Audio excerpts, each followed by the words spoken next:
Feng Qingyang. Duan Lingtian was stunned when he heard Wang Shi's words. He did not expect someone from a different mundane realm had also heard about Feng Qingyang.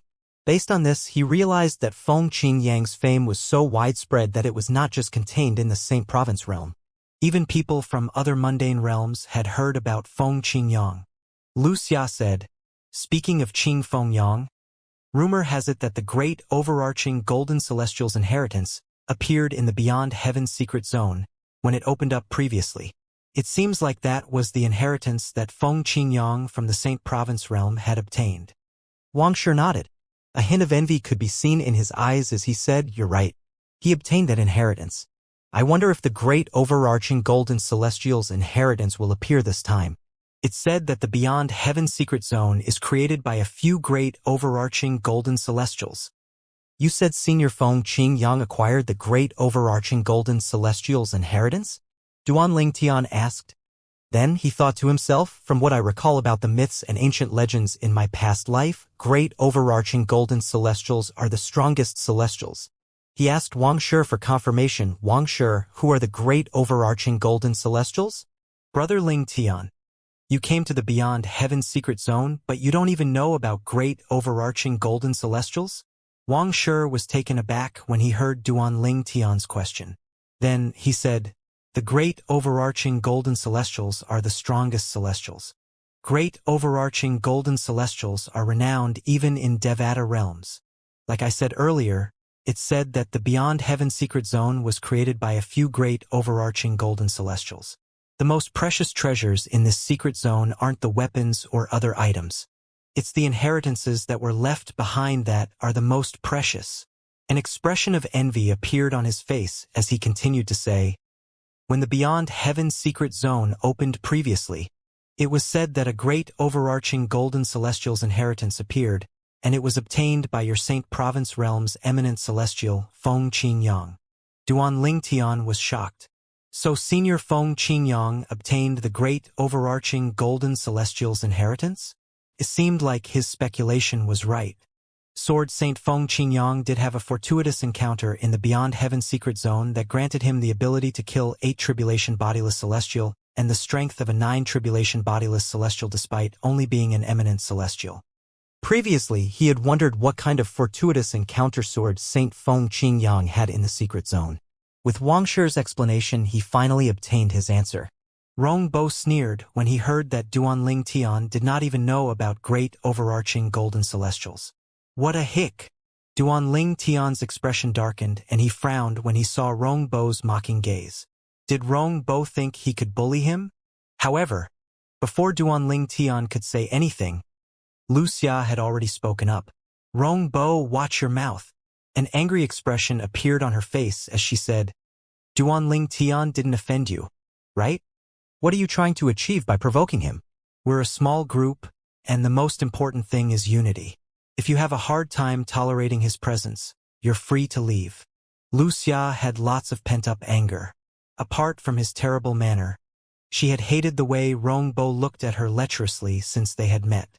However, she did not kick up a fuss in consideration of the other 2 people in the group and him being an eminent celestial. However, since another eminent celestial, Duan Lingtian, had joined their group, she did not see the need to suppress her anger nor tolerate Rong Bo's bad behavior. In a way, Duan Lingtian was her trump card now. A hint of rage appeared in Rong Bo's eyes, but he did not lose his temper. "I was just joking. Why are you so serious?" When he turned to look at Duan Lingtian, his eyes were filled with killing intent, as though he wanted to cut Duan Lingtian into pieces. It was clear that the bulk of his anger and hatred were directed at Duan Lingtian. After all, before Duan Lingtian had appeared, he could act as he pleased among these people. Wuxia, Wang Shi, and Zhang Yi would tolerate his behavior even if they did not like it. He was the strongest in the group after all, and they needed him.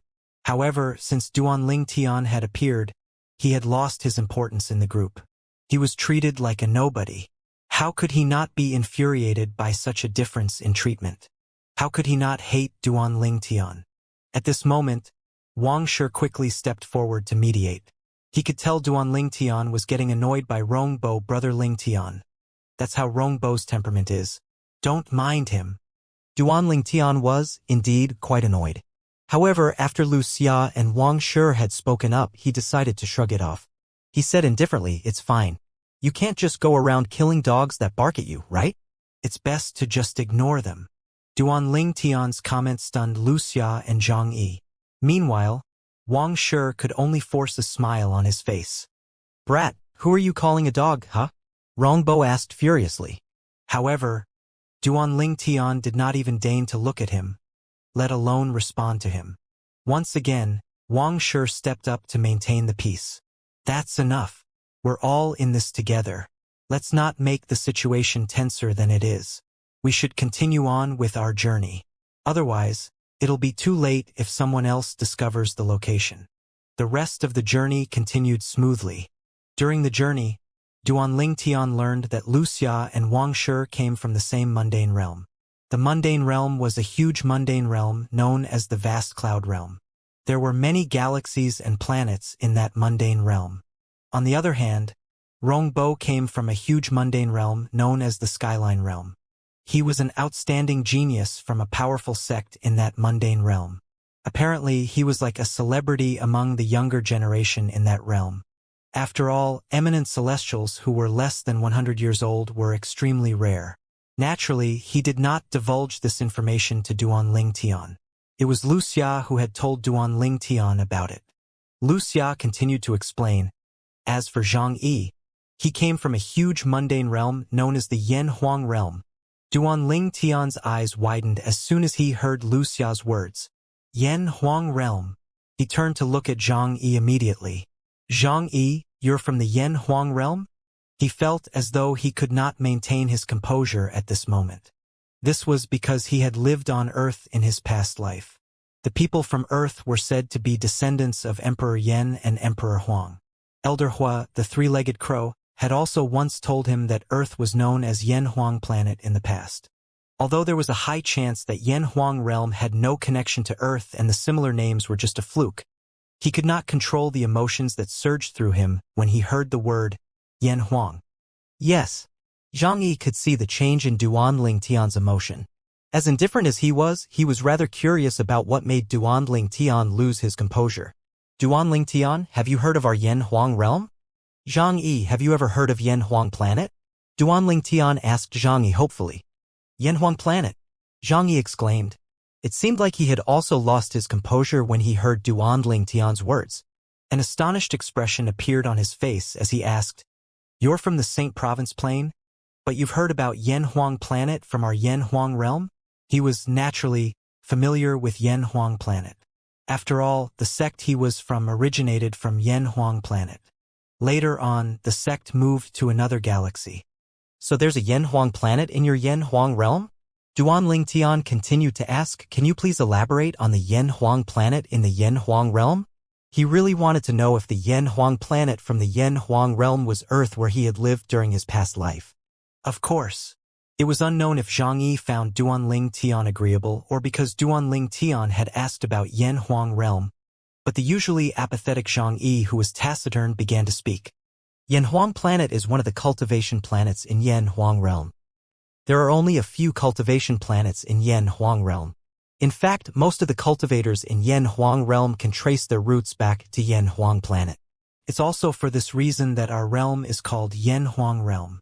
Even the sect I'm from, Celestial Masters sect, originated from Yen Huang Planet." Celestial Masters sect? Duanling Tian's eyes brightened. He remembered hearing about this sect in the myths and ancient legends in his past life. Is the ancestor of the Celestial Master sect called Celestial Master Zhang? Zhang Daoling? At this moment, he was quite certain that the Yen Huang Planet from Yen Huang realm where Zhang Yi was from was Earth. Apart from the members of the Celestial Master sect, the remaining people from the Yen Huang realm only knew the sect's ancestor as Celestial Master Zhang. Almost no one knew the name of their sect's ancestor. In fact, even the lower-level disciples in Celestial Master sect were unaware of the name of their sect's ancestor. How did Duanling Tian, who was from another mundane realm, know that the Celestial Master sect's ancestor's name was Zhang Daoling? Although Duanling Tian had already suspected it, he still could not help but gasp when he heard Zhang Yi's words. At this very moment, His expression was extremely complex. All this time, he had been wanting to go back to Earth. Other than to seek revenge from the broker in his past life, he wanted to return to Earth so he could do something for the planet he came from. However, Elder Hua had told him that it would not be easy for him to return. He had to ascend to the Devata realm first and use a transportation formation in the Devata realm to go to the Jade Emperor Heaven. After that, he would have to find a way to Earth from the Jade Emperor Heaven. Naturally, finding a way to return to Earth from the Jade Emperor Heaven was extremely difficult. At that time, he felt like returning to Earth was a distant dream even though he knew there was a chance for him to return.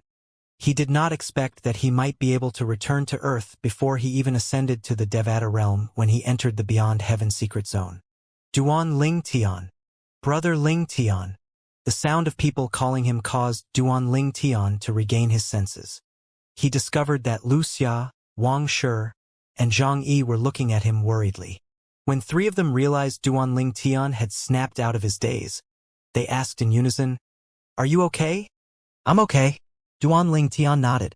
"I'm just thinking of something from the past." "Were you thinking about the ancestor of our Celestial Master's sect?" Zhang Yi asked curiously. After all, he could not figure out how a person from another mundane realm would know the name of the Celestial Master's sect's ancestor. "Your Celestial Master's sect's ancestor?" Duan Ling Tian was momentarily baffled. After all, he was thinking about returning to Earth. It had nothing to do with the Celestial Master's sect nor its ancestor. Zhang Yi was taken aback. He asked hesitatingly, "Then it has nothing to do with our sect's ancestor?" "However, how do you know the name of our sect's ancestor? Some of the disciples in the Celestial Master's sect don't even know the name of our ancestor, let alone outsiders. Moreover, you're not even from the Yen Huang realm. You're from the same province realm, and yet you know the name of our sect's ancestor. Can you please tell me how you know his name?" He had lost his apathetic behavior at this moment. Duan Ling Tian knew he could not reveal the truth to Zhang Yi, so he quickly came up with an excuse. "I encountered a skeleton in our Saint Province realm in the past." A row of words was carved onto the stone tablet next to the skeleton. The words said that the skeleton belonged to a disciple of the Celestial Master's sect and the sect ancestor's name was Zhang Daoling. Zhang Yi stared at Duan Ling Tian unblinkingly as he asked, "Was there anything that revealed the person's name? Was there an identity token on him?" He continued to say in an anxious tone, "Duan Ling Tian, I suspect that's the remains of our Celestial Master's sect's disciple, who wandered into the Saint Province realm the last time the Beyond Heaven secret zone was opened. Name? Identity token? No." Duan Ling Tian shook his head before he asked with gleaming eyes. "So you're saying that people from Yen Huang realm can travel to the Saint Province realm in the Beyond Heaven secret zone?" He was guiding Zhang Yi to speak about the topic he was most interested in. Now that Duan Ling Tian found out that the Beyond Heaven secret zone was connected to the Yen Huang realm, he could not help but wonder if he could go to Yen Huang realm through the point of entrance and exit before he finds a way to return to Earth.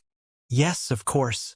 Zhang Yi nodded and said, "As long as you can find the point of entrance and exit of the Saint Province realm in the Beyond Heaven secret zone, not only the people from Yen Huang realm, but even people from the Vast Cloud realm and the other realms could enter the Saint Province realm freely. It works vice versa. If you can find the point of entrance and exit to the other realms, you'll be able to enter the realms as well." Zhang Yi's words confirmed Duan Ling Tian's suspicion that he could return to Earth without needing to ascend to the Devata realm first. However, he could not help smiling bitterly as he thought to himself, "However, I can't even find the point of entrance and exit to the Saint Province realm. How am I going to find the point of entrance and exit to the Yen Huang realm?"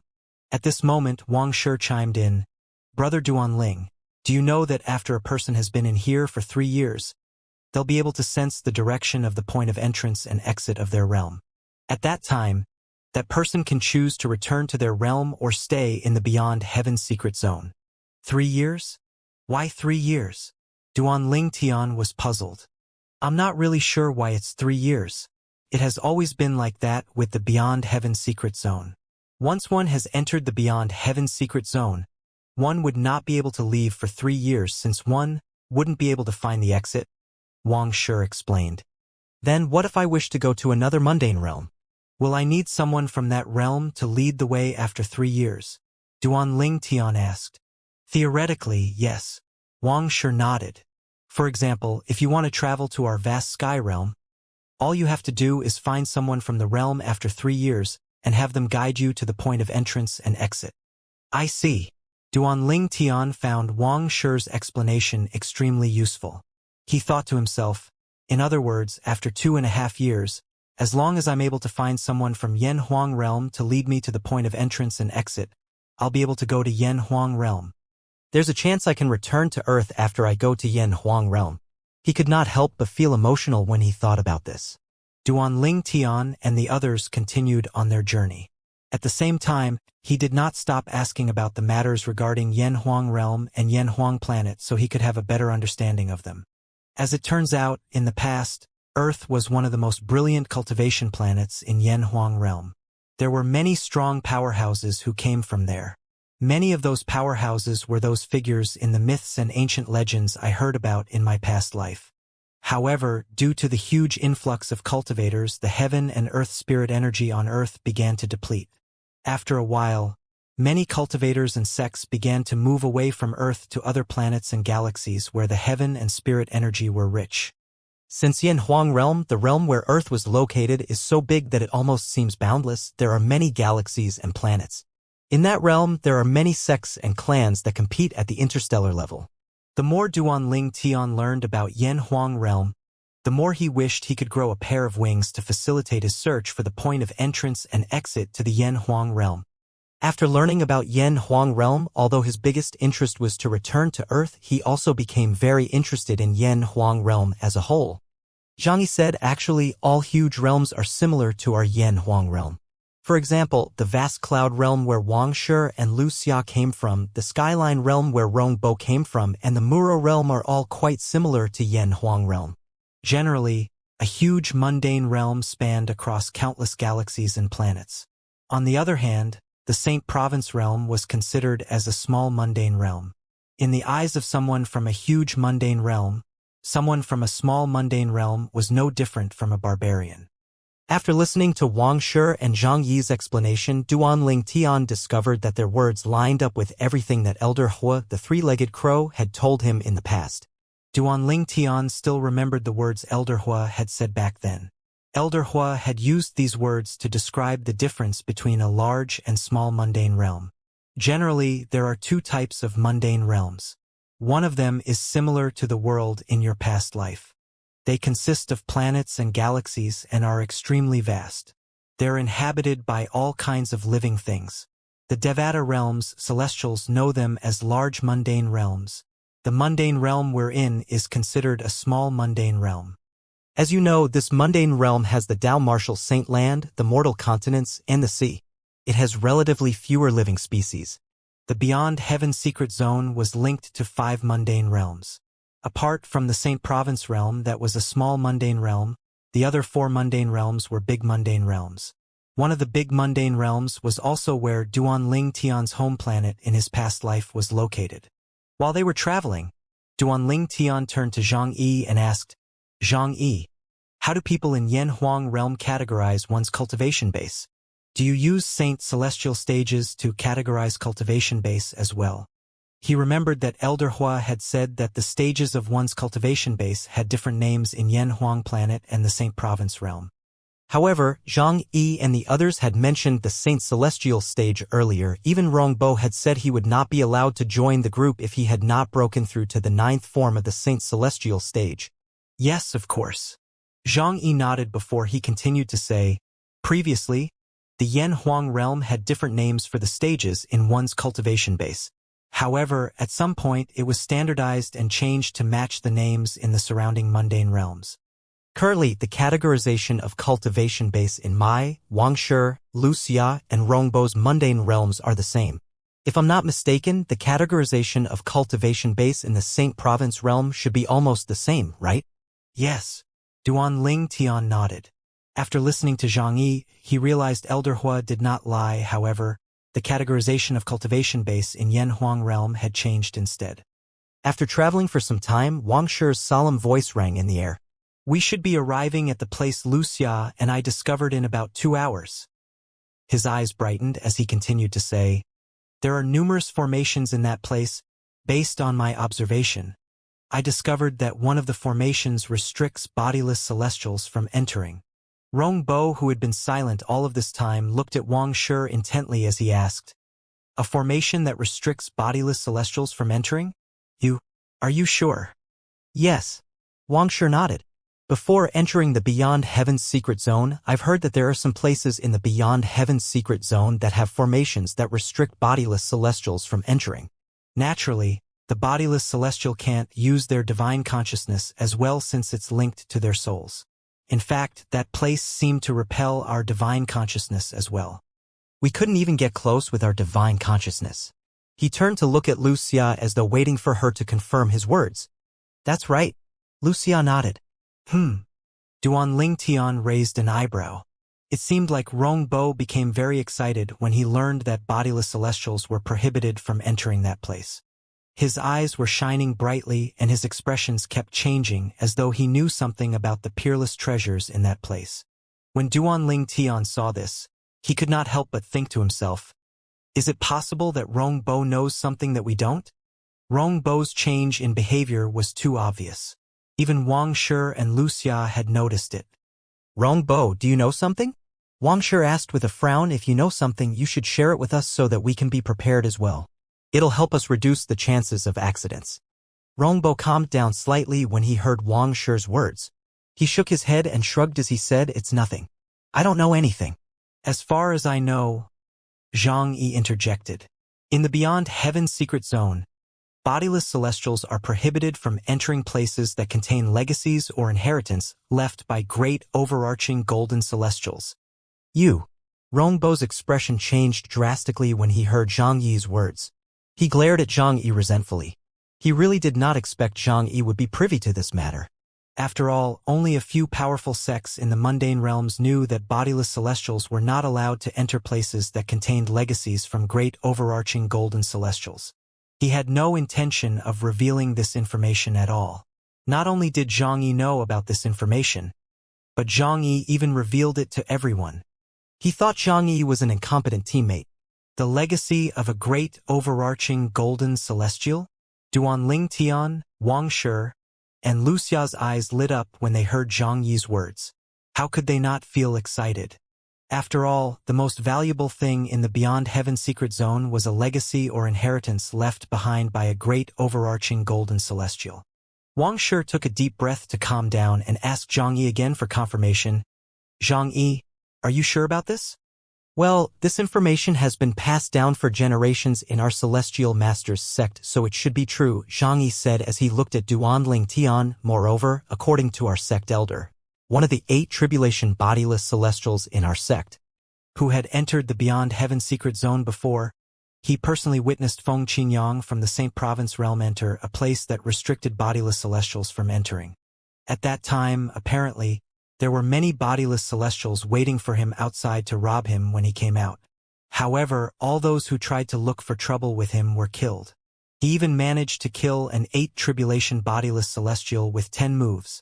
Our sect elder even said he was lucky he didn't attack Feng Qingyang. Otherwise, he would have been killed by Feng Qingyang as well. Our sect elder speculated that Feng Qingyang was capable of such a feat despite only being an eminent celestial was due to the legacy left behind by a great overarching golden celestial. Xianxia's words sounded convincing and logical. Wang Shi and Wuxia were stunned. After inheriting the legacy of a great overarching golden celestial, Feng Qingyang managed to kill an 8 tribulation bodiless celestial despite being an eminent celestial? Previously, they had heard that a prodigious sword cultivator from a small mundane realm had successfully obtained a legacy from a great overarching golden celestial in the Beyond Heaven Secret Zone. However, they were unaware that the prodigious sword cultivator managed to kill an 8 tribulation bodiless celestial despite being an eminent celestial. After a few moments, Wuxia seemed to have recalled something. She looked at Rongbo pointedly and said, "Rongbo, you knew the place we discovered might contain the legacy of a great overarching golden celestial, right?" As soon as Wuxia finished speaking, Wang Shi fixed a penetrating gaze at Rongbo as well. "Well, I knew there's such a possibility," Rongbo said indifferently. "However, Not all places that prohibit bodiless celestials from entering necessarily have legacies from great overarching golden celestials. I didn't want to simply speculate without knowing for sure. Wuxia said angrily, "You're clearly trying to hide this from us." The way Wang Shi looked at Rongbo became more and more unfriendly as time passed. Xianxia chimed in at this moment. Generally, even if the places with formations that prohibit bodiless celestials from entering don't have legacies left by great overarching golden celestials, they would still have clues that lead to legacies left by great overarching golden celestials at the very least. So, it's highly probable that the place Wang Shi and Wuxia discovered isn't that simple. Zhang Yi's words once again earned him a glare from Rongbo. Rongbo truly thought Zhang Yi had a big mouth. At this moment, Duanling Tian was completely distracted by the possibility of finding a legacy from a great overarching golden celestial. He thought to himself, with my current strength, I should be even stronger than Senior Feng Qingyang if I manage to obtain the legacy from a great overarching golden celestial. Excitement rose in Duanling Tian's heart when he thought about this. After he regained his senses, he could not help but urge Wang Shi, "We should continue with our journey." After about 2 hours, Wang Shi's voice rang in the air again. "We're here." Duanling Tian looked down and saw sharp ridges and U-shaped valleys filled with greeneries. He was currently hovering above a mountain valley. Although the valley was not small, it was extremely narrow. It was shrouded by a gray fog that obscured his view. After a while, Duanling Tian realized that not only could they not use their divine consciousness to enter the place, but they could not even exert their divine consciousness. "This is the place," Wang Shi said. Even without Wang Shi's reminder, Duanling Tian could tell they had arrived at the place based on the fact that his divine consciousness had been restricted by a formation in the valley. As he looked at the mountain valley that was shrouded in a gray fog, he thought to himself, with all these restrictive formations around, it's only natural that bodiless celestials whose true forms are their souls couldn't enter this place. Whoosh! Duanling Tian and the others heard a gust of wind blowing and lifted their heads instantly. They saw a figure zooming in from the distance. However, it did not seem like the figure was heading toward them. The figure seemed to be in a rush and did not notice their presence. At this point, Wang Shi said in an urgent tone, "Let's enter. 5 of us should be enough." Based on his words, it was clear that he did not want another additional member in their group. After all, an additional person meant that they would get a lesser cut of the treasures in that place. Since Duanling Tian had joined them, they had 2 eminent celestials in their group. He was confident they had enough strength to enter that place. Yes. Duanling Tian, Wuxia, and Zhang Yi nodded in unison. They naturally caught the underlying meaning in Wang Shi's words. Their robes began to flutter in the air as they prepared to enter the valley that was shrouded in great mist. Rongbo, who had been standing motionlessly at the side, suddenly cried out, "Wait a second!" Before the others could even react, Rongbo looked at the rushing figure and cried out again, "Feng Man." When the figure that was flying away heard Rongbo's words, it stopped moving before changing its direction and flew toward Duanling Tian and the others. Meanwhile, Wang Shi, Wuxia, and Zhang Yi's expressions changed drastically. If they still did not realize the approaching figure was Rongbo's acquaintance, then they were truly dumb. Duanling Tian was the only one whose expression remained unchanged. Nary a ripple could be seen on his face when Rongbo called out to the passerby. When the passerby finally arrived, he ignored Duanling Tian and the others. He looked at Rongbo and asked in a friendly manner, "Rongbo? Why are you here?" So they really know each other. Although Wang Shi, Wuxia, and Zhang Yi had already known these two were acquainted with each other, they could not help but feel their hearts sinking when they thought about having another person to share their cuts of the treasure in that place. Not only that, but that person was an acquaintance of Rongbo. Rongbo did not answer his acquaintance's question. Instead, he said, "Feng Man, try using your divine consciousness to scout the mountain valley below us." This Feng Man was a young man with an average appearance and an average build. Based on the look in his eyes, one could tell he was not a simple-minded person. After Feng Man heard Rongbo's words, he tried to extend his divine consciousness to scout the mountain valley below, only to find he could not do so. It was as though there was a force that prevented him from doing so. His eyes lit up and an excited expression appeared on his face. This is... It was obvious he had realized what might be contained in the mountain valley below him. In the Beyond Heaven's secret zone, only places related to legacies from great overarching golden celestials would have such formations. These formations were not intended to restrict the use of divine consciousness but were used to restrict souls from entering. Naturally, this applied to bodiless celestials who were essentially souls. It seems like you've realized it, Rongbo said indifferently. Feng Man, who had regained his senses, burst out laughing. After a while, he said, Rongbo, aren't you a lucky one? In just half a year after we entered the Beyond Heaven's secret zone, you found such a treasure vault. We'll hit the jackpot if this place truly contains the legacy from a great overarching golden celestial, right? Don't you think I'm a good friend? Rongbo asked with a smile. The best.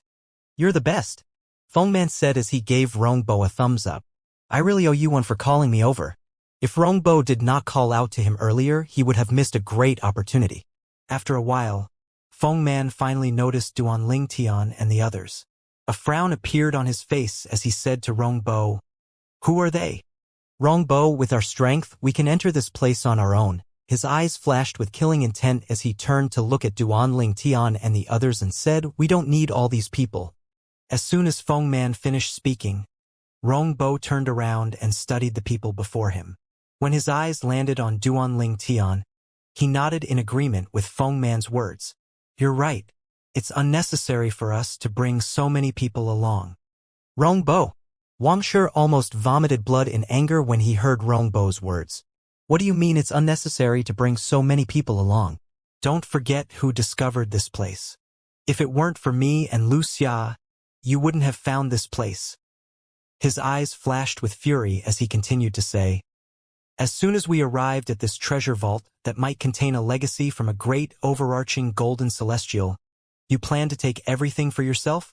Rongbo and Feng Man had called the mountain valley below them a treasure vault, since they knew the place either contained a legacy from a great overarching golden celestial or clues that led to one.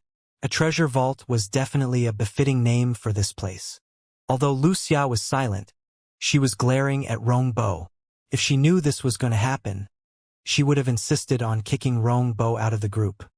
When Feng Man heard Wangshi's words, he sent a voice transmission to Rongbo. So these are the people who found this place. How strong are they?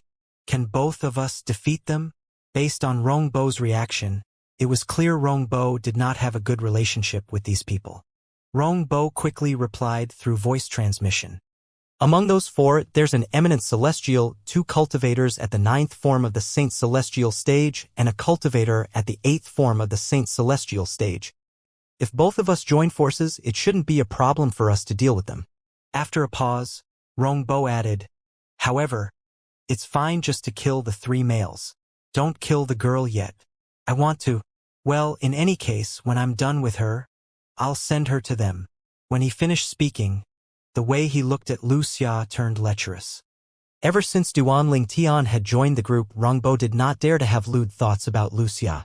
He was not afraid of Duanling Tian alone, but if Wangshi and Zhang Yi were to join forces with Duanling Tian, he would definitely not be a match for them. I understand. Feng Man nodded when he heard Rongbo's reply. He turned to look at Duanling Tian and the others, not bothering to conceal his killing intent. All of them, apart from Duanling Tian, felt an acute sense of danger. It was as though they were being targeted by a venomous snake. Wangshi suppressed the fear in his heart and said, Rongbo, do you really think you'll be able to defeat all 4 of us just because you have an ally? Well, if he's weak, then maybe not. Rongbo smiled. You can only blame yourself for being unlucky. There are 7 eminent celestials who are younger than 100 years old in the Skyline realm. Coincidentally, Feng Man is one of them. His smile widened when he finished speaking. Wangshi, Wuxia, and Zhang Yi's expressions changed drastically when they heard Rongbo's words. They felt their hearts sink. They did not expect Feng Man to be an eminent celestial as well. After all, there were no more than 10 eminent celestials below the age of 100 in their respective mundane realms. If Feng Man was at the 9th form of the Saint Celestial stage, they would still stand a chance to defeat him and Rongbo with Duanling Tian's help. However, how could they deal with two eminent celestials? Rongbo looked at all of them and said, I'll give all of you one chance. I'll spare your lives as long you kick Duan Tian out of the group. You don't have to worry about him seeking revenge. You can rest assured that Feng Man and I will kill him. When he finished speaking, he looked at Duan Tian with a penetrating gaze. Naturally, Rongbo had no intention of letting all four of them live. He only said these deceiving words to let Duan Tian feel the despair of being abandoned before he died. Even if Wang Shi and the others kicked Duan Tian out of the group, he still would not let them live. That Wang Shi and Wuxia felt conflicted when they heard Rongbo's words. They felt caught between a rock and a hard place. Chills ran up their spines when they thought about how they would die if they did not kick Duan Tian out of the group. Everyone was afraid of death, and they were no exception. If they had a choice, they would naturally choose to preserve their lives. Contrary to Wang Shi and Wuxia, Zhang Yi did not hesitate at all when faced with Rongbo's threats. He spat out these three words, "You are dreaming." He would not abandon Duan Tian just because of Rongbo's words. From the moment Rongbo had finished speaking, Duan Tian's eyes were trained on Wang Shi, Wuxia, and Zhang Yi. He saw Wang Shi and Wuxia's hesitance and Zhang Yi's determination. A smirk appeared on his face as he thought to himself, Zhang Yi has a righteous and unyielding character. He's really worth befriending. It was easy to find fair-weather friends, but true friends are difficult to find. Zhang Yi would never imagine that in the future, he would feel extremely grateful for the choice he made at this moment. Due to his choice at this moment, he would gain Duan Tian's help that would make his future shine. Although he was considered quite talented, he was nowhere close to being at the top in the Celestial Masters sect. Most of the good resources in the sect would not even go to him. You're seeking death. Rongbo was infuriated by Zhang Yi's words. His eyes were filled with killing intent as his celestial origin energy that was mixed with saint origin surged out of his body. In just a blink of an eye, his celestial origin energy had shrouded his body, making him look imposing. His robes began to flutter as though there was a strong wind blowing as he looked at Zhang Yi and cried out, "Die!" Rumble, rumble, rumble. Boom, boom, boom. Thunderous noises began to ring in the air as Rongbo charged toward Zhang Yi like a cannonball. It was clear that he was going in for the kill. Shua. Zhang Yi did not expect Rongbo would attack him immediately. He faltered for a moment before he mobilized his saint origin as well. He quickly tried to evade Rongbo, who was charging at him. However, Rongbo was already very close to him. When he saw this, a wave of desperation overwhelmed him as he thought to himself, "Is this the day I die?" Even so, he did not regret his decision even if it meant he would die. Put aside the fact that he knew Rongbo had no intention of letting them live even if they kicked Duan Tian out. He was not the kind of person who would throw someone else under the bus just to save his own life. At the moment when Zhang Yi had resigned himself to death, he felt a gust of wind blowing past him. Following that, he felt a hand grabbing his shoulder and lifting him up into the air. It felt as though he was flying. Duan Tian. Zhang Yi did not need to guess to figure out who had saved him. After they came to a halt, he said to the person next to him, "Thank you, Duan Tian." Duan Tian shook his head and said with a smile, "There's no need for you to thank me. After all, he targeted you because of me." "Impossible!" Rongbo exclaimed as he looked at Duan Tian. He was clearly flustered. Your speed. How can you be so fast?" Although he had not cast any techniques or his movement divine ability, even if he did, he knew he still would not be able to catch up to Duan Tian's speed. At some point, Feng Man had moved next to Rongbo. His speed is, indeed, quite fast. He turned to Duan Tian with killing intent flashing in his eyes. "Your speed is definitely almost as fast as mine. It doesn't matter, you'll still die anyway. I almost forgot. Feng Man, you're known for your speed." Initially, Rongbo's expression had turned grim. He knew he would not be able to defeat Duan Tian based on his speed. Duan Tian could easily escape if he so wished. However, his expression changed for the better when he realized he had an ally. Moreover, his ally's strongest suit was his speed. Rongbo turned to Duan Tian and said mockingly, "Duan Tian, so what if you manage to save him? You're just wasting your strength." After we kill you, we'll kill him as well. Is that so? Duan Tian said indifferently. It was as though he could maintain his composure even if Mount Tai were to collapse in front of him. Duan Tian's nonchalant behavior angered Rong Bo.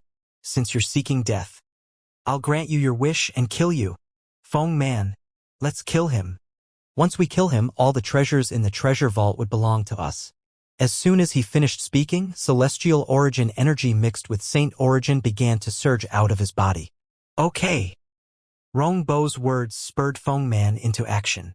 He spread his arms open as a terrifying energy surged out of his body like a mighty dragon.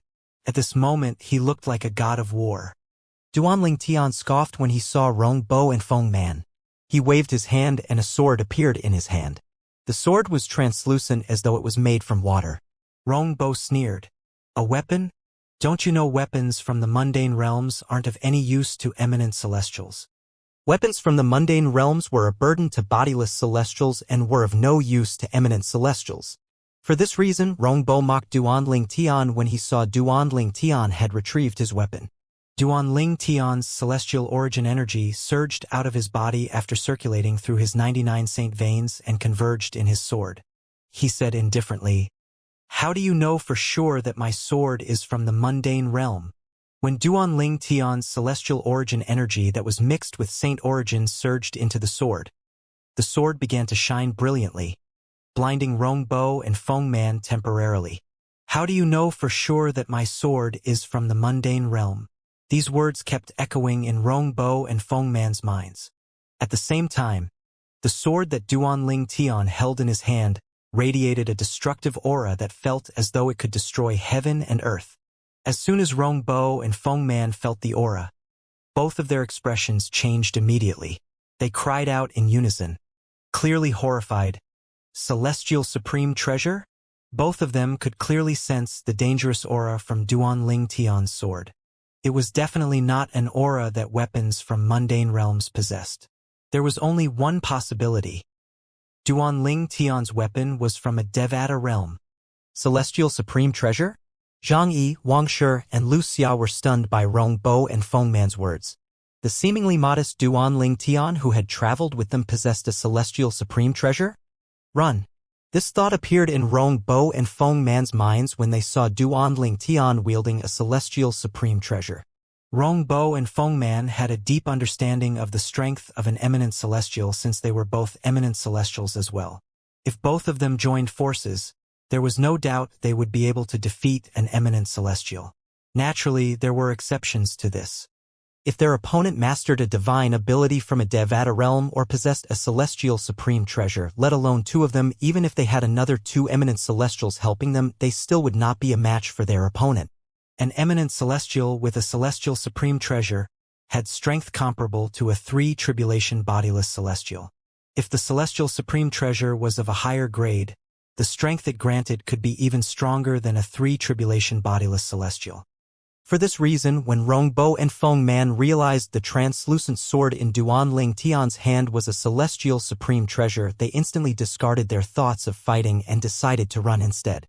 Boom! Boom! Boom!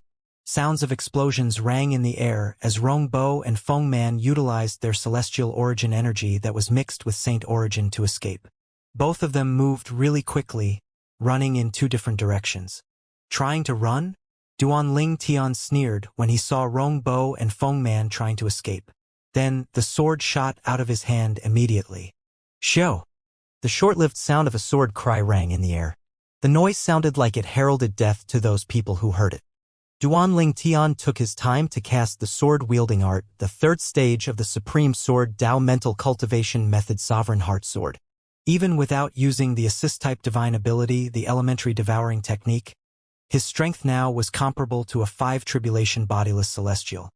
As the sword flew out, it looked like a meteor shooting across the sky. Everything in the surroundings paled in the majesty of the sword. "New!" Rong Bo cried out in despair when he heard the brief sword cry. This was destined to be the last word that would come out of his mouth. In the next second, the sword pierced his skull from the back and emerged from his glabella. His soul was instantly destroyed. There was no chance for him to survive at all. Shio! After killing Rong Bo, The celestial sword continued to chase after Feng Man at an extremely fast speed. Run! This was the only thought left in Feng Man's mind. He paled significantly when he heard Rongbo's cry. He knew in his heart that Rongbo had died. He cursed Rongbo inwardly. Damn it. Damn you, Rongbo. If you didn't call me earlier, I wouldn't be in this predicament. Who cares about the legacy from a great overarching golden celestial? If I knew there was someone like this in your ranks, I wouldn't even want to have anything to do with that bullshit legacy. It seemed like Feng Man had decided to push all the blame to Rongbo. He seemed to have forgotten that he had been eager to kill the others so that he and Rongbo would be able to keep the legacy from a great overarching golden celestial or the clue leading to it for themselves. No. Feng Man felt his hair standing on its end when the sword was at his back. Similar to Rongbo, he let out a final desperate cry, no. Even if he was extremely unwilling, he could not escape death. In just a blink of an eye, he had followed in Rongbo's footsteps. 2 eminent celestials were dead. Duan Tian had killed them so easily as though he was killing a chicken or cutting grass. Xiao, Zhang Yi, Wang Shi, and Wuxia only regained their senses when the celestial sword flew back into Duan Tian's hand. Shock and disbelief could be seen in their eyes when they looked at Duan Tian. None of them expected the purple-clad young man who seemed so easygoing possessed such terrifying strength. He killed 2 eminent celestials in just a blink of an eye. One should remember that the only eminent celestials who were allowed to enter the Beyond Heaven's secret zone were all younger than 100 years old. These people are considered as geniuses even in the big mundane realms. However, Duan Tian had killed 2 of them in just a blink of an eye. Zhang Yi was dumbfounded. Rongbo said that there are only 7 eminent celestials below the age of 100 in the Skyline realm. Duan Tian killed 2 of them with just a strike. A complex emotion could be seen in his eyes when he looked at Duan Tian. Duan Tian is so powerful? Wuxia was shocked and extremely delighted when she saw how strong Duan Tian was. She turned to him excitedly only to find that he was cold and distant toward her and Wang Shi. Wang Shi, naturally, felt the change in Duan Tian's behavior as well. He could only smile bitterly as he thought to himself, "It seems like our hesitance has distanced us from him." He felt slightly regretful, but he knew there was no point in dwelling on this matter. "I can only hope that he'll allow me and Wuxia to enter the treasure vault with him." Wang Shi knew Duan Tian would not kill him or Wuxia. During their journey, he could see what kind of person Duan Tian was. Duan Tian would not attack them unless they gave him a reason to. However, he was not certain if Duan Tian would still want to enter the treasure vault with them. At this time, Wuxia wore a guilty expression on her face as she said apologetically, "Duan Tian, sorry." When Wang Shi saw this, he instantly apologized as well. "Brother Ling Tian, so sorry." He hoped Duan Tian would let bygones be bygones and explore the treasure vault with them. "There's no need to apologize. Both of you didn't do anything wrong." Duan Tian shook his head with a faint smile on his face. "Don't worry. I'll still enter the treasure vault with both of you. After all, I wouldn't be able to find this place without both of you. I'll try and help you if it's within my ability to do so." Wang Shi sighed in relief upon hearing that. As a woman, Wuxia was definitely more sensitive to emotional changes. She could clearly feel that Duan Tian had distanced himself from them. It was only natural after all. He was already being very gracious for agreeing to explore the treasure vault together. It was impossible for them to hope that he would treat them like how he did before. Duan Tian. Zhang Yi looked at Duan Tian in admiration when he saw how magnanimous Duan Tian was. After a moment, his expression turned solemn as though he just remembered something. "I'm not sure about Feng Man, but Rongbo was an outstanding disciple from a powerful sect in Skyline Realm. I'm afraid his sect members are already alerted to the fact that you killed him. In fact, the scene of his death might have already been transmitted back to them." A hint of worry could be seen in Zhang Yi's eyes when he spoke. The minor-major mirror image talismans were not exclusive to the Saint Province realm. Naturally, the other big mundane realms had it as well. They even had talismans that could fuse with the bearer so that others would not be able to detect it nor take it away. "Don't worry," Duan Tian said with a smile, "they don't know who I am anyway. So what if they know I'm the one who killed Rongbo?" Can they find me in this huge beyond heaven's secret zone? I'm just afraid that they'll find out about you or your location from people who came from your mundane realm. They might even go to your realm to seek revenge. People can do unimaginable things for revenge, Xianxia said with a wary expression on his face. After a moment, he added, moreover, I remember Rongbo saying he was the nephew of the sect leader he was from. The more he spoke, the darker his expression became. There's no need for you to worry about Rongbo's people finding out the mundane realm I'm from to seek revenge. Duanling Tian shook his head and laughed. Only me and a few members of the Seven Absolute sect have entered the beyond heaven secret zone from the mundane realm where I came from. After all, the only people who entered the beyond heaven secret zone from the Saint Province realm were only a few people from the Seven Absolutes sect. Even if news spread out about Duanling Tian, it would be hard for Rongbo's people to find him in the secret zone. Moreover, if they wanted to find out about his location from the members of the Seven Absolute sect, it would be even harder. What? Zhang Yi, Wang Shi, and Wuxia were shocked by Duanling Tian's words. In the Saint Province, only a few people from his sect had entered the Beyond Heaven secret zone. Duanling Tian. Is the key to the Beyond Heaven secret zone in your mundane realm the final key to be used? Zhang Yi asked, still in shock. I'm not sure whether the key in my mundane realm is the final key to be used. All I know is we used the key to enter the Beyond Heaven secret zone. Duanling Tian's attitude toward Zhang Yi was completely different from his attitude toward Wang Shi and Wuxia. He would not hesitate to answer Zhang Yi's question. Wang Shi and Wuxia were slightly envious of Zhang Yi, but they knew there was nothing they could do to change things. After all, Zhang Yi had risked his life and supported Duanling Tian when Duanling Tian was in danger. Then it should be the final key. Zhang Yi nodded. Only when the final key is used will the other 4 points of entrance and exit in the 4 mundane realms open. So that's how it works.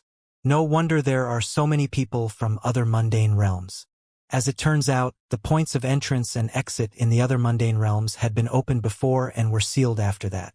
The only reason the points of entrance and exit to the Beyond Heaven secret zone have been opened again was due to the final key. Duanling Tian finally got the answer that had been in his mind. Initially, he was confused about how after he used the key to the Beyond Heaven secret zone, there were people from other mundane realms who had entered the secret zone as well.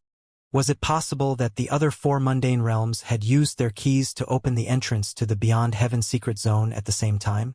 He finally understood that each of the mundane realms had already used their keys. The only reason they could enter again was due to the final key being used to open the Beyond Heaven secret zone. Duanling Tian thought to himself, no wonder so many people knew about the Beyond Heaven secret zone. I'm sure these people's ancestors had passed on this information to their descendants. As time passes, this place will definitely become public knowledge. Duanling Tian was right. The mundane realm with the most people in the Beyond Heaven secret zone was the mundane realm who first used the key to enter the secret zone. As time passed, many people knew about the location of the entrance to the secret zone. Naturally, once those people realized the Beyond Heaven secret zones had opened again, they had rushed to enter the secret zone. After a while, Duanling Tian looked at the valley that was shrouded with fog and said to Zhang Yi, let's enter. From the beginning until the end, he did not bother to look at Wang Shi and Wuxia at all. Okay. Zhang Yi nodded before he turned to look at Wang Shi and Wuxia and said, Wang Shi, Wuxia, let's go. Wang Shi and Wuxia were currently feeling awkward. Duanling Tian did not invite them along. However, they were thankfully saved by Zhang Yi's invitation. They looked at Zhang Yi with gratitude before they followed Duanling Tian and Zhang Yi into the valley. In just a blink of an eye, all 4 figures disappeared into the valley that was shrouded in fog. Meanwhile, somewhere in the Beyond Heaven secret zone, an old man who was traveling across a desert changed his expression suddenly. He came to a halt and took out what seemed like fragments of something that had broken from his pocket. Upon closer inspection, one would be able to see that the fragments used to be a soul pearl. This is Rongbo's soul pearl? The old man's expression was extremely dark. Who is it? Who has the courage to kill the strongest disciple among the younger generation in the Wild Goose sect? This old man was a bodiless celestial from Skyline Realm where Rongbo was from. He was also from the same sect as Rongbo, the Wild Goose sect. Although he was not Rongbo's master, he was still furious over Rongbo's death. After all, as a bodiless celestial and ancestor from Wild Goose sect, how could he not feel furious over the death of someone so promising? Not only that, a disciple as outstanding as Rongbo was rare in the Wild Goose sect.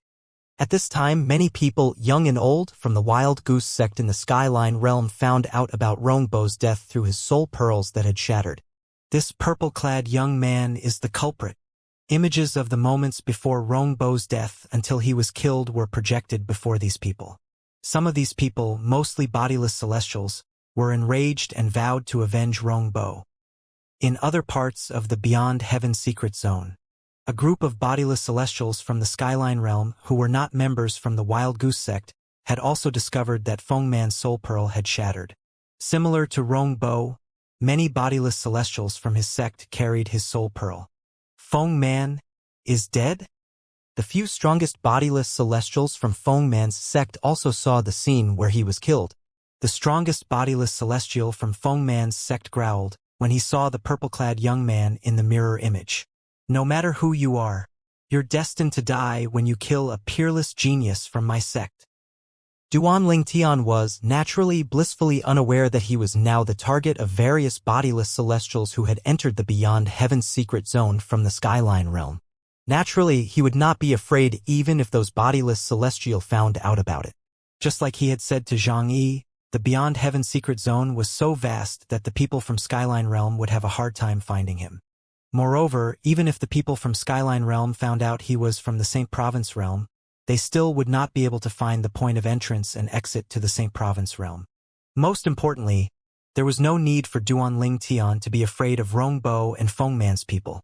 Currently, he was slightly stronger than a 7 Tribulation bodiless celestial with the celestial sword. Additionally, his strength would only grow stronger. Somewhere in the Beyond Heaven secret zone, whoosh!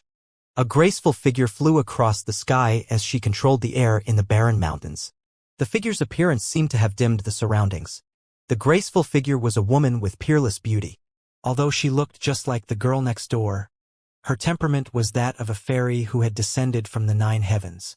This woman's hair was as dark as ink, and people who looked at her would find it hard to look away. Her figure was perfect and her movement was graceful. Such a beautiful woman. Whether it's her looks, figure, temperament, or the way she moves, they are all impeccable. Do you think she's from Yen Huang Realm as well? In the distance, 2 young men were staring at the woman who was flying in the sky. Their eyes flashed with a lecherous light as soon as they saw the peerlessly beautiful woman. Their desire to possess her was extremely strong. Whoosh! Whoosh! Both of them did not waste any time and flew toward the woman to block her path. The woman was none other than Kur, who had also entered the Beyond Heaven secret zone. It had been half a year since she had entered the secret zone. She had been searching for her husband, Duan Lingtian, and the other members of the 7 absolute sects, but to no avail. Kur frowned when she saw the 2 young men blocking her path. She was generally a patient person. However, she had been faced with this similar scene countless times. It was only natural that she began to feel impatient. One of the young men who blocked Kur's path took the lead to speak first. Beautiful lady. It's dangerous in the Beyond Heaven secret zone. It's much safer to be in a group. Both of us just so happen to be looking for another person to join our group. Would you like to join us? Although the other young man remained silent, his gaze was filled with hope when he looked at Kur. I'm sorry. I'm not interested in joining both of you. Although Kur's temperament was good, her patience had been exhausted over the past 6 months. Therefore, she had rejected them in a direct and unfriendly manner. The 2 young men did not seem surprised by Kur's rejection. The young man who had been keeping quiet looked at her and asked, Miss, I wonder if you came from Yen Huang Realm like us? It was obvious he was only trying to chat her up and make her open up to them. In his opinion, if the lady standing in front of them were also from Yen Huang Realm, it might bring them closer. Yen Huang Realm, Kur muttered under her breath. Over the past 6 months, many of those who accosted her and were rejected had also mentioned the mundane realm they were from. However, This was her first time meeting someone from Yanhuang realm. The two young men's eyes brightened when they heard Kure's words. "Do you know about planet Yanhuang?" Kure asked. "Of course." One of the young men quickly responded, "Planet Yanhuang is one of the cultivation planets in Yanhuang realm. Although I'm not from planet Yanhuang, I've heard about it." The other young man said in a haste, "Yes, planet Yanhuang is located at." He quickly told Kure all he knew about planet Yanhuang. At this moment, the two young men were certain that the lady before them was also from Yanhuang realm. Otherwise, why would she ask them about planet Yanhuang for no reason? After all, how could someone who was not from Yanhuang realm know about planet Yanhuang? The two young men thought Kure was only trying to verify if they were truly from Yanhuang realm. For this reason, they tried their best to prove that they were from Yanhuang realm. How could the two young men guess that Kure was only questioning them about planet Yanhuang because of her husband, Duanling Tian, whose soul had traveled to the Saint Province realm, not because she was from Yanhuang realm? Kure was one of the people who were most intimate with Duanling Tian. She had, naturally, learned about Duanling Tian's past life from him. Therefore, when she heard the two young men were from Yanhuang realm, her interest was piqued and she could not help but ask about planet Yanhuang. Based on their words, it seems like planet Yanhuang is, indeed, Earth where Brother Tian was from. After listening to the two young men's explanations, Kure was certain that planet Yanhuang was Earth. Kure's heart skipped a beat as she continued thinking to herself. This means as long as we can find the point of entrance and exit of Yanhuang realm in the Beyond Heaven secret zone, we'll be able to return to Earth where Brother Tian was from. Since Kure had already been in this place for half a year, she had, naturally, learned that this place was not the Sword Saint's secret zone, but the Beyond Heaven secret zone. Apart from the members of the Seven Absolutes sect, there were people from other mundane realms who were here as well. She also learned that the other 4 mundane realms were big mundane realms and each mundane realm had their own point of entrance and exit in the Beyond Heaven secret zone. Kure thought to herself, if Brother Tian knows about this, he would be very excited. Since we've been here for so long, I'm sure he has already learned about this. Whoosh! After Kure regained her senses, she looked at the two young men indifferently before she flew past them without saying a word. Whoosh! Whoosh! Kure's action surprised the two young men, and they quickly moved to block Kure's path again. Kure's expression darkened when she saw the two young men blocking her path again. I've already told you that I'm not interested in joining your group. When the two young men heard Kure's words, they instantly dropped all pretenses of civility. They stared at Kure lecherously. Even if you aren't interested in joining us, we should have some fun before you go. Kure's eyes turned cold when she saw the two young men staring at her lecherously. The unapproachable air about her intensified as well. At this moment, she looked like an ice goddess, pure and inviolable. Boom, boom, boom, boom, boom. At the same time, an invisible force that felt imposing swept out of Kure. The void began to tremble and a loud explosion that shook the earth rang in the air. In just a blink of an eye, the energy that swept out of Kure's body shrouded the two young men, causing them to vomit blood. Their faces turned as pale immediately.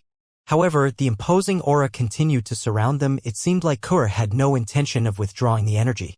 Before the two young men regained their senses, more energy surged out of Kure's body. The pressure from the energy made them feel as though they were carrying a mountain on their backs, causing them to bend over. Fear overwhelmed them as a thought appeared in their minds. Bodiless celestial? Since they were both at the 9th form of the Saint Celestial stage, anyone who could defeat them had to be bodiless celestials. They would have lived in vain if at this time they still could not figure out that they had met a stronger opponent. Please spare our lives, Celestial. We're blind for not being able to recognize that you're a Celestial. The two young men hurriedly begged for pardon when they realized the person in front of them was a bodiless Celestial. They were scared out of their wits that their voices trembled when they spoke. After all, what they had done earlier was truly unforgivable. If they knew the lady before them was so strong, they would not dare to harbor any evil thoughts at all. A small mistake could cause a lifelong regret. I gave both of you a chance earlier. An extremely cold voice reverberated in the air. No! A wave of despair overwhelmed their hearts. Before they even had time to react, The invisible force that surrounded them seemed to turn into a giant beast before it devoured them. Swoosh! A gust of wind blew past. The two young men seemed to have disappeared into thin air. There was no commotion at all. They had just quietly disappeared. All that was left was a graceful figure of a woman hovering in the air. Kur muttered under her breath. It's unfortunate that both of you didn't cherish the chance I gave you. Kur naturally knew those two men harbored bad intentions when they approached her. However, since both of them had explained to her about Yen Huang Realm and planet Yenhang, she turned a blind eye to their bad intentions and decided to let the matter go. She was going to leave, but who knew they would take the initiative to block her path again? Moreover, they even dropped all pretenses of civility. For this reason, she no longer held back. Kur lowered her head and looked at her right hand as she murmured to herself, "My strength is increasing at an extremely fast speed. If I'm not mistaken, my current strength is comparable to a sixth tribulation bodiless celestial. However, compared to my previous life, this strength is nothing at all." Kur had regained much of her memory from her past life. However, her memory of her cousin was still vague. She believed it would not take long before she regained more of her memory. A hint of determination flashed in her eyes as she thought to herself, regardless of who I am in my past life, I'm Kur. I'm Brother Tian's wife and Si Ling's mother. No one can change this. I won't let anyone or anything change me. I wonder where Brother Tian is at the moment, Kua thought to herself as she continued on her journey to look for her husband. She had no interest in the treasures in the Beyond Heaven secret zone, including the inheritance from a great overarching golden celestial.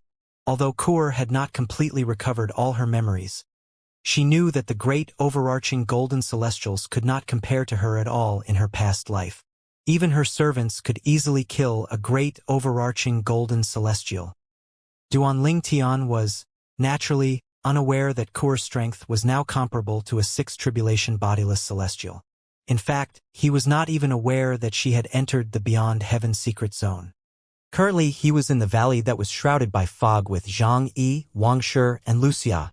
Although nothing could be seen from outside, there was no doubt that danger lurked in every corner of the valley. In the beginning, it was still not too bad since Duanling Tian was able to look out for the other three people. However, the danger began to increase and became deadlier. Due to the sudden increase in danger, Duanling Tian did not cast the assist-type divine ability, the elementary devouring tactic, in time. He had cast the fourth stage of the Sovereign Heart Sword, the Body Sword Fusion, and wielded the Celestial Sword, but he only managed to save Zhang Yi and Wuxia. Wang Shi had died. After Duanling Tian put the Celestial Sword away, he gazed at Wang Shi's corpse and sighed. I was careless. If he had cast the assist-type divine ability, the elementary devouring tactic, slightly earlier, he would have been able to save Wang Shi. He did not expect the danger would increase so quickly and suddenly. Fear gripped Wuxia's heart as she stared at Wang Shi's corpse. However, she did not forget to reassure Duanling Tian when she heard him sigh. Duanling Tian, you've tried your best. I think Wang Shi wouldn't blame you. Tried my best. Duanling Tian smiled bitterly when he heard Wuxia's words. If he had truly tried his best, Wang Shi would not have died. Naturally, it did not mean that he did not intend to save Wang Shi. He only felt he did not try his best because he did not cast his assist-type divine ability, the elementary devouring tactic, in time. Fear still lingered in Zhang Yi's heart as he stood at the side. Wasn't the situation earlier too dangerous and difficult to pass? If Duanling Tian weren't around, I'm afraid we would need at least 8 ordinary eminent celestials to pass the challenge. He was no longer as taciturn as he was before now that he was more familiar with Duanling Tian. No, you don't need that many people. Duanling Tian shook his head when he heard Zhang Yi's words. Do you still remember the third challenge? If we didn't leave immediately after passing the challenge, we would have seen the joint strike formation. Only 3 eminent celestials are needed to master that formation. It would be easy to pass this challenge if 3 eminent celestials have mastered the formation. Zhang Yi thought about Duanling Tian's words for a moment before he asked, what you're saying is the stone tablet that appeared next to the lake during the third challenge contained the joint strike formation? Yes. Duanling Tian nodded. The joint strike is inscribed on the joint strike formation, and it could help us pass this challenge. Zhang Yi smiled wryly. It seemed as though he was looking at a monster when he looked at Duanling Tian.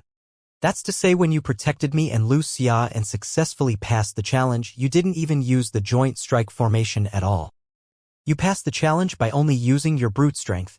Although he was only at the 9th form of the Saint Celestial stage, he could roughly guess Duanling Tian's strength. He continued to say, if I'm not mistaken, not only do you have the Celestial Sword, but you've also mastered a divine ability from a Devata realm. He came to this conclusion in the end since nothing else would explain how Duanling Tian's strength far surpassed an eminent celestial. Wuxia instantly turned to look at Duanling Tian as soon as she heard Zhang Yi's words. She was naturally curious as well. Well, you're not wrong. Duanling Tian did not deny Zhang Yi's words. The last few stages of the Sovereign Heart Sword were much stronger than any techniques in the mundane realms, therefore it was not wrong to consider it as a technique from a Devata realm. Naturally, Zhang Yi was unaware that he had a real divine ability from the Devata realm that he did not have time to cast earlier. It was the assist-type divine ability, the Elementary Devouring Tactic. If he had managed to cast the Elementary Devouring Tactic in time, Wang Shi would not have died. As expected, Zhang Yi said when he heard Duanling Tian's words. He did not think there were still things that he was not privy to. A complicated look could be seen in Wuxia's eyes as she thought to herself, is he really just an eminent celestial from a small mundane realm? Meanwhile, Duanling Tian checked their surroundings in the valley before he realized that was the last of the challenges. That's it? That's the last challenge? Let's look around. The inheritance from a great overarching golden celestial should be here somewhere since the last challenge was incredibly difficult to pass.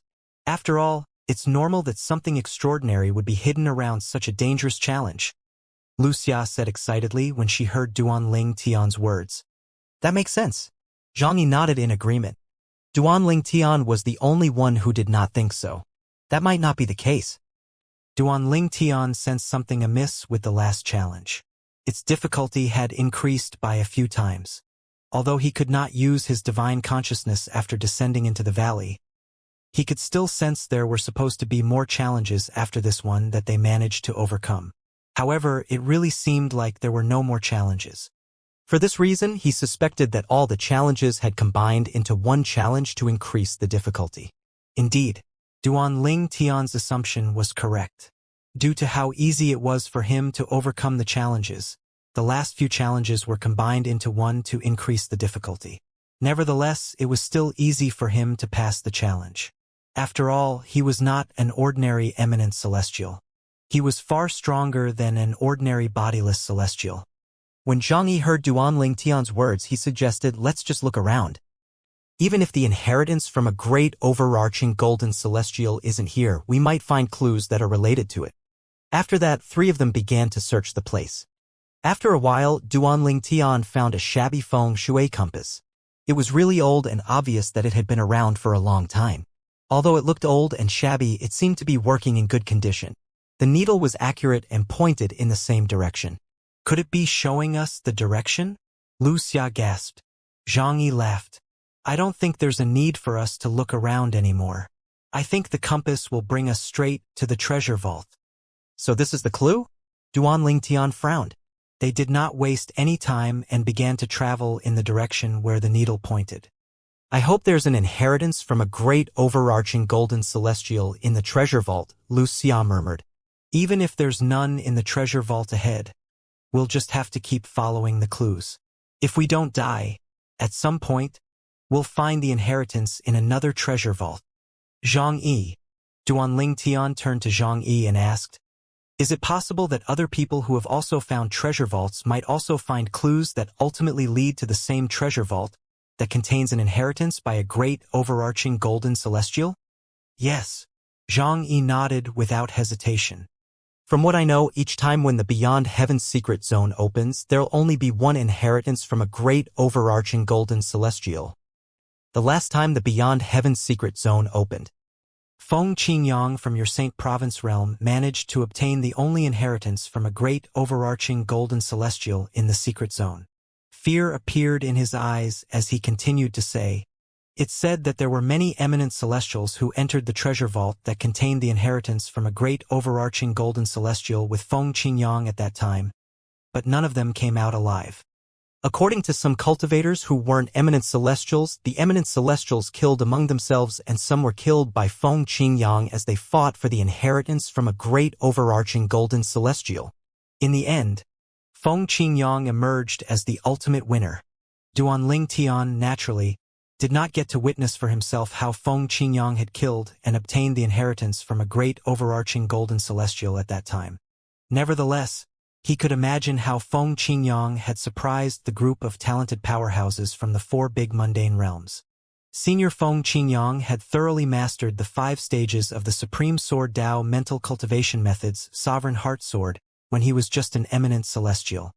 Although he didn't possess a celestial sword or mastered any divine abilities from a Devata realm, his full strength was comparable to a 5 tribulation bodiless celestial.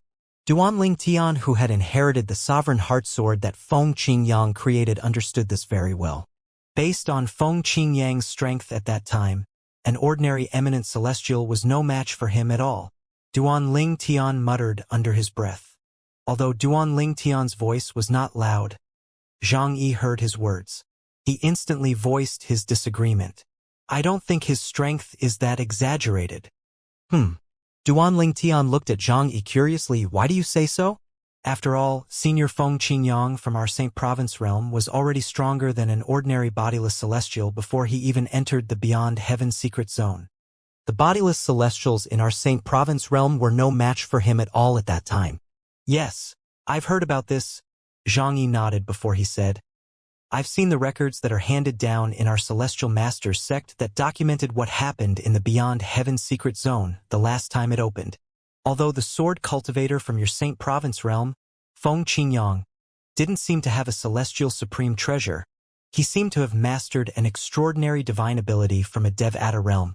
That was why his strength was comparable to a 5 tribulation bodiless celestial, even though he was only an eminent celestial at that time. Duanling Tian disagreed inwardly when he heard Zhang Yi's words.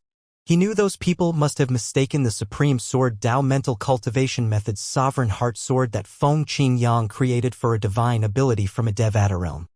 Zhang Yi continued to say as he looked at Duanling Tian, if I'm not mistaken, before Feng Qingyang obtained the inheritance from a great overarching golden celestial, he should be stronger than you. Since Zhang Yi had witnessed Duanling Tian's strength when he killed 2 eminent celestials effortlessly with the celestial sword, and when he overcame the last challenge earlier, he thought that Duanling Tian's strength was comparable to a 3 tribulation bodiless celestial or possibly even a 4 tribulation bodiless celestial. The reason Zhang Yi came to this conclusion was due to his weaker cultivation base. Otherwise, he would have been able to see that Duanling Tian's strength earlier was comparable to a 5 tribulation bodiless celestial. In other words, although Duanling Tian did not cast the assist-type divine ability, the elementary devouring tactic, his strength was equivalent to Feng Qingyang when Feng Qingyang first entered the Beyond Heaven secret zone and before he obtained the inheritance from a great overarching golden celestial. If he had cast the elementary devouring tactic, his strength would rise another 2 levels, which would make his strength comparable to a 7 tribulation bodiless celestial. The reason for him being stronger than Feng Qingyang before Feng Qingyang had obtained the inheritance from a great overarching golden celestial was due to him mastering the assist-type divine ability, the elementary devouring tactic, from a Devata realm and the celestial sword he possessed. Without the elementary devouring tactic and the celestial sword, Duanling Tian would be undoubtedly weaker than Sword Saint Feng Qingyang. After all, he had merely comprehended the Sovereign Heart Sword to its 4th stage. Based on Zhang Yi's words, Duanling Tian knew that Zhang Yi was unaware that the strength he had displayed earlier was comparable to a 5 tribulation bodiless celestial. Nevertheless, he did not reveal the truth to Zhang Yi. Zhang Yi continued speaking. Do you think those eminent celestials from the big mundane realms, including Yan Huang realm, were easy to deal with? Among those people, some of them owned celestial supreme treasures and mastered extraordinary divine abilities from the Devata realms. Although their numbers were small, those who competed with Feng Qingyang from your Saint Province realm had strength comparable to a 6 tribulation bodiless celestial. What? Duanling Tian was shocked when he found out those eminent celestials from the 4 large mundane realms were so strong. In fact, based on Zhang Yi's words, they seemed stronger than Sword Saint Feng Qingyang. In fact, there were many monstrous geniuses among the eminent celestials who entered the Beyond Heaven's secret zone at that time. For example, our Yan Huang realm had a peerless genius from Gao village sect whose strength was comparable to a 5 tribulation bodiless celestial despite being an eminent celestial. Zhang Yi said. Duanling Tian was shocked by Zhang Yi's words. An eminent celestial from Yan Huang realm whose strength was comparable to a 5 tribulation bodiless celestial. After a moment, Duanling Tian cried out, "Impossible!" He quickly turned to Zhang Yi and asked, "Zhang Yi, you mentioned the Gao village sect. Are you talking about Heavenly Marshal Zhu Gan Yi?" Zhu Gan Yi, a Heavenly Marshal, was a character from the ancient legend on Earth in Duanling Tian's past life. Based on that ancient legend, Heavenly Marshal Zhu Gan Yi had another identity as well. He was Monk Pig, the second senior brother, in the story of the Journey to the West. Zhu Gan Yi is the founder of Gao village sect. How do you know this? A shocked expression appeared on Zhang Yi's face when he heard Duanling Tian's words. Although the Gao village sect was one of the stronger forces in the Devata realms and its strength was roughly on par with the Celestial Masters sect, the Gao village sect kept a very low profile. For this reason, in Yan Huang realm, apart from those cultivators or sects with roots on planet Yan Huang, very few people knew about the Gao village sect, let alone the name of the sect's founder. Zhang Yi was already shocked when Duanling Tian previously mentioned the name of the founder of Celestial Masters sect, Zhang Tianshi. He was even more shocked now that Duanling Tian mentioned the name of the founder of Gao village sect. Earlier, Duanling Tian had said he knew the name of the founder of Celestial Masters sect due to the skeletal remains of a disciple from the Celestial Masters sect that were found in the Saint Province realm. Zhang Yi did not doubt Duanling Tian's words at that time. However, now that Duanling Tian accurately mentioned the name of the founder of Gao village sect, he could not help but feel suspicious. Did Duanling Tian make up a story about finding the skeletal remains of a disciple from Celestial Masters sect? When Duanling Tian saw the skeptical expression on Zhang Yi's face, he knew that he had revealed too much and he could guess what was going through Zhang Yi's mind at this moment. An idea appeared in his mind, and he said, "To be honest, I didn't find any skeletal remains of a disciple from Celestial Masters sect in the Saint Province realm. I know about the founders of Celestial Masters sect and Gao village sect because of an inheritance I obtained in the Saint Province realm." Inheritance? Zhang Yi looked at Duanling Tian skeptically. "Yes, it's a celestial supreme treasure I accidentally came across in the Saint Province realm.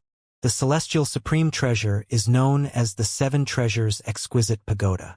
There was a pagoda spirit who called himself a 3-legged golden crow from planet Yan Huang. Duanling Tian cleverly brought up Elderhua. However, before Duanling Tian could finish his sentence, Zhang Yi interrupted him with a shocked expression on his face. "What? Did you just say you obtained the 7 Treasures Exquisite Pagoda?" "Yes." Duanling Tian nodded. He then continued to talk about the treasure in detail.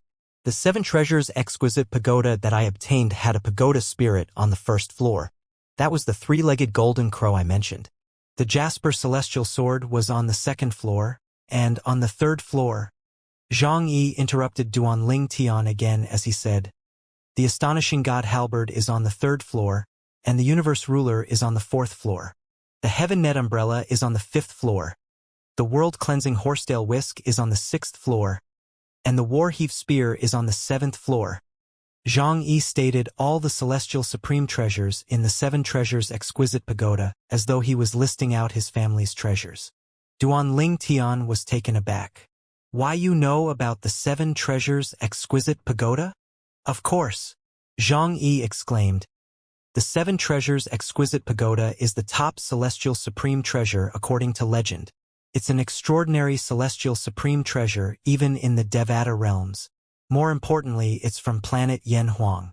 Therefore, it's a source of pride for those of us with roots on planet Yan Huang." Zhang Yi's eyes burned with desire and pride as he looked at Duanling Tian. And never in my wildest dream would I imagine that you managed to obtain the extraordinary celestial supreme treasure, the 7 Treasures Exquisite Pagoda." Zhang Yi gulped. Like those crazed fans on Earth in Duanling Tian's past life, He disregarded his image and pleaded, Duanling Tian, see, can you please take the 7 treasures exquisite pagoda out, so I can have a look? Just one look is good enough. He looked at Duanling Tian expectantly after he finished speaking. A bitter expression appeared on Duanling Tian's face as soon as he heard Zhang Yi's words. He sighed before he said, the 7 treasures exquisite pagoda had been destroyed along with Elder Hua. What? Zhang Yi was shocked. He shook his head as he said, impossible. Absolutely impossible. How can there be any force in the mundane realm that's strong enough to destroy the 7 treasures exquisite pagoda? As one of the most extraordinary celestial supreme treasures, let alone the mundane realms, not many people possess the strength to destroy the pagoda even in the Devata realms. Even a great, overarching golden celestial wouldn't be able to destroy it. He paused for a moment before he looked at Duanling Tian with a frown on his face as he said, Duanling Tian, did you make a mistake? The 7 treasures exquisite pagoda can't be so easily destroyed.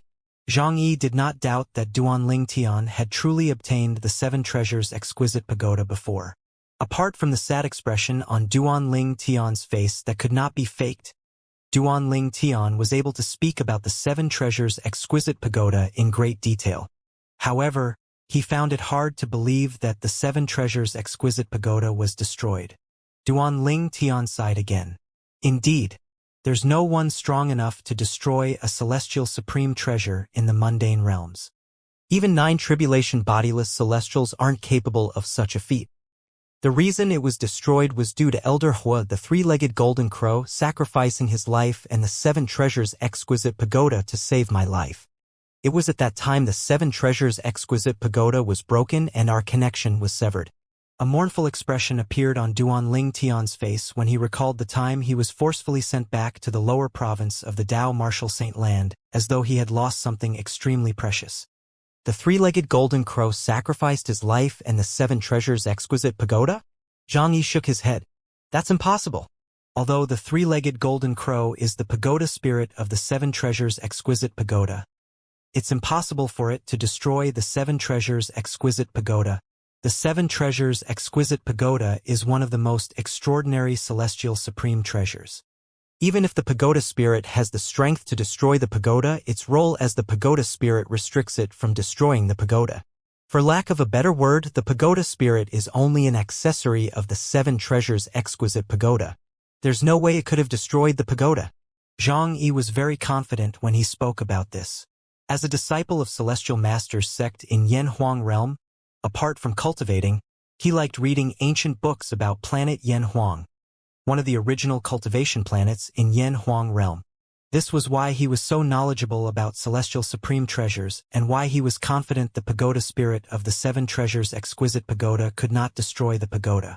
Naturally, Duanling Tian desperately wished Zhang Yi's words were true, but he found it difficult to believe. After all, he also wished that Elder Hua was alive well and the 7 treasures exquisite pagoda was not destroyed. At that time, my connection with the 7 treasures exquisite pagoda was severed. There was no doubt about it. Duanling Tian thought to himself, is it possible that I was wrong? However, I clearly lost my connection to the 7 treasures exquisite pagoda. Moreover, Elder Hua shouldn't be able to break my connection with the pagoda. Zhang Yi had a solemn expression on his face as he said, tell me what happened in detail. I'm confident in my knowledge about celestial supreme treasures and its souls. There's no way that my words are wrong. When Duanling Tian saw how serious Zhang Yi was, he recounted what happened in great detail. After he finished recounting what had happened, he looked at Zhang Yi and asked, now, do you still think the 7 treasures exquisite pagoda isn't destroyed? Of course, Zhang Yi said confidently even after he listened to Duanling Tian's words. Based on your words, the 3-legged golden crow, the pagoda spirit of the 7 treasures exquisite pagoda, didn't have his full strength since the pagoda isn't completely restored. In other words, even if he sacrificed his life to save you, it wouldn't affect the pagoda at all. You assumed that he used the pagoda's power to self-destruct, but that's even more unlikely. Although the relationship between a celestial supreme treasure and its artifact soul isn't really a master and slave relationship, there's no doubt that celestial supreme treasures are superior to its artifact souls. An artifact soul can't destroy its celestial supreme treasure. He paused for a moment before he concluded, therefore, it's impossible for the three-legged golden crow to sacrifice its life and the pagoda to tear a hole in the void to send you back to the lower province of the Dao Martial Saint Land. But Duanling Tian said with a frown. However, Zhang Yi interrupted Duanling Tian before Duanling Tian could speak. According to what you said, there's only one possibility left. An external force probably intervened and sent you back to the lower province of the Dao Martial Saint Land and took the 7 treasures exquisite pagoda away from you. The external force was probably strong enough to break the connection between you and the pagoda. In conclusion, the 7 treasures exquisite pagoda and the pagoda spirit are probably alive and well. He glanced at Duanling Tian before he added, as for the pagoda spirit's instruction to put the Jasper Celestial Sword back in the 7 treasures exquisite pagoda, I suspect that it was done deliberately so you would return the Celestial Supreme Treasure to the pagoda. After all, if you didn't want to return the Jasper Celestial Sword to the pagoda, there was nothing the pagoda spirit could do. After Zhang Yi finished speaking, he remained silent to give Duanling Tian time to mull over his words. What kind of force can send me back to the lower province and take the 7 treasures exquisite pagoda away from me at the same time? Naturally, I wish Elder Hua is alive and well, and the 7 treasures exquisite pagoda isn't destroyed, but I still find it hard to believe. Duanling Tian stubbornly persisted in his views.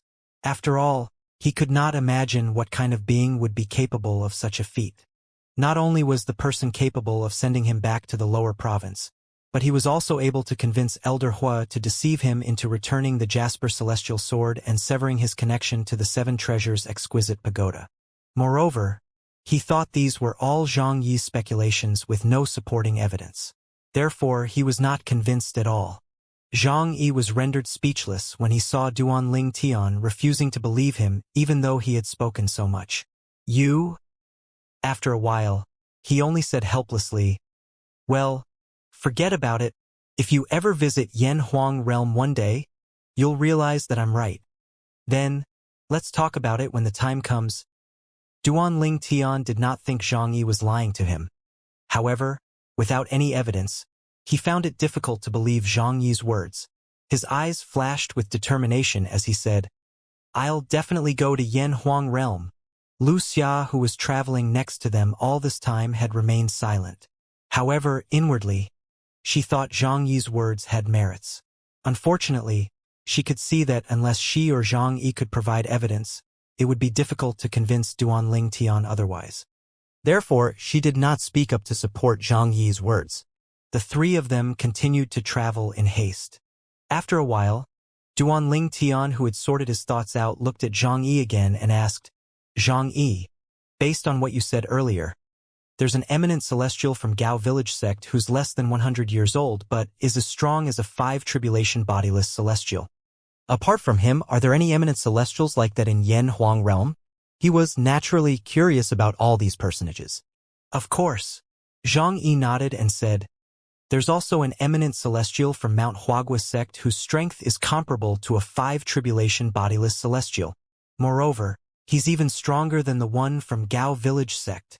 Mount Huagua sect? Duanling Tian was stunned when he heard Zhang Yi's words. When Duanling Tian heard Zhang Yi mention a strong force called Gao village sect, he had already felt shocked. However, he was even more shocked when he heard Zhang Yi mentioning Mount Huagua sect. He shook his head and smiled wryly. Indeed, they're good brothers. Based on Duanling Tian's words, it was not difficult for Zhang Yi to figure out that Duanling Tian had also heard about Mount Huagua sect. It seems like you've heard about Mount Huagua sect as well. Indeed, the founders of Gao village sect and Mount Huagua sect were brothers. They were not biological brothers, but they were brothers because they had the same master.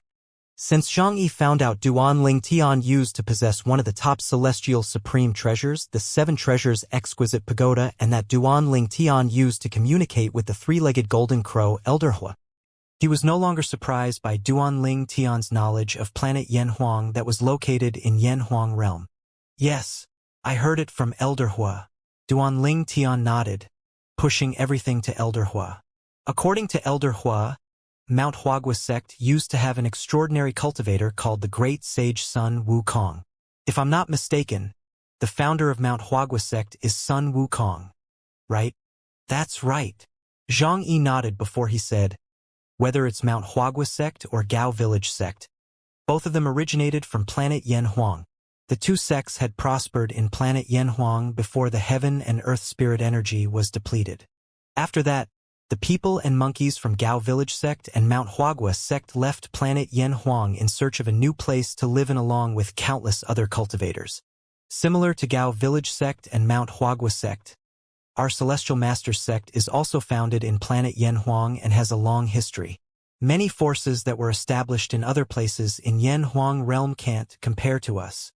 Since Gao Village sect and Mount Huagua sect have an eminent celestial below the age of 100 whose strength is comparable to a 5 tribulation bodiless celestial, does the Celestial Masters sect have someone like that as well?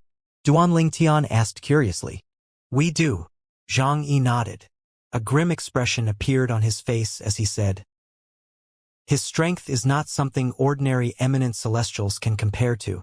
However, his strength is still considerably weaker compared to the two from Gao Village sect and Mount Huagua sect.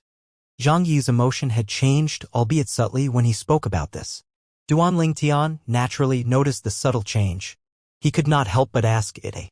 It seems like you don't really like that person from the Celestial Masters sect. Yes. Zhang Yi did not bother to conceal this fact. He said irritably, in the beginning, there was no enmity between us. However, there was one time when we were queuing up to accept tasks. His younger brother had jumped the queue. Just because I pointed it out and took issue with it, he felt as though I'd wronged his brother. Since then, he had begun to oppose me. It's fine if I don't meet him, but if I'm unlucky and I meet him, he'll beat me up quite badly. Although Zhang Yi had spoken somewhat indifferently, Duanling Tian and Wuxia could still hear the anger and humiliation in his tone. Duanling Tian even noticed Zhang Yi was clenching his fists so hard that his fingernails had pierced his flesh, causing blood to drip from his tightly clenched hands. Duanling Tian asked, what's his name? Zhang Yi replied through clenched teeth, Zhang Tingjun. Zhang Tingjun. I'll remember this name. Duanling Tian nodded and said, if we encounter him, I'll make sure to avenge you. It was only natural that he wanted to avenge Zhang Yi since he regarded Zhang Yi as a friend.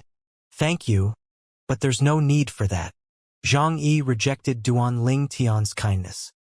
He explained in a decisive tone, I want to avenge myself.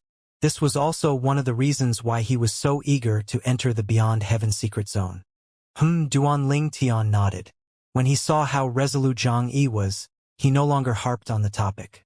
He turned to Wuxia and asked, Wuxia, I remember you said the big mundane realm you're from is called Vast Cloud Realm.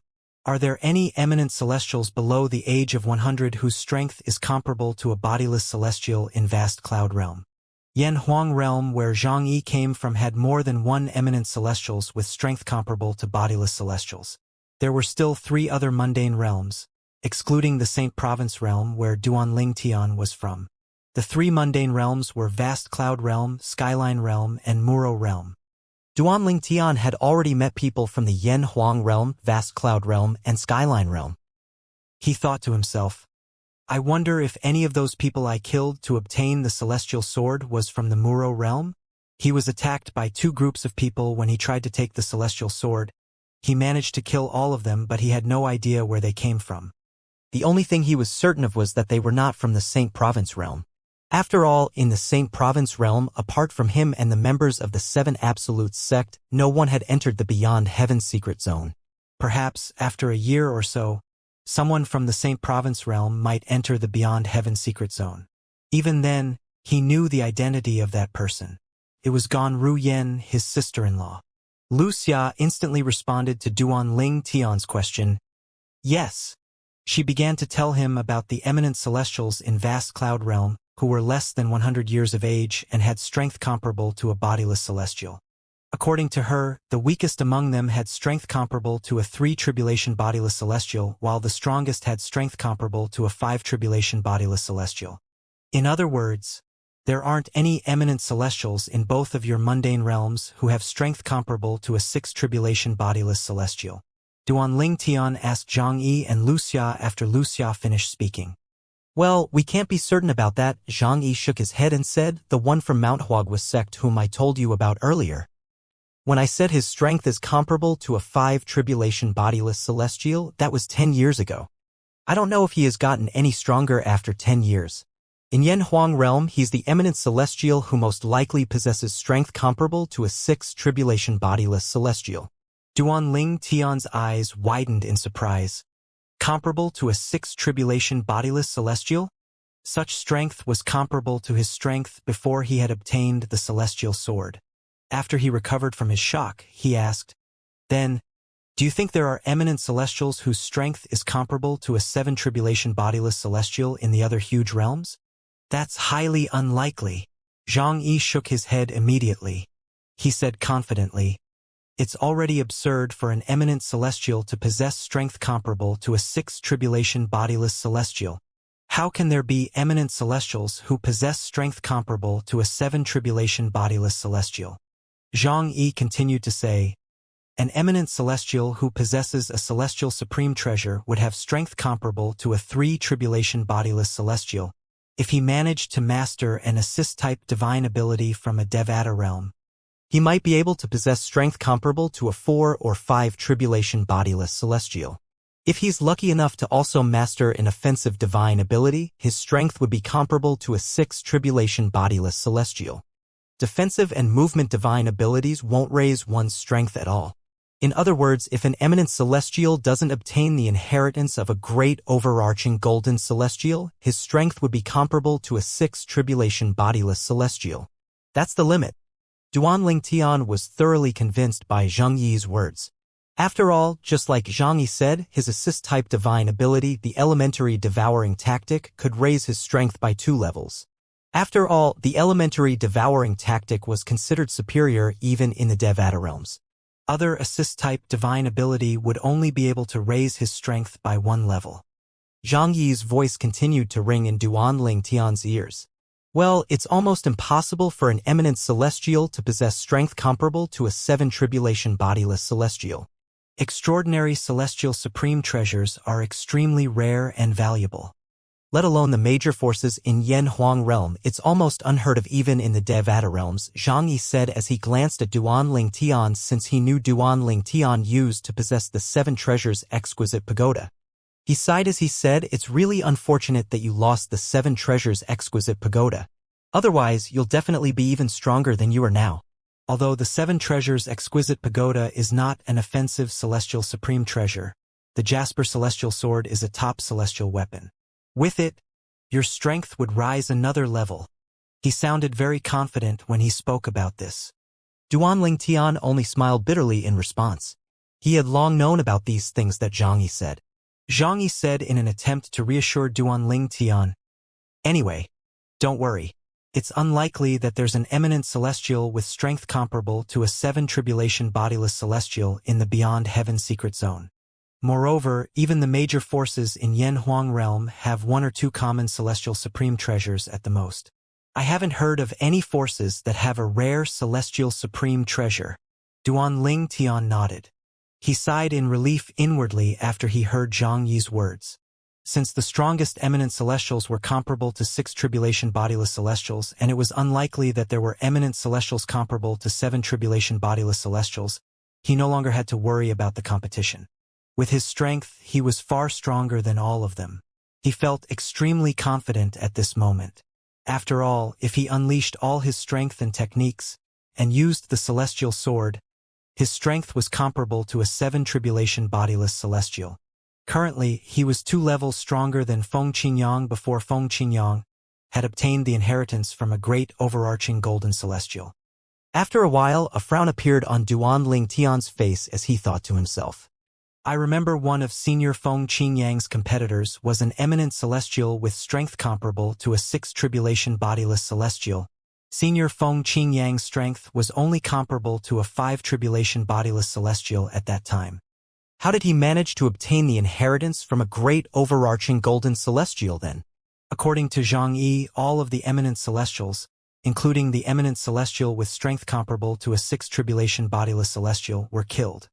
Sword Saint Feng Qingyang was the last one standing and managed to obtain the inheritance from a great overarching golden celestial.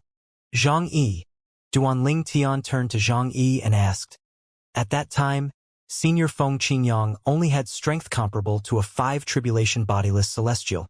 How did he manage to obtain the inheritance from a great overarching golden celestial when there was an eminent celestial whose strength was comparable to a 6 tribulation bodiless celestial around? I'm not sure as well. Zhang Yi shook his head and said, however, I have my own theory. It's similar to all the theories in our Yen Huang realm. Please tell me, Duanling Tian said eagerly. Many people, like me, assume that the sword cultivator Feng Qingyang, from your Saint Province realm, obtained a celestial supreme treasure while he was fighting with the other eminent celestials. We suspect that the celestial supreme treasure was a celestial sword. Since he's a sword cultivator, a celestial sword was definitely beneficial to him. At that time, his strength was comparable to 5 tribulation bodiless celestial. However, with the addition of a celestial sword, his strength would be comparable to a 6 tribulation bodiless celestial. This way, it makes sense how he managed to obtain the inheritance left by a great overarching golden celestial. Zhang Yi explained patiently. When Duanling Tian heard Zhang Yi's words, his eyes brightened like the stars in the night sky. You're right. Why didn't I think of this? Duanling Tian had forgotten about this because Feng Qingyang's strength came from his complete mastery of the Sovereign Heart Sword. He did not rely on any divine abilities from the Devata realms at all to gain his strength that was comparable to a 5 tribulation bodiless celestial. He had assumed that even if Feng Qingyang had obtained any extraordinary techniques or divine abilities in the secret zone, he would not have the time to completely master it. He had forgotten that if Feng Qingyang had obtained a celestial supreme treasure, he could use it immediately to raise his strength. Duanling Tian was still lost in his thoughts when he felt the feng shui compass vibrating in his hand. The needle was spinning around as though it had gone crazy. Have we arrived? He looked around and discovered he was hovering above a vast lake. The surface of the lake was so calm that it looked like a mirror. Is it possible that the second treasure vault is in the lake? When Duanling Tian was surveying the lake beneath his feet, the feng shui compass began to vibrate violently again. He could clearly sense a force brewing in the feng shui compass. Although the force was not particularly strong, if it went out of control, it was more than capable of destroying the feng shui compass. Duanling Tian quickly prepared to suppress the force that was running amok in the feng shui compass. However, to his surprise, the material that the feng shui compass was made from blocked his energy from entering the compass. He thought to himself, it seems like the feng shui compass no longer serves a purpose. As soon as that thought rose in Duanling Tian's mind, he did not hesitate as he threw the feng shui compass and it flew hundreds of meters away. Duanling Tian? Zhang Yi and Wuxia were, naturally, stunned by Duanling Tian's sudden action of throwing the feng shui compass away. Bang!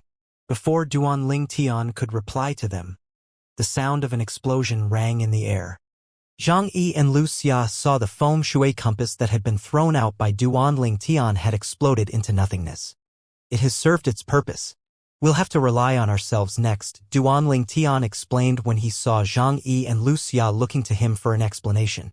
After speaking, he turned to study the lake beneath his feet. Zhang Yi looked at the lake as well as he muttered. So there's either an inheritance from a great overarching golden celestial or clues leading to it in this lake? Wuxia grumbled. Similar to the valley, my divine consciousness is restricted here as well. Duanling Tian had also discovered that his divine consciousness was being suppressed by a force from the lake. Due to this reason, he was convinced their destination was the lake. He beckoned to Zhang Yi and Wuxia before he said, "Let's go." Splash, splash, splash. The sound of water splashing rang in the air as they entered the lake. It did not take long before the surface regained its calmness. Once they entered the lake, it did not take long before they encountered a formation. Challenges presented themselves to the 3 people one after another. However, it was easy for Duanling Tian to deal with these challenges. With the valley serving as a lesson, he became more prudent in protecting Zhang Yi and Wuxia. They passed the challenges smoothly and obtained the next clue. Wuxia had a gloomy expression on her face as she said, "This is not where the inheritance from a great overarching golden celestial is located. This is only our second stop and you're expecting to find the inheritance from a great overarching golden celestial? Aren't you being too greedy?" Zhang Yi shook his head. "Let's go. Let's go to our next destination," Duan Ling Tian said excitedly as he looked at the new feng shui compass in his hand. They did not waste any time and began to travel to their next destination. After a while, Wuxia, who was extremely sharp-sighted, suddenly cried out, "There's someone up ahead." As soon as Wuxia had spoken, Duan Ling Tian also discovered the people up ahead. "There's two of them," Zhang Yi said. He saw two figures flying in the distance. Based on their speed, he could tell they were at the 8th form of the Saint Celestial stage. After a while, three of them saw another four people trailing after the first two people. "Why is everyone heading in that direction?" Three of them were puzzled. That's Duan Ling Tian suddenly narrowed his eyes. He had just seen another figure flying in that direction. However, his speed was so fast that Zhang Yi and Wuxia did not notice him at all. With Duan Ling Tian's strength, it was not difficult for him to determine the other person's cultivation base. For Tribulation Bodiless Celestial. After a while, Duan Ling Tian said to his companions, "Let's check it out." He made a decision to have a look at the place where everyone seemed to be going, even though it was not the direction where the needle of the feng shui compass was leading them to. After all, the last time he encountered such a situation, he managed to obtain the celestial sword. "Let's go over and have a look." Zhang Yi and Wuxia's eyes brightened when they heard Duan Ling Tian's words. They were certain there must be something there since there were so many people heading there. Moreover, those people were traveling in a hurry. This further convinced them that there must be something special in that place. However, they were unaware that a 4 Tribulation Bodiless Celestial had also gone that way since they were too weak to discover his presence. As they made their way there, they discovered many black dots coming from all directions. These black dots were people who were all heading to the same destination as them. "There are so many people," Wuxia exclaimed when she saw this. "There must be some sort of treasure there," Zhang Yi said solemnly with a hint of excitement in his eyes. "Let go," Duan Ling Tian urged Zhang Yi and Wuxia. He was excited as well when he saw this scene that was similar to when he obtained the celestial sword. He thought to himself, could there be another celestial supreme treasure? Duan Ling Tian had been in the Beyond Heaven secret zone for quite a while now. Additionally, after speaking to Zhang Yi, his knowledge about the Beyond Heaven secret zone had increased as well. Apart from the inheritance from a great overarching golden celestial and the clues leading to it, he knew the secret zone contained other treasures as well. These treasures were usually not hidden, but they were protected by many formations. Anyone who wished to obtain the treasures would have to break the formations just like Duan Ling Tian did when he obtained the celestial sword. At that time, the celestial sword was hiding in plain sight with many formations protecting it. When Duan Ling Tian, Zhang Yi, and Wuxia arrived at the place, they stood among the crowd. "Just as I thought," Duan Ling Tian exclaimed when he saw a small silver bell with a red string hovering above the peak of the tallest mountain. The small bell emitted a silver light and the aura of a rare treasure. Everyone could feel the aura from the small bell. It was obvious the aura was not restricted by the formations at all. They looked at each other warily before they turned to look at the small silver bell with greed in their eyes. All of them looked as though they could not wait to rush up to the bell to take possession of it. "It's a celestial supreme treasure." "Sure enough, it's a celestial supreme treasure. This celestial supreme treasure is mine," a shirtless middle-aged man said domineeringly. "I'm Qi Gon, the supreme elder of the famous king's sect from vast cloud realm." He directly revealed his cultivation base to intimidate everyone present on the scene. "A 4 Tribulation Bodiless Celestial?" Duan Ling Tian felt like laughing when he heard the shirtless middle-aged man's words. Even a 4 Tribulation Bodiless Celestial dared to boast so openly in here? After all, with so many people around, there must be many 4 Tribulation Bodiless Celestials around. In fact, there might even be 5 Tribulation Bodiless Celestials present at this moment. Sure enough, at this moment, a gray-clad old man stepped forward and scoffed. How dare a mere 4 Tribulation Bodiless Celestial speak such big words and claim ownership of the celestial supreme treasure? Do you believe I'll kill you as soon as you make a move? Boom! As soon as the gray-clad old man finished speaking, a vast and terrifying force surged out of his body unreservedly. Five tribulation bodiless celestial? Qigong, the supreme elder of the famous king's sect from vast cloud realm, widened his eyes in fear when he realized there was someone stronger than him present on the scene. His heart sank immediately. He knew his chances of obtaining the celestial supreme treasure were very low now. When he felt the pressure from the gray-clad old man who was a 5 tribulation bodiless celestial, he was not stubborn and instantly admitted defeat. He had an embarrassed expression on his face as he said humbly, Senior, I was just joking earlier." The gray-clad old man only scoffed in response to Qigong before he looked away. 5 tribulation bodiless celestial. He's a 5 tribulation bodiless celestial. With a 5 tribulation bodiless celestial around, there's no chance of me obtaining this celestial supreme treasure. I guess we can only watch the show. With a 5 tribulation bodiless celestial around, who else would be able to snatch this celestial supreme treasure away? How unfortunate. I rushed here without resting. If I knew there would be a 5 tribulation bodiless celestial here, I wouldn't have come at all. It's really unbearable having to watch the celestial supreme treasure falling into another person's hands. A hint of regret could be heard in everyone's voices as they discussed among themselves. I think this old man is the supreme guardian of Heavenly Note sect from Muro realm. His name is P61. It did not take long before someone from the crowd identified the gray-clad old man. After all, there were quite a few people from Muro realm among the people present on the scene. P61? He's the supreme guardian of Heavenly Note sect who passed his 5th bodiless celestial tribulation 300 years ago. Yeah, that's him. Duanling Tian thought to himself. As it turns out, this 5 tribulation bodiless celestial is from Muro realm. I was just thinking that I've met people from the 3 other realms except for Muro realm. Now, not only did I meet someone from Muro realm, but I even met a 5 tribulation bodiless celestial from Muro realm. Wuxia, who was standing next to Duanling Tian, said with a sigh, "How unlucky. I can't believe there's a 5 tribulation bodiless celestial here. I guess the celestial supreme treasure is destined to be his." Although Zhang Yi remained silent, the disappointment in his eyes was obvious. Similar to Wuxia, he did not think they stood a chance in obtaining the celestial supreme treasure. After all, both he and Wuxia thought Duanling Tian's strength was only comparable to a 4 tribulation bodiless celestial. They did not think he would be able to defeat P61. Meanwhile, the people present, including a few 4 tribulation bodiless celestials, shook their heads as they discussed among themselves. A hint of unwillingness could be seen on their faces as they spoke. However, there was nothing they could do.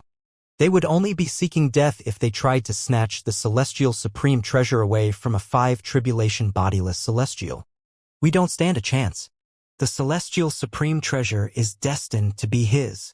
Duanling Tian and P61, the supreme guardian of Heavenly Notes sect from Muro realm, were just about to make their moves to break the formations when a voice rang in the air. "Grandfather."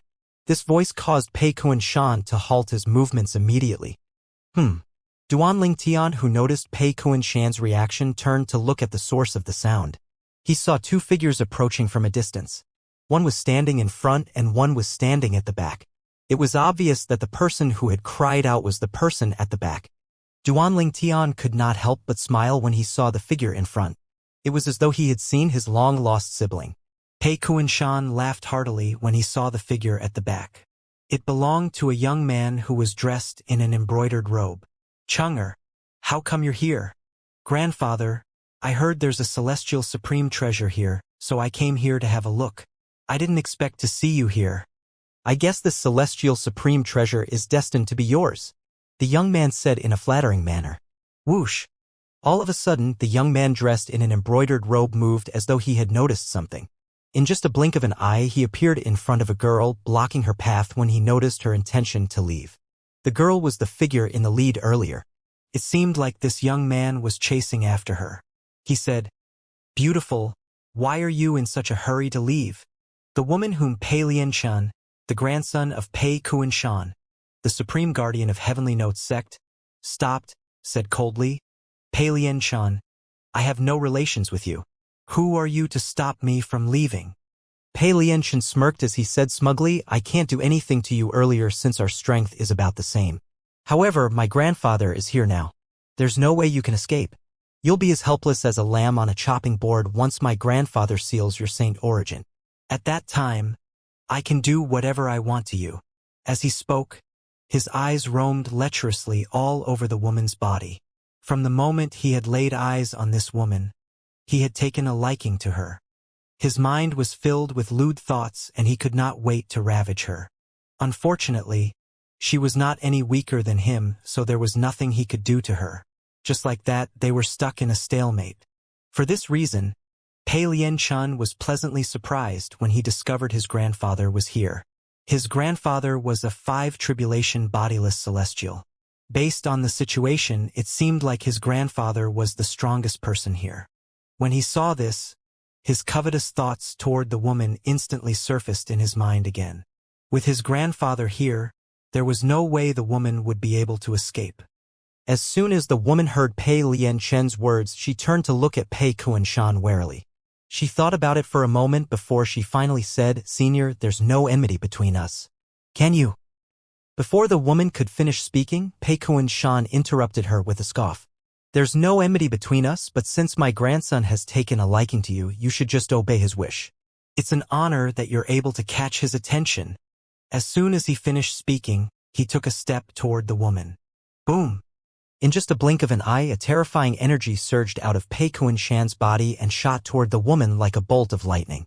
It was obvious that Pei Kuan-shan intended to seal her saint origin. No! The woman cried out. A hint of despair could be seen in her eyes. After a while, a hint of determination filled her eyes. She clenched her jaw. It seemed like she had decided to commit suicide before Pei Kuan-shan could seal her saint origin. She would rather die than let Pei Lian-chan have his way with her. At the moment the woman was about to implode the saint origin in her body to commit suicide, a familiar voice tinged with a sense of urgency cried out, Xuanai, stop! Han Xuanai instantly halted her movement. She did not need to look to know that the person who had spoken was none other than Duan Lingtian, the man whom she regarded as her brother. Brother Lingtian? Boom. However, before Duan Lingtian could reply to her, Pei Kuan-shan's energy landed on Han Xuanai's body, sealing most of her saint origin. Only a small portion was left so she could maintain her flight in the air. Pei Lian-chen's eyes brightened when he saw this. As he prepared to capture Han Xuanai, a purple-clad figure appeared next to Han Xuanai like a ghost. As soon as he appeared, he sent his energy into her body and unsealed her saint origin. Meanwhile, the people in the surrounding had broken up into an uproar. All of them had discovered an anomaly in the surroundings. The heaven and earth spirit energy is gone? What's happening? No, wait. The heaven and spirit energy is slowly coming back, but they're extremely sparse. Meanwhile, Pei Kuan-shan was staring at Duan Lingtian, who was standing next to Han Xuanai. He discovered that Duan Lingtian had already unsealed her saint origin. Apart from that, he also noticed Duan Lingtian was looking at him with killing intent. He felt like a prey that was being hunted by a venomous snake. He knew the disappearance of the heaven and earth spirit energy in the surroundings was due to Duan Lingtian, since he saw the energy rushing into Duan Lingtian's body. How could Duan Lingtian not feel murderous when he saw Pei Lian-chen and Pei Kuan-shan targeting Han Xuanai? Apart from being the successor of the Red Dust progeny from the Seven Absolute sect, she was someone he regarded as his sister. An eminent celestial with an assist-type divine ability from a Devata realm? It was not difficult for Pei Kuan-shan to determine Duan Lingtian's cultivation base and the origin of his assist-type divine ability. He, naturally, thought the assist-type divine ability was from a Devata realm since it was capable of absorbing all the heaven and earth spirit energy in the surroundings. With his divine consciousness, he could sense how quickly the purple-clad young man had absorbed the energy in the surroundings.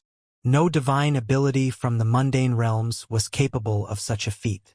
Han Xuanai, who had regained her saint origin, moved closer to Duan Lingtian and asked excitedly, Brother Lingtian, what are you doing here? She looked exactly like a child at this moment. Duanling Tian shifted his attention away from Pei Kunshan and looked at Han Xuanai. The look in his eyes changed in an instant. It turned incomparably gentle. After all, he treated her like his biological sister. He said, "I saw many people making their way here, so I came to have a look." "Who knew I would meet you here?" Pei Lianchen's expression darkened. He stared at Duanling Tian and asked coldly, "Who are you?" How could he not feel furious when the woman he had coveted for so long was looking at another man with such excitement? Duanling Tian ignored Pei Lianchen as he asked with a smile on his face, "Xuanai, how do you want Brother Ling Tian to punish him?" Upon hearing Duanling Tian's question, Han Xuanai's eyes flashed with killing intent as she turned to look at Pei Lianchen. She gritted her teeth and said, "Brother Ling Tian, I never want to see him ever again." "Okay." Duanling Tian nodded with a smile. However, upon closer inspection, one would be able to see the rage in his eyes. Whoosh! A gust of wind appeared as soon as Duanling Tian finished speaking. Pei Kunshan had immediately moved to stand in front of Pei Lianchen, shielding him. Pei Lianchan, who was terrified, sighed in relief when he saw his grandfather standing in front of him. After all, based on Duanling Tian's speed when he moved to Han Xuanai earlier, he could tell that Duanling Tian was not weak. He knew he was no match for Duanling Tian. Therefore, he thought he was going to meet his end earlier. Pei Kunshan, who was shielding Pei Lianchan, asked coldly, "You're an eminent celestial who has mastered a divine ability from a Devata realm. Which realm are you from and what force do you belong to?" Pei Kunshan had asked this question because he thought Duanling Tian must have an extraordinary background since he was able to master a divine ability from a Devata realm. Therefore, if it was not necessary, he did not want to start a conflict with Duanling Tian. He might be a 5 bodiless celestial, but he was like an ant compared to the powerhouses in the top forces. Those powerhouses from the top forces were easily 6 or 7 bodiless celestials. In fact, they might even have 8 bodiless celestials. As soon as the people in the surroundings heard Pei Kunshan's words, all their attention shifted to Duanling Tian. Naturally, they knew eminent celestials who had mastered divine abilities from Devata realms were much stronger than ordinary eminent celestials. In fact, they were comparable to 3 bodiless celestials. There were only a handful of individuals like these in their respective realm. Moreover, most of these individuals were from the top forces in their realms. Their backgrounds were not something ordinary people could compare to. Meanwhile, Zhang Yi and Wuxia were looking at Duanling Tian worriedly. They knew he was from a small mundane realm and did not have any backing. Moreover, both of them thought his strength was only comparable to a 4 bodiless celestial. He was no match for Pei Kunshan at all.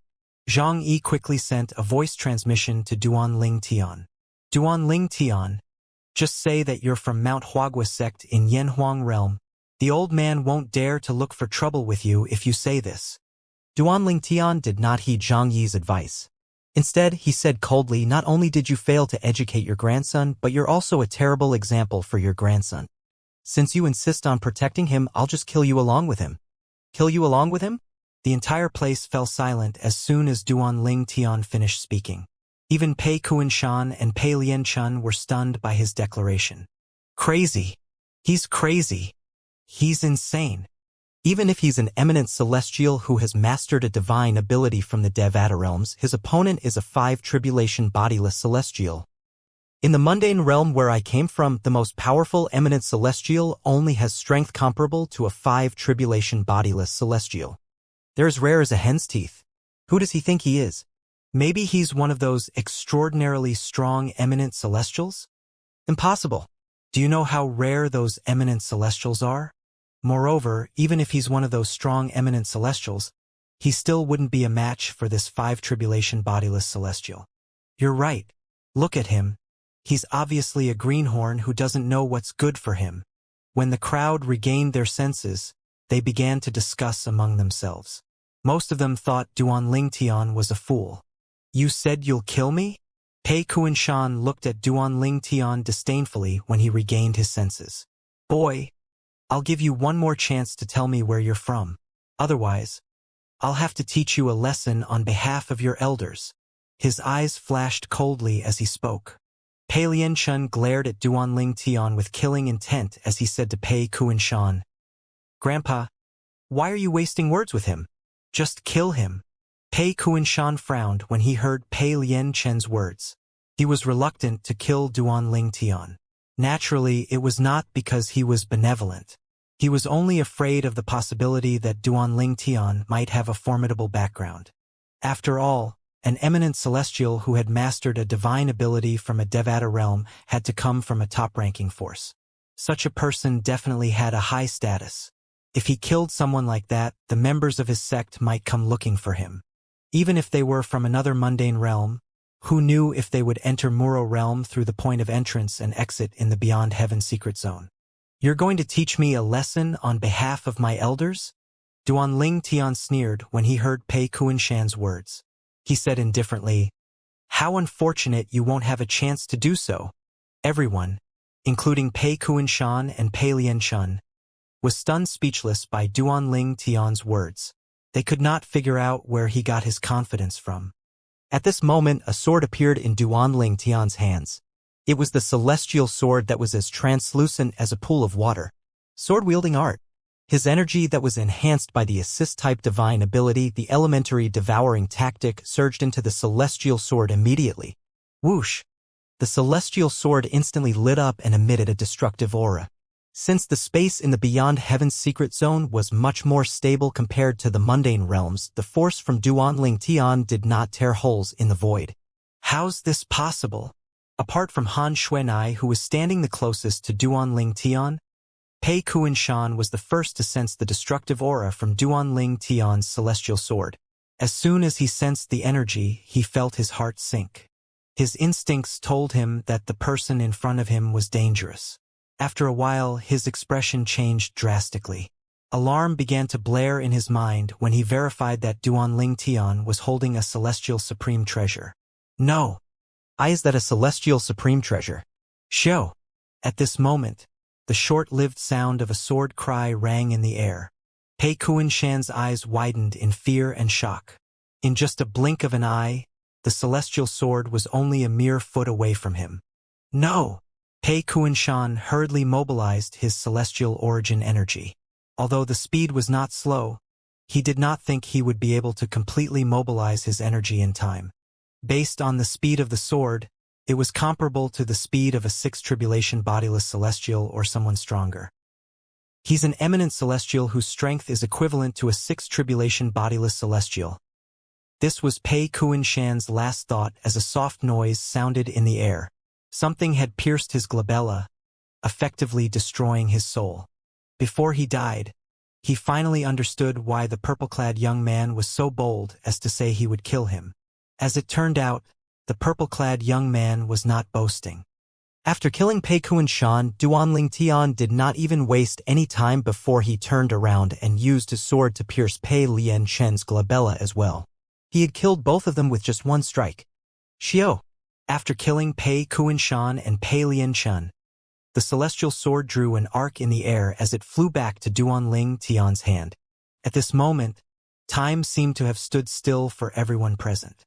The 4 tribulation bodiless celestials, in particular, were thunderstruck since they managed to catch a brief glimpse of Duanling Tian's attack. It took them a while before they regained their senses. Even the strongest 5 tribulation bodiless celestial wouldn't be able to cast such an attack, right? Since Pei Kunshan, who was a 5 tribulation bodiless celestial, couldn't even react in time and dodge the attack, doesn't it mean this person is as strong as a 6 tribulation bodiless celestial? Who is he? He has such heaven-defying strength despite only being an eminent celestial. The 4 tribulation bodiless celestials present on the scene felt their hearts thumping wildly in their chests when they discussed this among themselves. Meanwhile, the rest of the people present on the scene finally regained their senses one after another. All of them were baffled. They saw Pei Kunshan's body fading away, while Pei Lian Chen's body fell to the ground.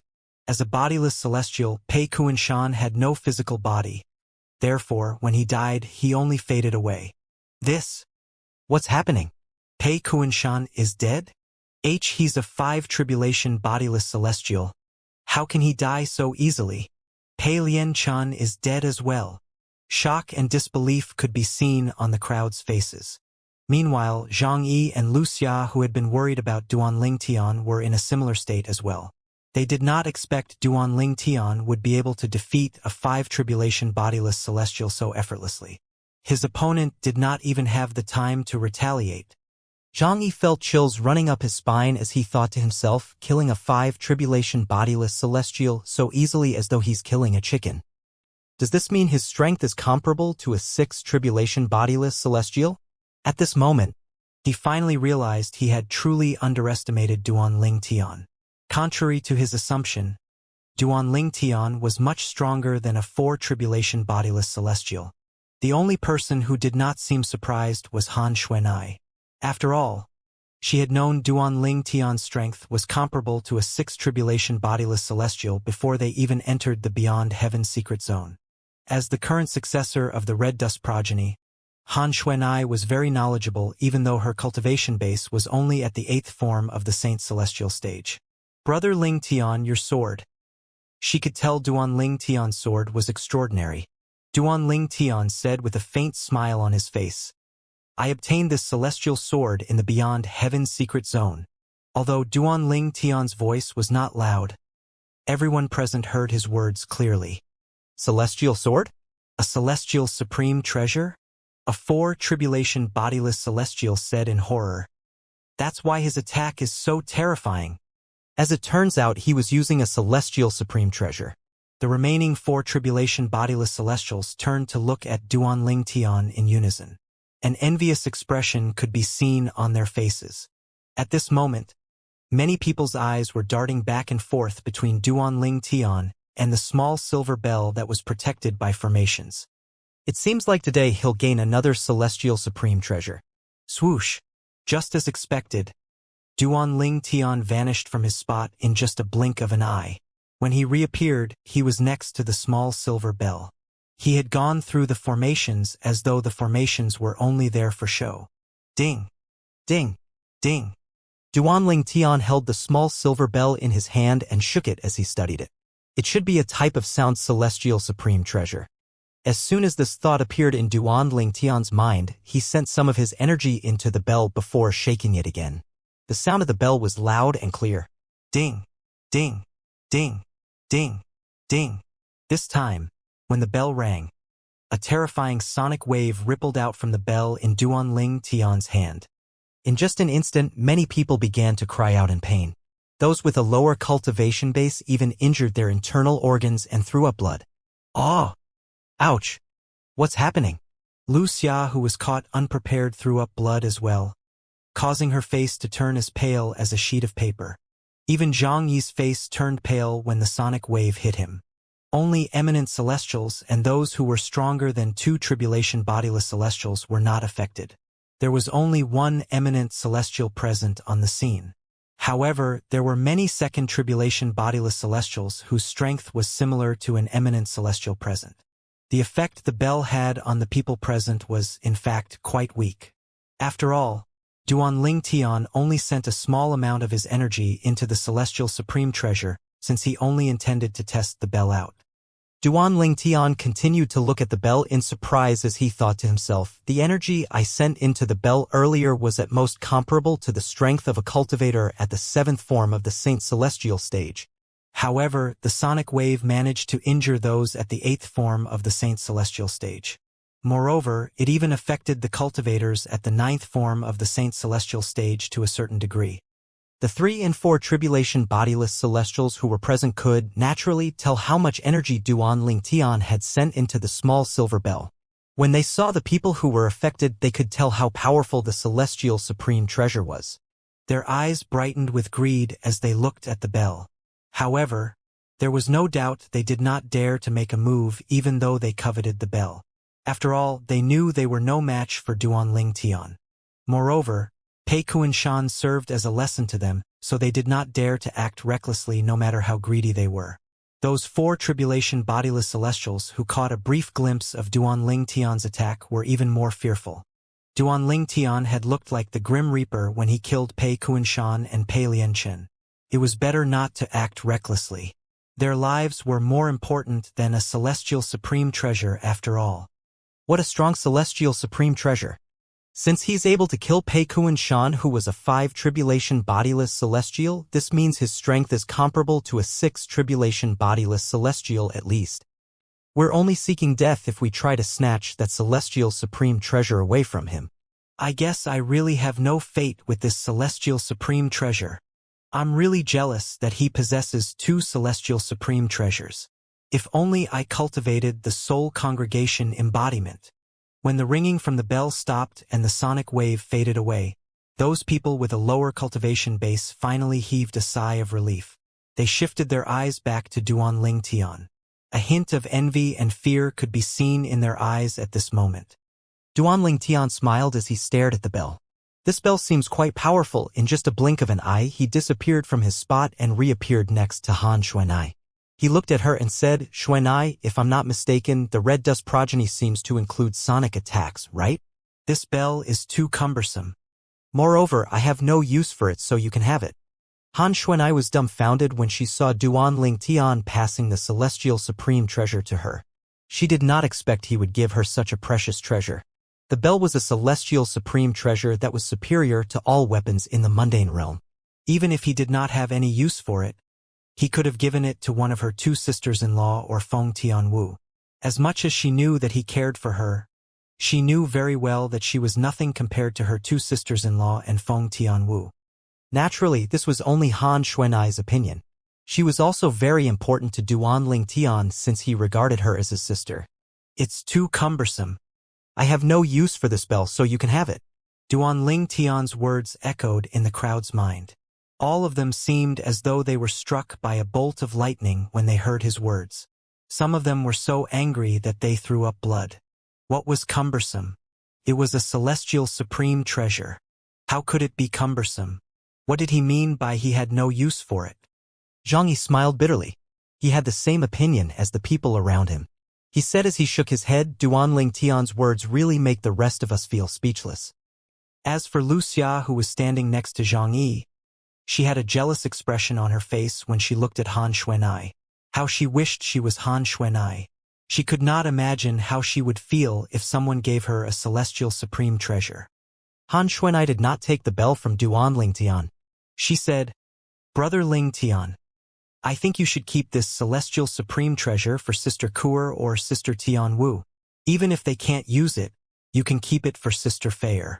Naturally, she also wanted the bell, but she knew she should not accept it.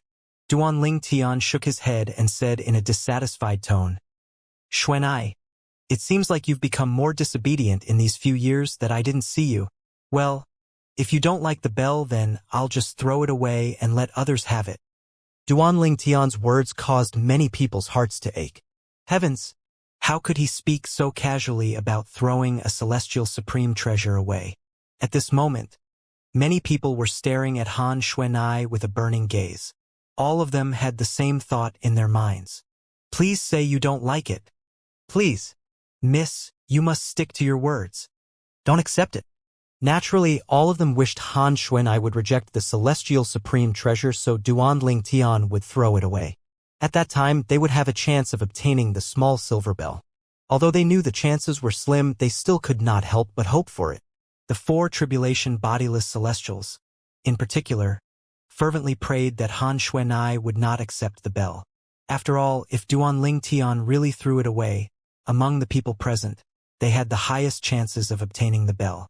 "Brother Ling Tian, you?"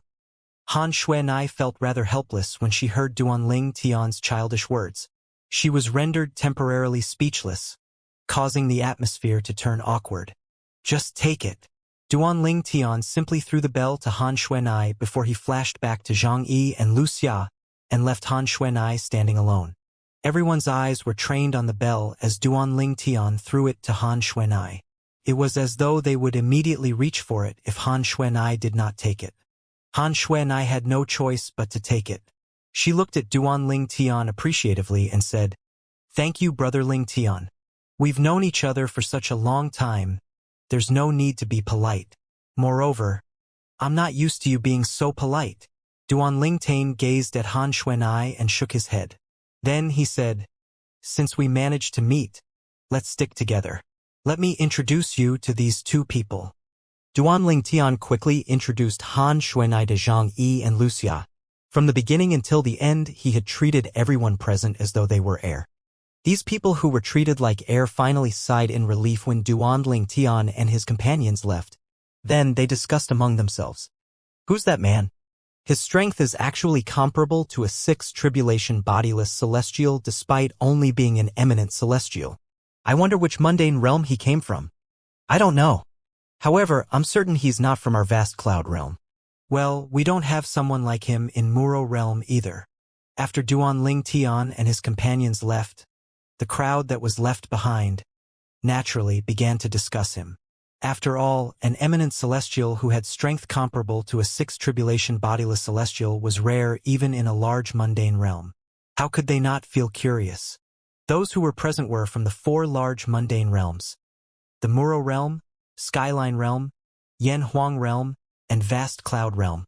However, none of them had heard of such a person in their respective mundane realm.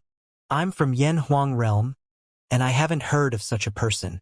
If he's really from Yanhuang realm, then he can only be that person from Mount Huagua sect, a man from Yanhuang realm remarked. Mount Huagua sect from Yanhuang realm? Although I'm not from Yanhuang realm, I've heard of this sect. Rumor has it that this sect is the strongest sect in Yanhuang realm. A man from Skyline realm was shocked. He could not help but say, based on your words, there's an eminent celestial whose strength is comparable to a sixth tribulation bodiless celestial from Mount Huagua sect in Yanhuang realm? Does this mean that man is from Mount Huagua sect in Yanhuang realm? Many people shifted their attention to this man when they heard his words. No, the man from Yanhuang realm shook his head without any hesitation at all. Based on my knowledge, the eminent celestial from Mount Huagua sect isn't a sword cultivator. For this reason, I'm certain that the purple-clad young man isn't from Yanhuang realm nor Mount Huagua sect. Then, he looked around and questioned, don't you have any eminent celestials whose strength is comparable to a sixth tribulation bodiless celestial in your realm? Well, we have eminent celestials like him, a man from the vast cloud realm said before he shook his head. However, similar to you, I'm certain that the purple-clad young man didn't come from our vast cloud realm. We haven't heard about any eminent celestials whose strength is comparable to a sixth tribulation bodiless celestial in our Muro realm. The people from Muro realm said. We have one in Skyline realm. However, that man is a saber cultivator. The person from Skyline realm also shook his head. There are only two possibilities left.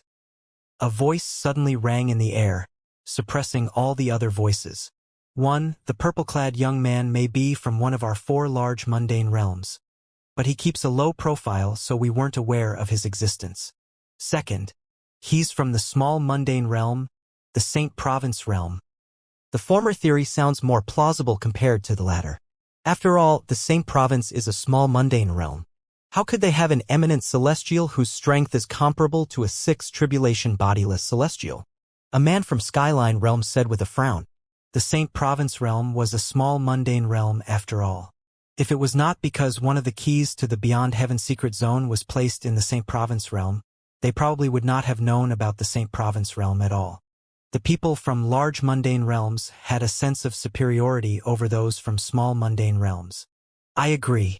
I think the strongest eminent celestial a mundane realm could have is those whose strength is comparable to a 3 of 4 tribulation bodiless celestials. Someone from Muro realm said. Indeed, many people from the vast cloud realm agreed. At this moment, a man from Yanhuang realm said, have all of you forgotten who had obtained the inheritance from a great overarching golden celestial the last time the Beyond Heaven secret zone opened? His words were akin to a bucket of cold water that was poured on those who had spoken earlier. Someone exclaimed, how could I have forgotten about that person? The last time the Beyond Heaven secret zone was opened, a sword cultivator called Feng Qingyang from the Saint Province realm obtained the inheritance from a great overarching golden celestial. This person's words caused a huge commotion immediately. You're right. I've forgotten about that person as well. That sword cultivator from the Saint Province realm is said to possess the strength of a 5 tribulation bodiless celestial despite being an eminent celestial even without relying on a celestial supreme treasure. At that time, an eminent celestial whose strength was comparable to a sixth tribulation bodiless celestial from our skyline realm was there as well. However, he still lost to that man at the end of the day. Rumor has it that he managed to raise his strength to that of a sixth tribulation bodiless celestial because he obtained a sword-type celestial supreme treasure. For this reason, he managed to successfully obtain the inheritance from a great overarching golden celestial. Well, there are also rumors that said he managed to obtain the inheritance because the great overarching golden celestial who had left the inheritance behind was also a sword cultivator. At this moment, no one thought it was impossible for a small mundane realm to produce such a strong powerhouse. After all, Feng Qingyang proved that it was entirely possible. If I'm not mistaken, Feng Qingyang seemed to be the only eminent celestial who came from the Saint Province realm. You're right. I've seen the records about what happened the last time the Beyond Heaven Secret Zone opened. It said that Feng Qingyang was the only eminent celestial who came from the Saint Province realm. Indeed, I've also seen similar records. It said that among those who entered the Beyond Heaven Secret Zone from the Saint Province realm, there was only one eminent celestial. The others were bodiless celestials. The ancestor of my sect was acquainted with some of the bodiless celestials from the Saint Province realm. For this reason, he found out that Feng Qingyang was the only eminent celestial below the age of 100 in the Saint Province realm at that time. The entire Saint Province realm had only one eminent celestial below the age of 100. The foundation of small mundane realms is indeed inferior to large mundane realms. We have 7 eminent celestials below the age of 100 in Skyline realm during that era. As the discussion continued, many people began to feel disdainful of the Saint Province realm again. Naturally, there were some people who were wiser. One of them could not help but say, although there was only one eminent celestial below the age of 100 in the Saint Province realm at that time, don't forget that his strength was comparable to a sixth tribulation bodiless celestial after he obtained a celestial supreme treasure. The reminder instantly silenced many who despised the Saint Province realm. However, there were some who were unconvinced. Even then, we can only say that he got lucky. Someone suddenly said, "Don't tell me all of you think the purple-clad young man is from the Saint Province realm?" There were some people who thought this was possible. However, most people thought Duanling Tian was from one of the large mundane realms. Duanling Tian was, naturally, unaware of the discussion that was going on behind his back. At this moment, he and his companions had arrived at the destination where the feng shui compass had led them to. This place was a treasure vault that contained either an inheritance from a great overarching golden celestial or the clues leading to it. Whoosh! A gust of wind blew violently, stirring up sand everywhere. Currently, Duanling Tian and his companions were hovering above a desert. Due to the sandstorm, the visibility was not that good. They did not have a clear view of the desert. Moreover, they could not use their divine consciousness to investigate their surroundings due to the formations in the area. Sword! Zhang Yi cried out. His saint origin began to surge as he lifted his hand. It did not take long before a sword that was intertwined with bolts of purple lightning appeared in his hand. Based on the ancient legend on Earth, the disciples of Celestial Master sect, that was founded by Celestial Master Zhang Daoling, specialize in thunder attacks. It seems like it's true. Duanling Tian thought to himself when he saw the lightning that was intertwined with Zhang Yi's sword. He could see that Zhang Yi's saint origin contained lightning attributes that allowed him to summon lightning easily. Duanling Tian continued speculating inwardly based on Zhang Yi's posture. It's likely that he's a Dao cultivator. Moreover, in the ancient legend from my past life, disciples from the Celestial Master sect are, generally, Taoist priests. Lightning! Zhang Yi cried out again. Boom! Thunder began to rumble in the sky immediately before a bolt of lightning struck down. The bolt of lightning was as thick as a huge tree trunk. Its force was extremely strong. Moreover, its speed and accuracy were incredibly high. It struck the place where Duanling Tian and his companions were hovering above like a dragon. Ah! Han Xuanai and Wuxia exclaimed in unison when they saw the lightning striking in their direction. Duanling Tian's comforting words rang in their ears in a timely manner. Don't worry. This bolt of lightning won't hurt us. Boom! Thunder continued to rumble in the sky as the bolt of lightning finally made its target clear. It was heading to Zhang Yi as though it was going to devour him. The bolt of lightning that was several times bigger than Zhang Yi carried with it a terrifying power as it prepared to strike down at Zhang Yi while Zhang Yi continued to wave his thunder sword above his head. The following scene surprised everyone. When the thick lightning bolt came in contact with the thunder sword, it was instantly and greedily absorbed by the sword like a hungry child. It began to emit a dazzling purple light after it completely absorbed the lightning bolt. Buzz! Buzz! Buzz! The purple lightning bolts that surrounded the swords buzzed loudly at this moment.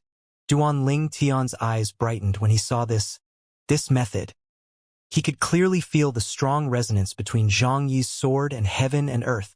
Based on this, he could tell Zhang Yi was probably one of the stronger cultivators at the 9th form of the Saint Celestial stage. With Zhang Yi's comprehension of heaven and earth and his affinity with lightning, his celestial ascension tribulation should be just around the corner.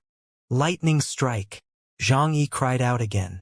Han Xuanai and Lu Xia's eyes were trained on Zhang Yi's thunder sword at this moment.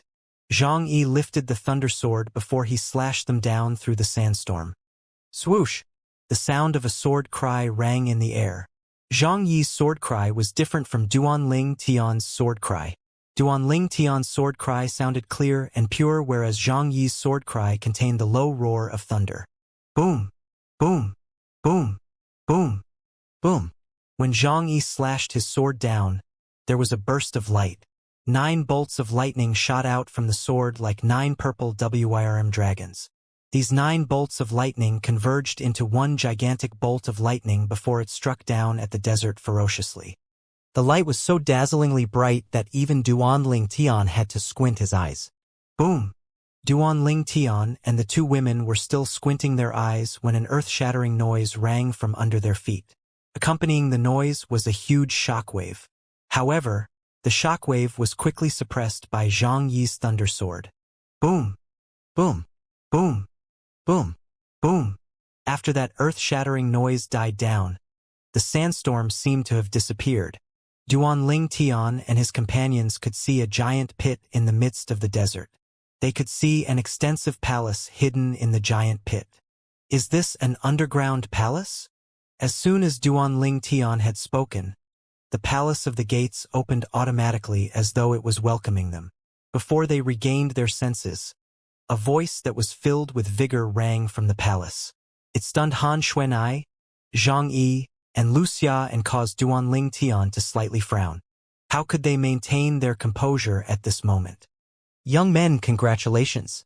You've arrived at the heaven rank treasure vault I left behind. My name is Li Bai, and I'm also known as the Hermit of Green Lotus. I'm a sword celestial. Han Xuanai, Zhang Yi, and Lu Xia's eyes brightened when they heard these words. They were pleasantly surprised. Heaven rank treasure vault left behind by a sword celestial? It seems like this is an extraordinary place, Han Xuanai thought to herself. Duan Tian lost his composure for a moment. Li Bai? The Hermit of Green Lotus? Sword celestial. In his past life, there was a famous poet in history who was called Li Bai, the Hermit of Green Lotus. Apart from being a famous poet, he was also an excellent swordsman. Peerless swordsmen can kill a man in 10 steps. They fought for justice without asking for anything in return. This was a poem from Li Bai. Coincidentally, it was also Duan Tian's favorite poem. Duan Tian felt his heart skip a beat as he thought to himself, is this Li Bai the same Li Bai in history from my past life? In Duan Tian's past life, Journey to the West was a fiction that was written based on mythology about Sun Wukong and Pig Monk. However, Li Bai was a real person in history from the Tang dynasty. Based on the time I've been in the Saint Province realm, it seems like Li Bai was from 1,000 years ago. The Beyond Heaven secret zone had existed for a long time. Senior Feng Qingyang came here hundreds of thousands of years ago and obtained the inheritance from a great overarching golden celestial who was also a sword cultivator. A sword cultivator. Duan Tian was confused as he thought to himself. Zhang Yi exclaimed, Li Bai? The Hermit of Green Lotus? The Sword Celestial? Is he the famous Green Lotus sword saint from our Yan Huang realm 1,000 years ago? Zhang Yi's words caught Duanling Tian's attention immediately. However, he was still confused. The Beyond Heaven's secret zone opened hundreds of thousands of years ago. Zhang Yi, did you say Yen Huang realm had a green lotus sword, Saint 1,000 years ago? Duanling Tian asked with bright eyes. Zhang Yi nodded before he said in a reverent tone, "The Green Lotus Sword Saint shared the same hometown as our Celestial Master's sect, Planet Yen Huang. He was a genius in that era. Although Planet Yen Huang was lacking heaven and spirit energy, he cultivated until he was able to leave that place. It took him less than 100 years to pass the Celestial Ascension tribulation and ascend to a Devata realm. He's widely acknowledged as the most outstanding genius in 10,000 years on planet Yen Huang." Zhang Yi paused for a moment before he continued to say excitedly, "If the person who left this underground palace behind is truly the Green Lotus Sword Saint, this means he has already become a great overarching golden celestial. Only a great overarching golden celestial is able to leave a treasure vault in the Beyond Heaven's secret zone." Zhang Yi continued muttering to himself, "His name is Li Bai. He's also called the Hermit of Green Lotus. It's him. It has to be him. What a genius. He actually became a great overarching golden celestial within 1,000 years. Hold on." Duanling Tian could not help but interrupt Zhang Yi, who was getting more and more excited. "Zhang Yi, the Beyond Heaven secret zone has existed for a long time. The last time it opened was hundreds of thousands of years ago. However, Li Bai, the Hermit of Green Lotus, is only an ordinary man 1,000 years ago. How could he have left a treasure vault in the secret zone hundreds of thousands of years ago then?"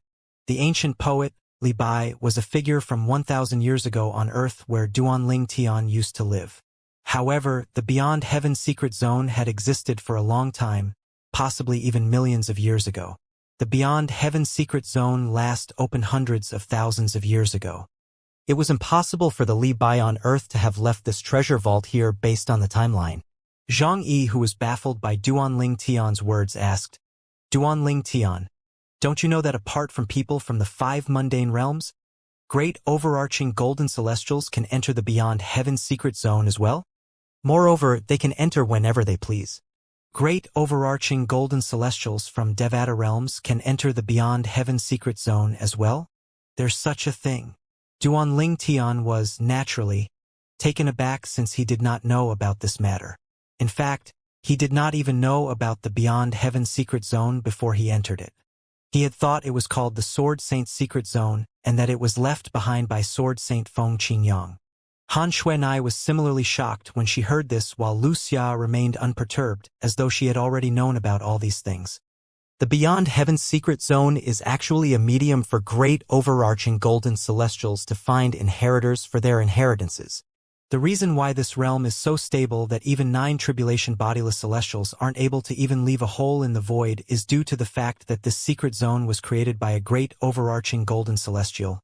Zhang Yi explained, "Although the stability of the realm is not comparable to Devata realms, it's still much superior to mundane realms." Duanling Tian had discovered earlier that the secret zone was, indeed, very stable when he had attacked earlier. He had unleashed an attack that was comparable to a 6 tribulation bodiless celestial strength earlier to kill Pei Kuan Shan. But the attack did not leave any cracks in the void at all. Not even a 9 tribulation bodiless celestial would have been able to leave a tiny crack on the void. After all, if they were capable of that, the keys to the Beyond Heaven secret zone would have lost their value. Great overarching golden celestials and those who are stronger are usually very particular and have high requirements for their disciples. If they can't find disciples they're satisfied with in Devata realms, it's not unusual for them to turn to mundane realms. This is the reason the Beyond Heaven secret zone exists. In fact, our 5 mundane realms aren't the only mundane realms connected to a Beyond Heaven secret zone. Most mundane realms are connected to a Beyond Heaven secret zone as well. Since there are so many mundane realms, it's not too difficult to guess that there are many Beyond Heaven secret zones as well. Zhang Yi continued to patiently explain. This Beyond Heaven secret zone wherein opens only once every 100 of thousands of years. Moreover, there's only one inheritance from a great overarching golden celestial. This means only one person will be able to obtain the inheritance from a great overarching golden celestial every 100,000 of years. Imagine the chaos if there were no beyond heaven secret zones. It would be difficult for great overarching golden celestials to find inheritors in all the mundane realms. Duanling Tian was stunned by Zhang Yi's words. Every mundane realm was connected to a beyond heaven secret zone? Previously, Elder Hua had told him there were 81 Devata realms, but there were countless of mundane realms. Even if a beyond heaven's secret zone was connected to a few mundane realms at the same time, the number of beyond heaven's secret zones must be very high. Duanling Tian had initially found it impractical when he learned that the beyond heaven secret zone would only open once every hundreds of thousands of years, and only one person would be able to obtain the inheritance from a great overarching golden celestial. How difficult would it be for a great overarching bodiless celestial to search for an inheritor that way? However, when he found out that every mundane realm was connected to a beyond heaven secret zone, he realized it was not as impractical as he had thought.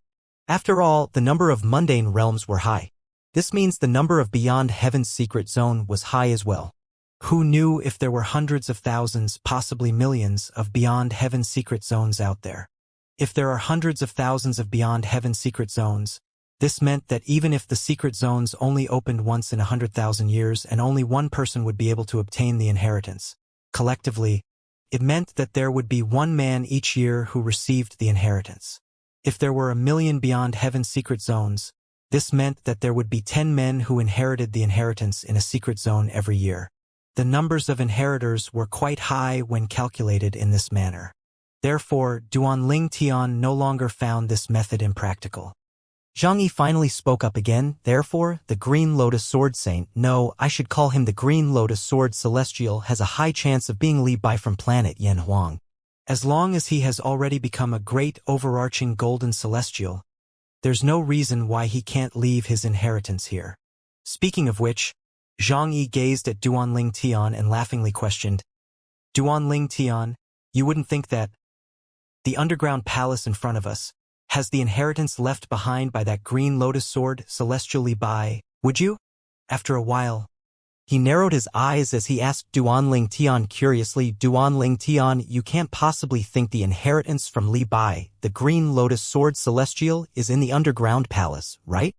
Duanling Tian was confused by Zhang Yi's question. Isn't this where the Green Lotus Sword Celestial left his inheritance? However, based on Zhang Yi's words, it did not seem to be the case. Of course not. Zhang Yi shook his head. Didn't you hear Li Bai's words earlier? He had said this is a heaven-rank treasure vault he left behind. Isn't the inheritance located in a heaven-rank treasure vault? Duanling Tian asked. Zhang Yi was rendered momentarily speechless by Duanling Tian's ignorance.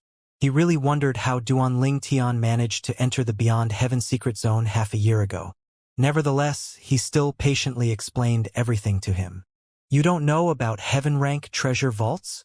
Well, in the Beyond Heaven secret zone, apart from the location of the inheritance from a great overarching bodiless celestial, there are 3 types of valuable sites. One of them is human-rank treasures vaults. Those are the places we had been earlier. This type of treasure vaults only contained clues leading to the inheritance from a great overarching golden celestial. After that, there are the Earth-rank treasure vaults. It's where celestial supreme treasures are located. Generally, there's only one celestial supreme treasure in each Earth-rank treasure vault. These treasure vaults are protected by formations. Finally, apart from the location where the inheritance is located, the heaven-rank treasure vaults are places that contain the most valuable treasure. Before Zhang Yi found out that Li Bai was the one who had left this treasure vault behind, he had already been very excited when he heard the words, a heaven-rank treasure vault. Do heaven-rank treasure vaults also prohibit bodiless celestials from entering it, similar to human-rank treasure vaults and the location of the inheritance from a great overarching golden celestial? Does this mean bodiless celestials are only able to obtain celestial supreme treasure from Earth-rank treasure vaults? It seems like they have not much to gain here. Well, it's not entirely inaccurate to say they don't have much to gain in here. After all, if they discover the location of a heaven-rank treasure vault or the location of the inheritance from a great overarching golden celestial, they can still wait outside and look for an opportunity to snatch the treasure from those weaker than them. A worried expression appeared on Zhang Yi's face when he spoke about this. When he saw how indifferent Duanling Tian looked, he reminded him fearfully, Duanling Tian, you can't underestimate the bodiless celestials who have entered the beyond heaven's secret zone. Many of them are 7 and 8 tribulation bodiless celestials. There are even 9 tribulation bodiless celestials. Duanling Tian's calm facade cracked a little when he heard the words 9 tribulation bodiless celestials. He asked, are there any 9 tribulation bodiless celestials in Yen Huang realm? Of course.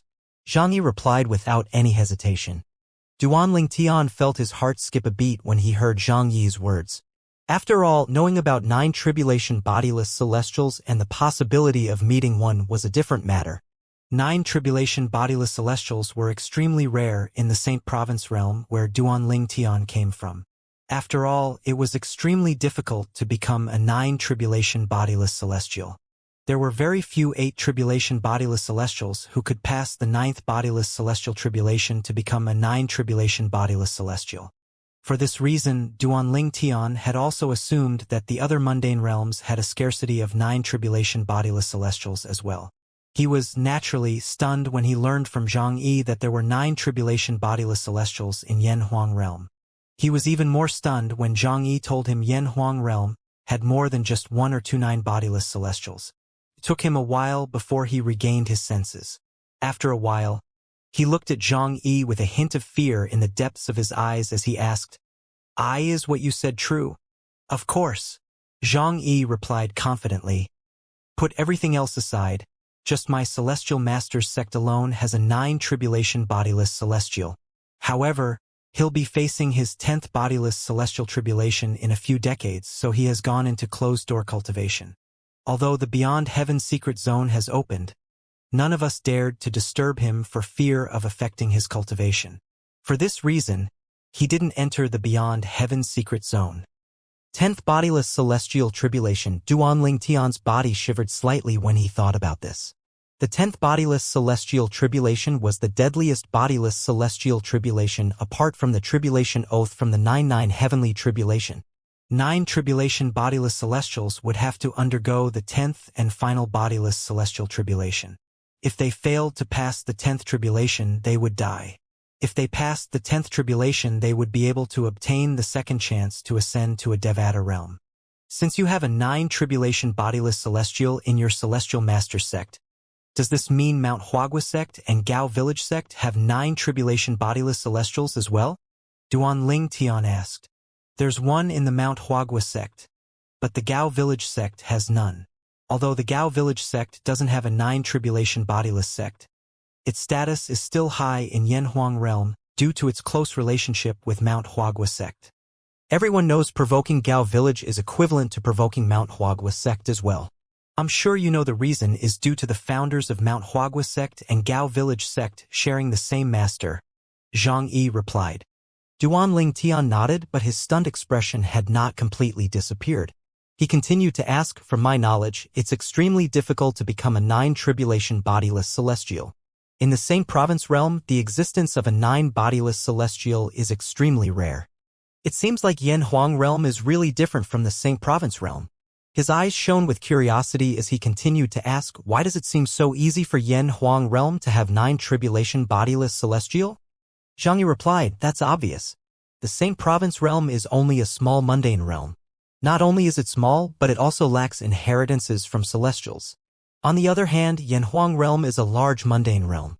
There are many factions with strong foundations that possess inheritances from celestials.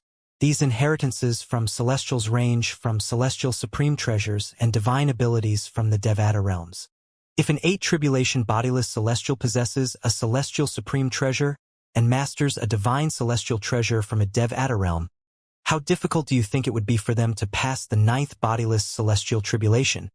In fact, not only does Yen Huang realm have many 9 tribulation bodiless celestials, but we also have many 9 tribulation bodiless celestials who passed the 10th tribulation and successfully ascended to the Devata realms. Zhang Yi explained, in our realm, there are also those who intentionally fail the celestial ascension tribulation and choose to become a bodiless celestial.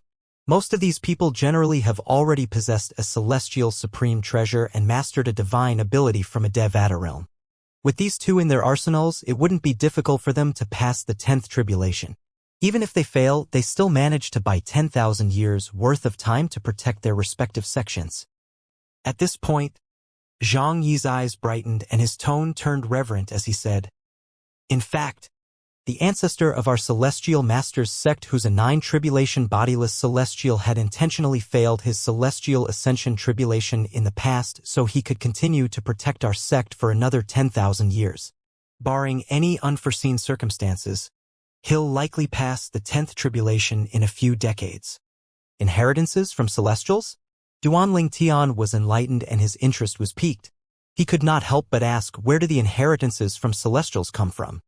Did people from Yen Huang realm who had ascended return to leave their inheritances? Zhang Yi mulled over Duanling Tian's question for a moment before he replied, "Yes, there are cases like that, but it's very rare. After all, there are very strict conditions for returning to Devata realm after one has ascended. One has to be a great overarching bodiless celestial at least to travel to the mundane realm to endure the spatial turbulence. Secondly, one would be affected by the secular world's karma, and it would affect the improvement of one's cultivation. In fact, there's a chance that one's cultivation base might not improve at all after being affected by the karma in the mundane realm." He continued to explain patiently, those who aren't great overarching golden celestials couldn't return to the mundane realms, whereas many great overarching golden celestials and those who are stronger are unwilling to return to the mundane realms due to their fear of the secular world's karma. Only some great overarching bodiless celestials are willing to return to leave some celestial supreme treasures or divine abilities from the Devata realms behind for their juniors. It's only natural that not all of them are willing to take the risk just to help their juniors. For this reason, not all forces in Yen Huang realms have inheritances left by celestials. "I see." Duanling Tian nodded. He understood what Zhang Yi was trying to say. He thought to himself, the Saint Province realm is small. Although there are forces with ancestors who had ascended to a Devata realm, the quantity still couldn't be compared to those from large mundane realms. It's no surprise that the Saint Province realm has almost no inheritances from celestials. As a result, it's harder for an 8 tribulation bodiless celestial to successfully become a 9 tribulation bodiless celestial. At this moment, Duanling Tian discovered how wide the difference was between a small and a large mundane realm. Zhang Yi continued to say, "The Beyond Heaven's secret zone has also become the only way for many other people and forces to obtain celestial supreme treasures and divine abilities from Devata realms.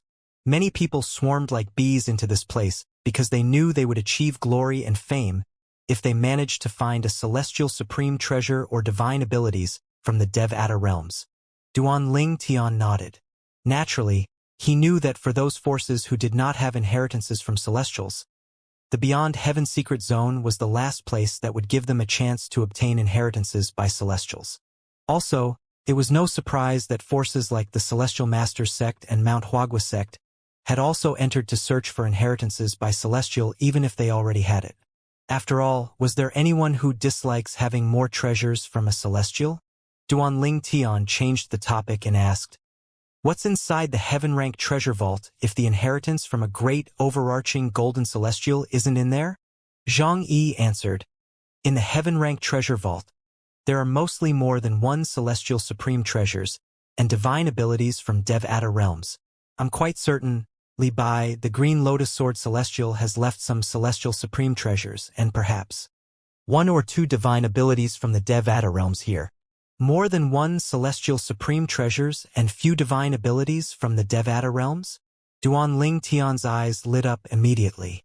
He was not too excited about the celestial supreme treasures since he already possessed one, but he definitely needed divine abilities that were non-assist type from the Devata realms. Duanling Tian was well aware of why his strength was comparable to a 7 tribulation bodiless celestial at this moment.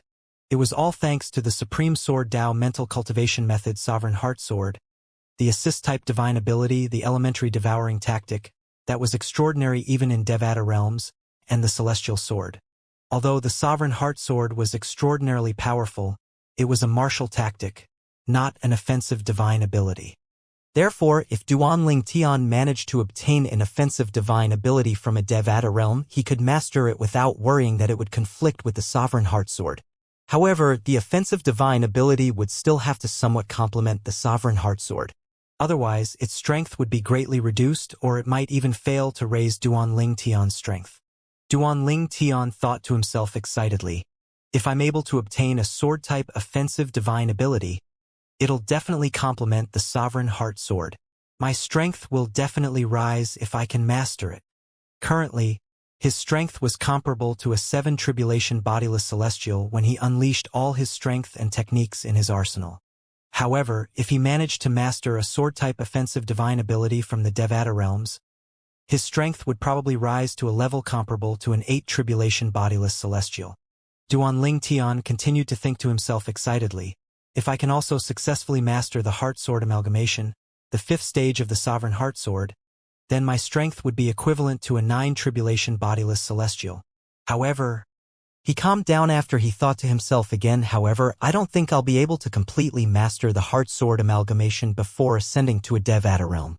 He had tried comprehending the heart sword amalgamation, the 5th stage of the sovereign heart sword, but there was something missing that caused him to be unable to comprehend it.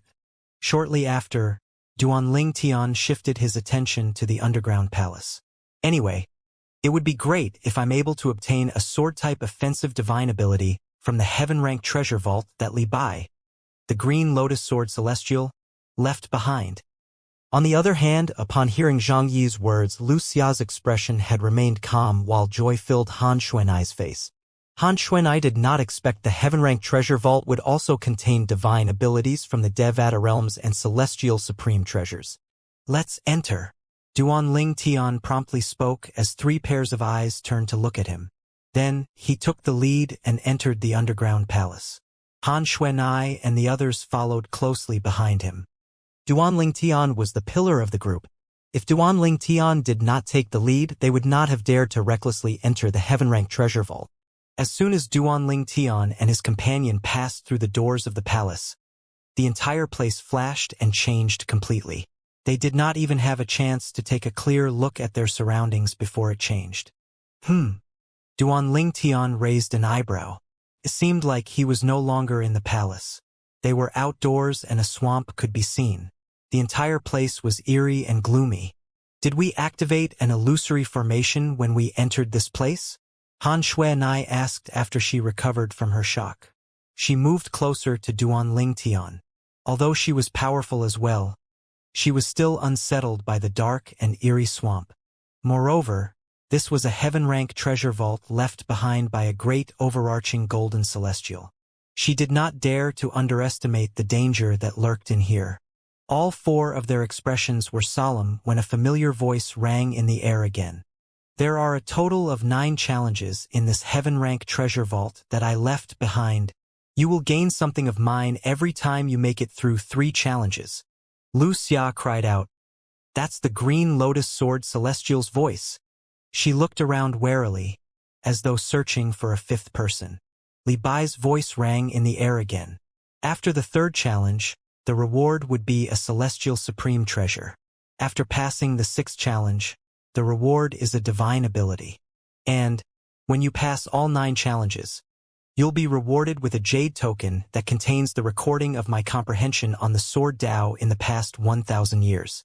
Everyone's eyes, Duanling Tian in particular, lit up when they heard Li Bai's words. Divine ability. There's divine ability in this heaven-rank treasure vault. Li Bai was a sword celestial. There was a high possibility that the divine ability he left behind was a sword-type divine ability.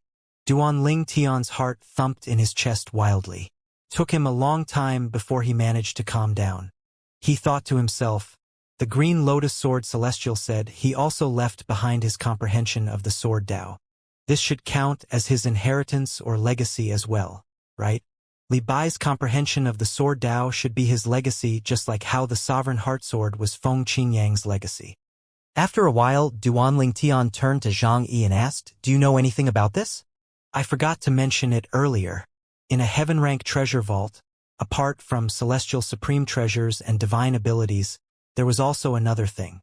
It's a minor legacy or inheritance from a great overarching golden celestial. Zhang Yi quickly responded to Duanling Tian's question. A minor legacy or inheritance? Didn't you say this place wouldn't contain the inheritance of Li Bai, the Green Lotus Sword Celestial? Duanling Tian was puzzled. The minor legacy or inheritance is left for those who have fate with the great overarching golden celestial. If they managed to meet the celestial after ascending to a Devata realm, they would only be considered as a nominal disciple. Only those who comprehended and mastered the true inheritance from a great overarching golden celestial would be acknowledged as a true disciple. Zhang Yi explained patiently.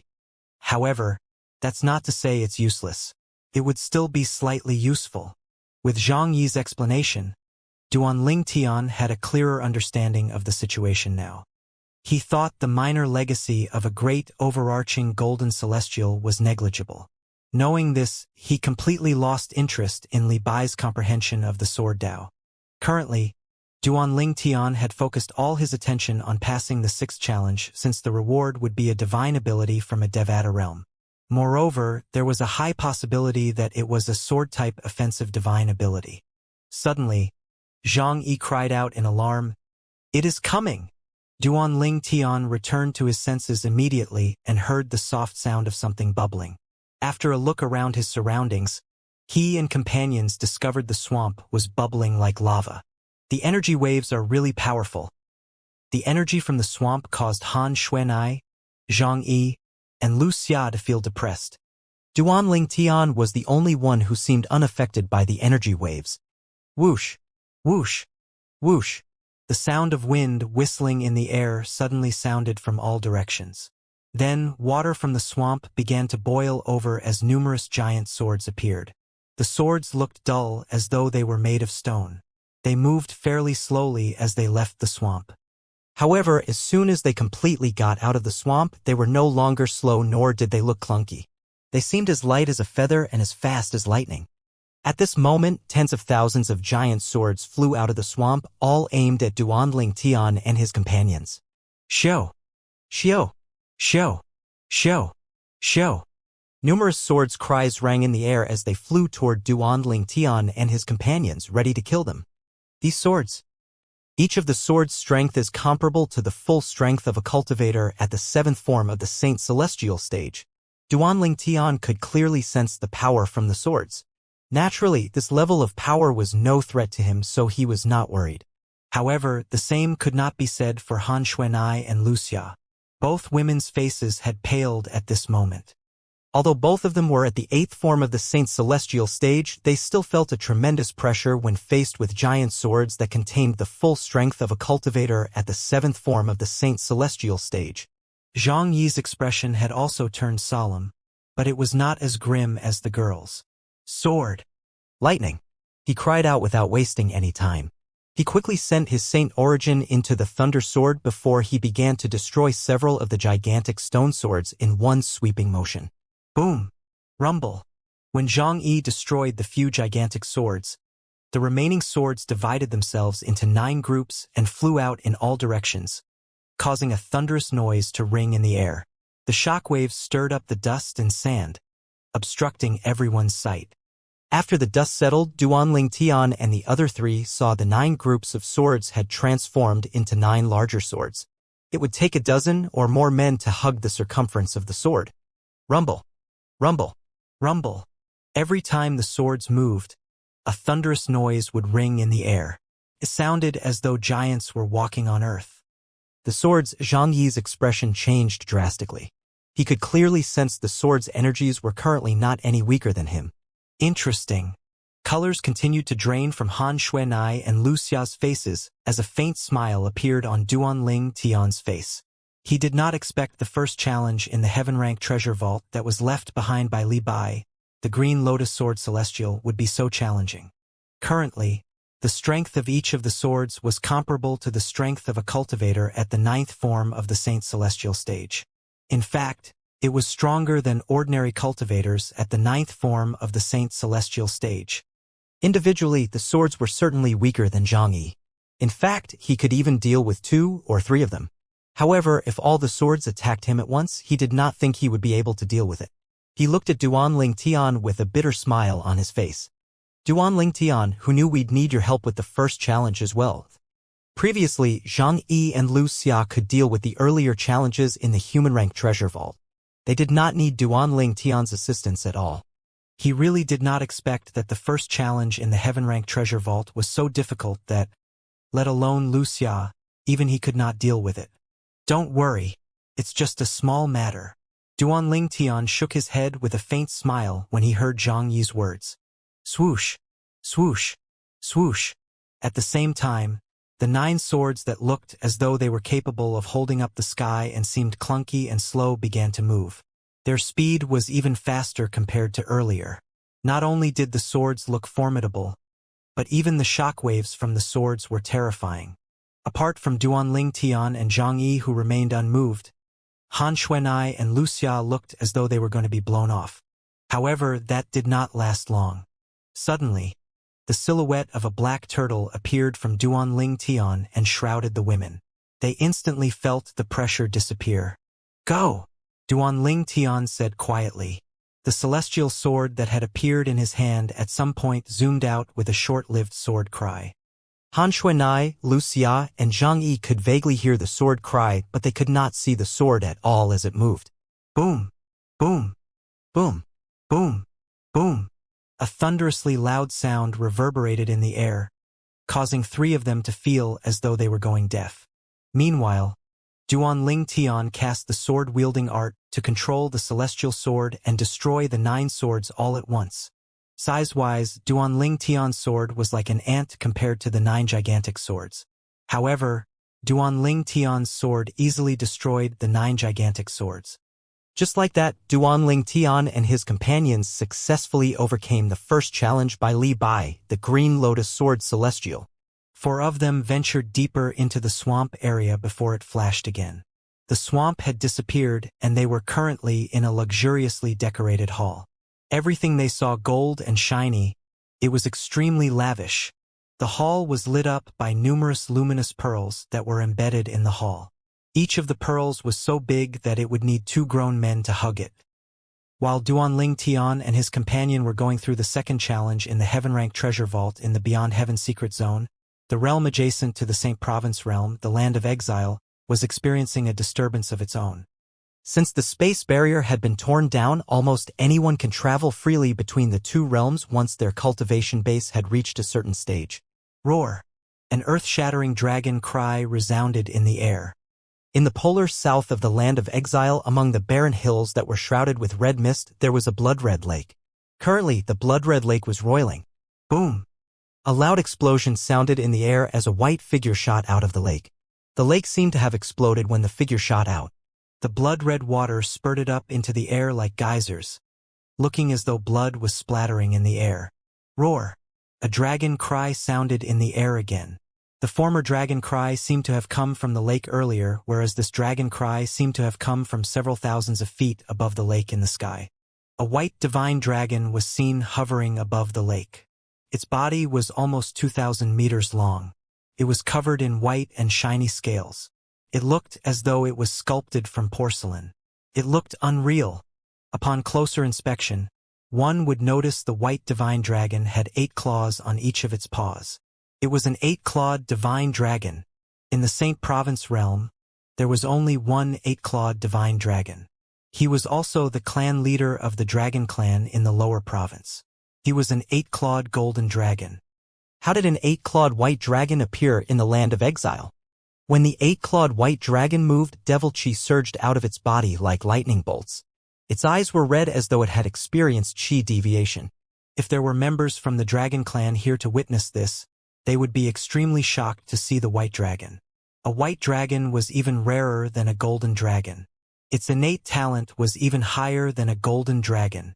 Roar! The sound of roaring continued to sound from the blood-red lake.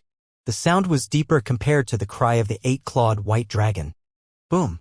The blood-red lake exploded again, spurting water into the sky as a black figure suddenly shot up into the sky. The other dragon that flew out of the blood-red lake was covered in black and shiny scales. It also had 8 claws in each of its paws. Similarly, it was also covered by devil chi and its eyes were red. At this moment, an 8-clawed black dragon could be seen next to the 8-clawed white dragon. If the members of the dragon clan were here, their jaw would drop when they saw the black dragon. This black dragon was clearly an 8-clawed devil dragon. 2 of the 8-clawed divine dragons were still hovering in the air when there was a golden flash by the lake. Soon after, a golden-clad little girl appeared. She laughed before crying out excitedly, "Little black, little white, both of you finally came out from your closed-door cultivation." The little girl who appeared out of thin air looked very adorable. With her chubby cheeks and pouting lips, she looked like a doll. She laughed, "Little black, little white, both of you finally came out from closed-door cultivation." Apart from the golden-clad little girl present on the scene, there were only the 8-clawed white dragon and 8-clawed devil dragon. This meant the golden-clad little girl was referring to these 2 divine dragons when she called them little black and little white. When the golden-clad little girl spoke, the red in the 8-clawed white dragon's eyes disappeared, returning to normal. Her eyes looked extremely lively. At the same time, the devil chi shrouding the 2 8-clawed divine dragons had disappeared as well. Whoosh! A flash appeared followed by a gust of wind. The 8-clawed white dragon transformed into a cute white-clad little girl who looked to be the same age as the golden-clad girl. The 8-clawed white dragon that had transformed into a white-clad little girl looked at the golden-clad little girl in shock.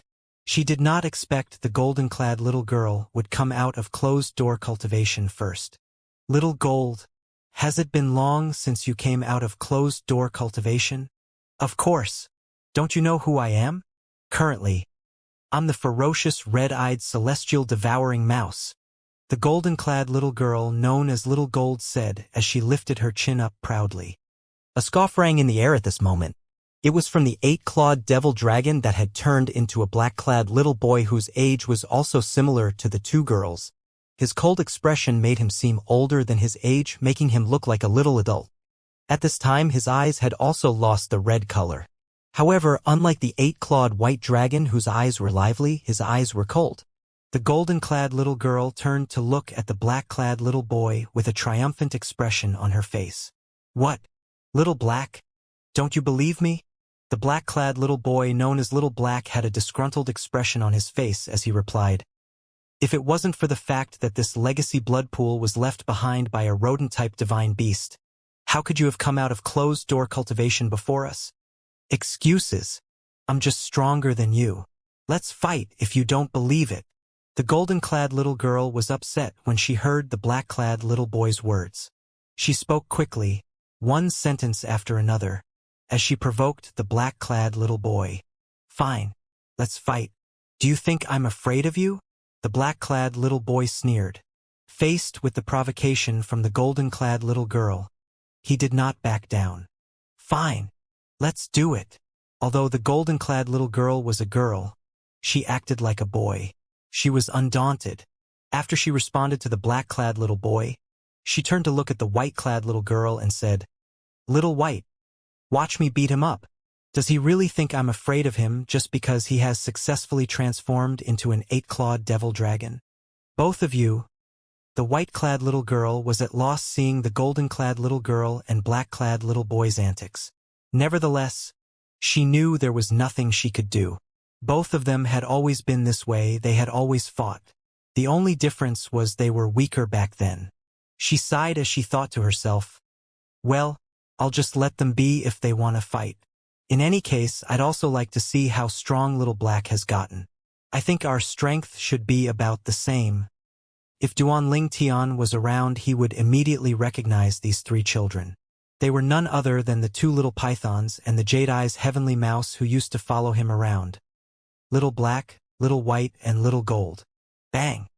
A deafening explosion reverberated in the air as Little Black took the lead and flew into the sky, looking like a meteor that was shooting across the sky. He flew directly toward Little Gold. When he flew, he left cracks in the void in his wake. The cracks in the void seemed quite big that it would take a while for them to close. If Duan Ling Tian was around to see this, he would have been shocked. After all, the stability of the land of exile was on par with the Saint Province realm. For Little Black to be able to tear holes in the void meant that his strength was at least comparable to a 4-tribulation bodiless celestial. In fact, even a 4-tribulation bodiless celestial who unleashed all his strength would only be able to leave tiny cracks in the void. The cracks in the void that Little Black left behind were clearly not small. This meant that Little Black's current strength was no less than that of a 5 tribulation bodiless celestial. Boom, boom, boom, boom, boom. The void shook and cracks began to form in Little Black's wake. Come on then, Little Gold said excitedly. She was clearly not afraid of Little Black, who was charging at her. Her eyes were bright and filled with fighting spirit as she looked at Little Black. In just a blink of an eye, a terrifying energy surged out of her body. The moment the energy surged out of her body, it left huge cracks in the void. Bang! A deafening explosion reverberated in the air again as Little Gold moved toward Little Black. She charged directly toward him. It was clear she had no intention of avoiding Little Black. She was fearlessly charging toward him head-on. Generally, in a situation such as this, Little Black would have the upper hand since he had made a move first. Boom, boom, boom, boom, boom. When Little Gold moved, it could be seen that cracks in the void that she left in her wake were bigger than the ones Little Black left in his wake. Little White's mouth was agape as she stared at the scene before her. The void was filled with numerous cracks. Have we truly gotten so strong? After observing for a moment, she murmured to herself. It seems like Little Gold is slightly stronger than Little Black. In the past, she had always been slightly weaker than Little Black. Usually, Little Black would be able to defeat her after exchanging about 100 moves. However, now, apart from the cracks left behind by Little Black and Little Gold, it was obvious that Little Gold was currently slightly stronger than Little Black. Little White shrugged. Well, this is to be expected. After all, just like Little Black had said, the legacy blood pool was left behind by a rodent-type divine beast. Little Gold is a jade-eyed heavenly mouse to begin with. Since they're the same species, it's only natural that she would only benefit more from the legacy blood pool.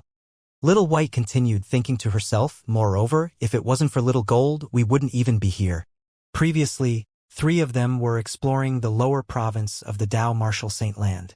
It did not take long before they met Duanling Tian's good friend, Su Li. However, Su Li seemed to be in some sort of predicament, so they decided to follow him to monitor him. Wherever Su Li went, they would follow. After all, if they did not do anything and something happened to Su Li, they would feel guilty and would not be able to face Duanling Tian in the future. Moreover, they knew Su Li had experienced qi deviation. However, he managed to spare their lives when he recalled Duanling Tian. Otherwise, 3 of them would have been killed by him. As they continued to follow Su Li, they traveled to many places in the lower province of the Dao Martial Saint Land. Finally, they left the lower province and traveled to this bleak place that did not see the light of day. Even the heaven and earth spirit energy here was lacking. They really did not want to stay in this place a second longer than necessary. However, they had no choice but to stay since Su Li showed no signs of leaving this place. During this time, Su Li became more like his former self and he seldom experienced qi deviation. Occasionally, he would even chat with them. Since Su Li seemed to be getting better, they had planned to bring him out of this place. However, at that time, Little Gold suddenly said, Little Black, Little White. I hear a voice calling out to me to a nearby area. Do you hear it as well? Due to these words by Little Gold, all of them, including Su Li, came to this place. Little Gold had led them to the legacy blood pool. If it was not for Little Gold, they would not be able to find the legacy blood pool even if they searched for 1 million years due to how hidden it was. Before they arrived at this place, they had to go through numerous terrifying and deadly formations. Even Su Li, who was in his qi-deviated state, did not dare to step out of line and obediently followed behind Little Gold since Little Gold was the only one who could sidestep them. They knew the formations were deadly because they had witnessed with their own eyes how Su Li's sword was easily destroyed by the formations as though it was made of paper. They knew what kind of sword Su Li had possessed after all. It was the Traceless Sword, one of the Super Saint weapons on the 10 Great Saint Weapons ranking. It was not difficult for them to recognize a Super Saint weapon since the old prophet also owned a Super Saint weapon, the 9 Cloud Sword. The 9 Cloud Sword and Traceless Sword were the only swords among the 10 great Super Saint weapons. Even an eminent celestial would not be able to destroy a Super Saint weapon, let alone destroying it easily as though it was made of paper. Most importantly, the formation that had destroyed the Traceless Sword was one of the formations that they encountered in the beginning. As they traveled deeper, the formations they encountered subsequently only got stronger and stronger. For this reason, Su Li, even his chi-deviated state, obediently followed Little Gold. Based on Little Black and Little Gold's strength, it seems like they're far stronger than an eminent celestial. It's comparable to bodiless celestials at this point.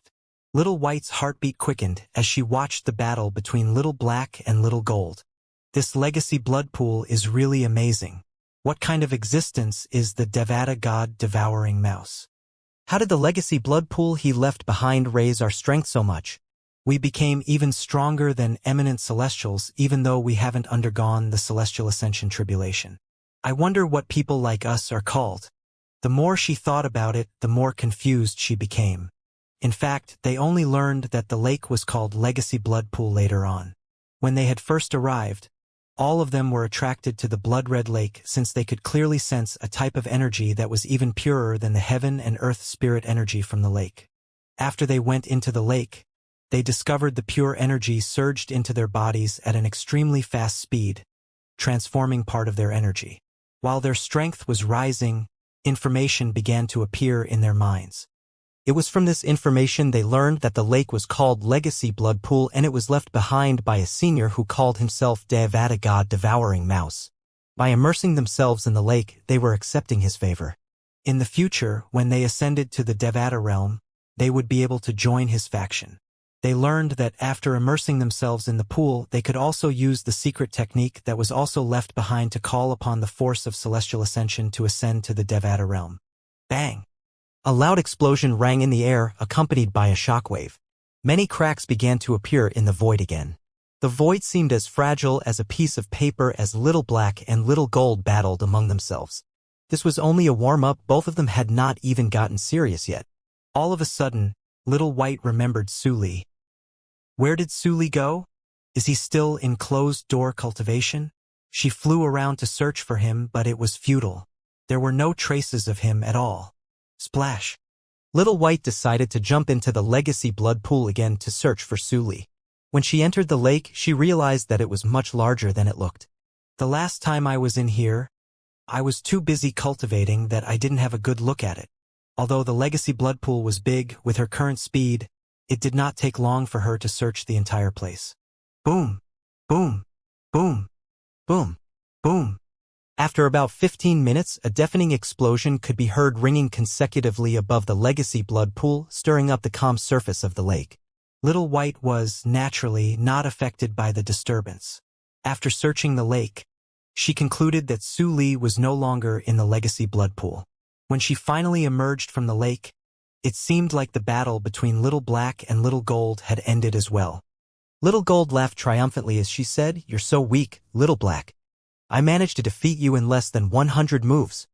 Little Black scoffed. His expression darkened when he saw the gloating expression on Little Gold's face. A hint of unwillingness could be seen in the depths of his eyes. However, regardless of how he felt, he knew there was nothing he could do about it.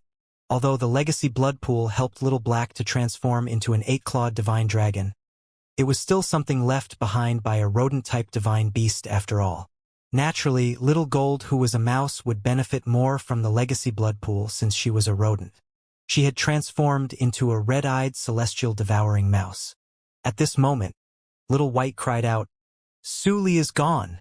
Upon hearing Little White's words, Little Gold and Little Black stiffened before they turned to look at Little White. Little White said anxiously, "I can't find him anywhere. I've searched the legacy blood pool as well, but there's no sign of him. Could something have happened to him?" "Nothing should happen to him," Little Black, who regained his senses first, replied solemnly. "I'm sure that the legacy blood pool would improve Su Li's strength as well. Moreover, he's stronger than us to begin with. He should be even stronger now after immersing himself in the legacy blood pool." He paused for a moment before he said with a glint in his eyes, "Maybe he used the secret technique that the senior left behind to attract the celestial ascension force and ascended to a Devata realm?" Little Gold nodded. "That's possible." Little White felt her anxiety lessened when she heard Little Black and Little Gold's words. Little Gold continued to say as her eyes gleamed coldly, "Well, Su Li can ascend, but we can't for now. The devil clans are running amok in the lower province. They might have even invaded the upper province by now. We need to go to the upper province to search for brother Ling Tian and sister Xuanai. Now that we have gotten stronger, we have to protect them. Naturally, Little Black and Little White agreed with Little Gold's words. Although they were able to ascend to a Devata realm now, they did not plan to leave just yet. They still had a few unfinished businesses in the Dao Martial Saint land. They wanted to protect the people whom they considered as family and defeat the devil clans. When they left, they discovered the formations that had obstructed their path as they came and had disappeared. It seemed like the formations would only appear to stop people from approaching the legacy blood pool. Leaving the legacy blood pool would not trigger the formations at all. As soon as they realized this, 3 of them who had been flying cautiously instantly sped up and disappeared into thin air. It did not take long before they left the land of exile and returned to the Saint Province realm. As soon as they returned to the Saint Province realm, they learned that the devil clans had already invaded the upper province. Their expressions changed drastically when they heard the news. Great overarching bodiless celestials or those who were stronger in the Devata realms would risk getting affected by secular karma if they entered mundane realms. If they were contaminated with secular karma, it would affect their cultivation base. Worst case scenario, their cultivation base would stop progressing completely. For this reason, regardless of how much these powerhouses care about their descendants in the mundane realms, they would not recklessly return to the mundane realms. They could only help by leaving behind inheritances, legacies, celestial supreme treasures, or divine abilities from Devata realms to help their descendants. Since they could not descend to the mundane realms, they would usually send those whose cultivation base had stagnated due to their innate talent to the mundane realms to leave these treasures there. Since these people's cultivation base had already stagnated, it made no difference to them even if they were infected by secular karma. After all, it was beneficial for them to work for those strong powerhouses in the Devata realm. For example, the legacy blood pool was personally created by someone powerful from a strong faction in a Devata realm. However, due to his inability to descend to the mundane realms, he had sent someone to place it in the mundane realm. The legacy blood pool was protected by many formations. Even the strongest existence in mundane realms such as 9 tribulation bodiless celestials would not be able to destroy the formation. One could only get close to the legacy blood pool if one had fate with it. Little Gold was certainly such a person. She had sensed the call from the legacy blood pool and somehow knew how to sidestep the formations that protected the legacy blood pool. Thanks to her, Little Black and Little White, who under normal circumstances would not be able to get near the lake, also managed to reap benefits from the lake. In fact, the legacy blood pool was nothing to the person who created it. He had created many treasures such as the legacy blood pool and could always create more. After creating them, he would send his underling to place them in various mundane realms, waiting for the people who had fate with it. In the case of the legacy blood pool, Little Gold, who was a rodent, was naturally fated with it. Let's go. Let's go to the upper province of the Dao Martial Saint land. When Little Gold, Little Black, and Little White learned that the devil clans had invaded the upper province, they became anxious. They could not help but worry about Duan Lingtian and Han Xuanai. While they were traveling, they began to speak about Su Li. I wonder if Su Li really ascended to a Devata realm? If he was in his chi-deviated state, it's likely that he has ascended. You're right. Unless he managed to stay in control, it's likely that he has ascended. I agree. 3 of them were in agreement that Su Li had ascended to a Devata realm. They would never expect that not only did Su Li not ascend to a Devata realm, but he did not even get to immerse himself in the legacy blood pool. Since the legacy blood pool was left behind a rodent-type divine beast, Su Li, who was a human, was instantly ejected from the lake as soon as he entered it. The divine beast had intended this to happen since his faction would only accept divine beasts, not humans. Back then, after Little Black, Little White, and Little Gold had entered the legacy blood pool and went into closed-door cultivation, Su Li had jumped into the lake as well. However, as soon as he jumped in, he was instantly sent out by formation in the lake that would only send humans out. At this moment, no one knew Su Li's current whereabouts except for Su Li himself. When Little Gold, Little Black, and Little White finally arrived in the upper province, they were still chatting among themselves. According to the rules in the mundane realms, cultivators, including bodiless celestials, would have to undergo the heaven tribulation before they can ascend to a Devata realm.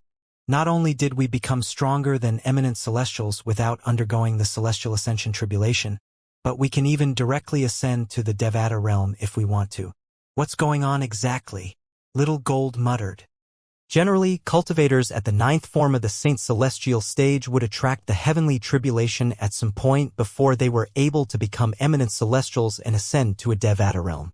On the other hand, bodiless celestials who had failed the celestial ascension tribulation would have to undergo 10 bodiless celestial tribulations before they would be able to ascend to a Devata realm. However, Little Gold, Little Black, and Little White seemed to have bypassed all of that and could directly ascend to a Devata realm now. I'm really curious as well, Little White said in confusion.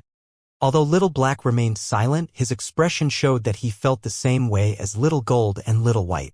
They were, naturally, unaware that the reason 3 of them did not have to undergo the heavenly tribulation was due to the legacy blood pool shielding and hiding them from the heavenly laws while they were cultivating. Most cultivators would have to undergo the celestial ascension tribulation in order to become eminent celestials due to the heavenly laws. However, forces from Devata realms were able to help someone hide from the heavenly laws to a certain extent. These people were rare and special cases since they were able to secretly ascend to a Devata realm without going through the heavenly tribulation. In fact, Duan Ling Tian's wife, Kuer, was in a similar situation like Little Gold, Little Black, and Little White. Ever since Kuer had used that painful and difficult method to regain her memories from her past life, her strength had improved by leaps and bounds. During that process, her cultivation base had rapidly passed the ninth form of the Saint Celestial stage, but she did not attract the Celestial Ascension tribulation. Since she was hidden from the heavenly laws, she, naturally, did not have to undergo the tribulation. After arriving in the upper province, Little Gold, Little Black, and Little White decided to head to the northern region. Along the way, they met numerous devils from the devil clans, but none of the devils had cultivation bases above the 7th form of the Saint Celestial stage. To Little Gold, Little Black, and Little White, these devils were as easy to slaughter as chickens. In fact, they could kill these devils with just a flick of their fingers. While Little Gold, Little Black, and Little White made their way to the northern region where the 7 Absolutes sect's temporary estate, an uninvited guest had made his way to the valley located among the ice mountains. Whoosh! Although the uninvited guest was stealthy, he still alerted those who dwelled in the valley of the ice mountains. Those people who dwelled in the valley were none other than the old prophet from the 7 Absolute sect, Duan Xiling, Gan Ruyen, and Qinghua. Who's there? Qinghua asked. The uninvited guest was a handsome young man. His robe was drenched in blood. It was quite obvious that the blood was fresh. Since Qinghua was the strongest among them, he stepped forward and solemnly said, "Sir, this is private property, please leave." Upon hearing that, the young man with blood-red eyes who was shrouded in devil chi turned to look at Qinghua coldly. Qinghua felt chills running up his spine when he saw the look in the young man's eyes. Boom! A violent and powerful energy surged from the young man's body and shrouded Qinghua in just an instant. Qinghua began to tremble violently as the ice beneath his feet began to crack and spread. It did not take long before he vomited blood. Gan Ruyan's face paled when she saw the blood that splattered on the ground. The blood created a stark contrast when it splattered on the snow-white ground. She cried out, "Master!" The old prophet's expression turned grim. He did not expect this young man to be so powerful. Just his energy alone was able to injure Qinghua, who was the strongest among them to this extent. "Seeking death," the young man said in a stilted manner as he stared at Qinghua. "Seeking death." As soon as the red-eyed young man spoke, his saint origin that was laced with devil chi surged out of his hands before solidifying into a formidable-looking 3-foot-long blade. He looked at Qinghua with killing intent, preparing to kill Qinghua. Suddenly, a voice rang out from the wooden cabin in the valley. "Aunt! Who came? Did Daddy and the others return?" A young girl appeared soon after. The young girl looked about 10 years old, but her appearance was already beautiful. It was not difficult to imagine that she would certainly be a beauty when she grew up. The young girl who had appeared successfully caught the red-eyed young man's attention who was previously about to kill Qinghua. No! Although Qinghua was temporarily safe, he could not help but panic when he saw the red-eyed young man shifting his attention to the young girl. "Si Ling, Gan Ruyen cried out. She did not expect the little girl would rush out at this time. The young girl who had rushed out of the wooden cabin was none other than Duan Ling Tian and Kur's daughter, Duan Ling. Whoosh! Whoosh! Like two gusts of wind. The old prophet and Gan Ruyen instantly flew out and shielded Duan Ling, protecting her like adult wolves protecting their cub. To Gan Ruyen, Duan Ling was her niece. There was no doubt she would willingly sacrifice her life to save Duan Ling. As for the old prophet, Duan Ling was the daughter of the sect leader of Seven Absolutes sect. Since he had devoted his life to the Seven Absolutes sect, how could he stay idle now that the sect leader's daughter's life was threatened? Get out of the way, the red-eyed young man said hoarsely. Both Gan Ruyen and the old prophet could feel the force from the red-eyed young man's voice pressuring them before sending them flying. Gan Ruyen managed to quickly stabilize herself so she was not injured. On the contrary, the old prophet, whose cultivation base was lower than her, fell violently on the ground before throwing up blood. Aunt! Grandpa Prophet! Duan Ling finally regained her senses at this time. Her childish face changed expression drastically. Swoosh! Just like a gust of wind, the red-eyed young man appeared before Duan Ling in just a blink of an eye. Duan Ling was, after all, only a little girl who was about 10 years old. Confronted with an intimidating and scary-looking man, naturally terrified her. Her body was stiff and her face turned pale immediately. Sir, she's merely a child. You? Xianxia began to say, but before he could finish speaking, he was blasted away by the red-eyed man. In just a short moment, he had hurt all three people. You? Gan Ruyen wanted to say something, but Xianxia stopped her via voice transmission. Ruyen, it's better for us to observe the situation for now. It doesn't seem like he has any killing intent toward Ling. In fact, his killing intent toward me isn't as strong when he was looking at Ling. When Gan Ruyen heard Xianxia's words, she began to observe the red-eyed young man. Indeed, there was no killing intent from the red-eyed man at all when he was standing before Duan Ling. Even the red in his eyes had begun to fade. What's he doing?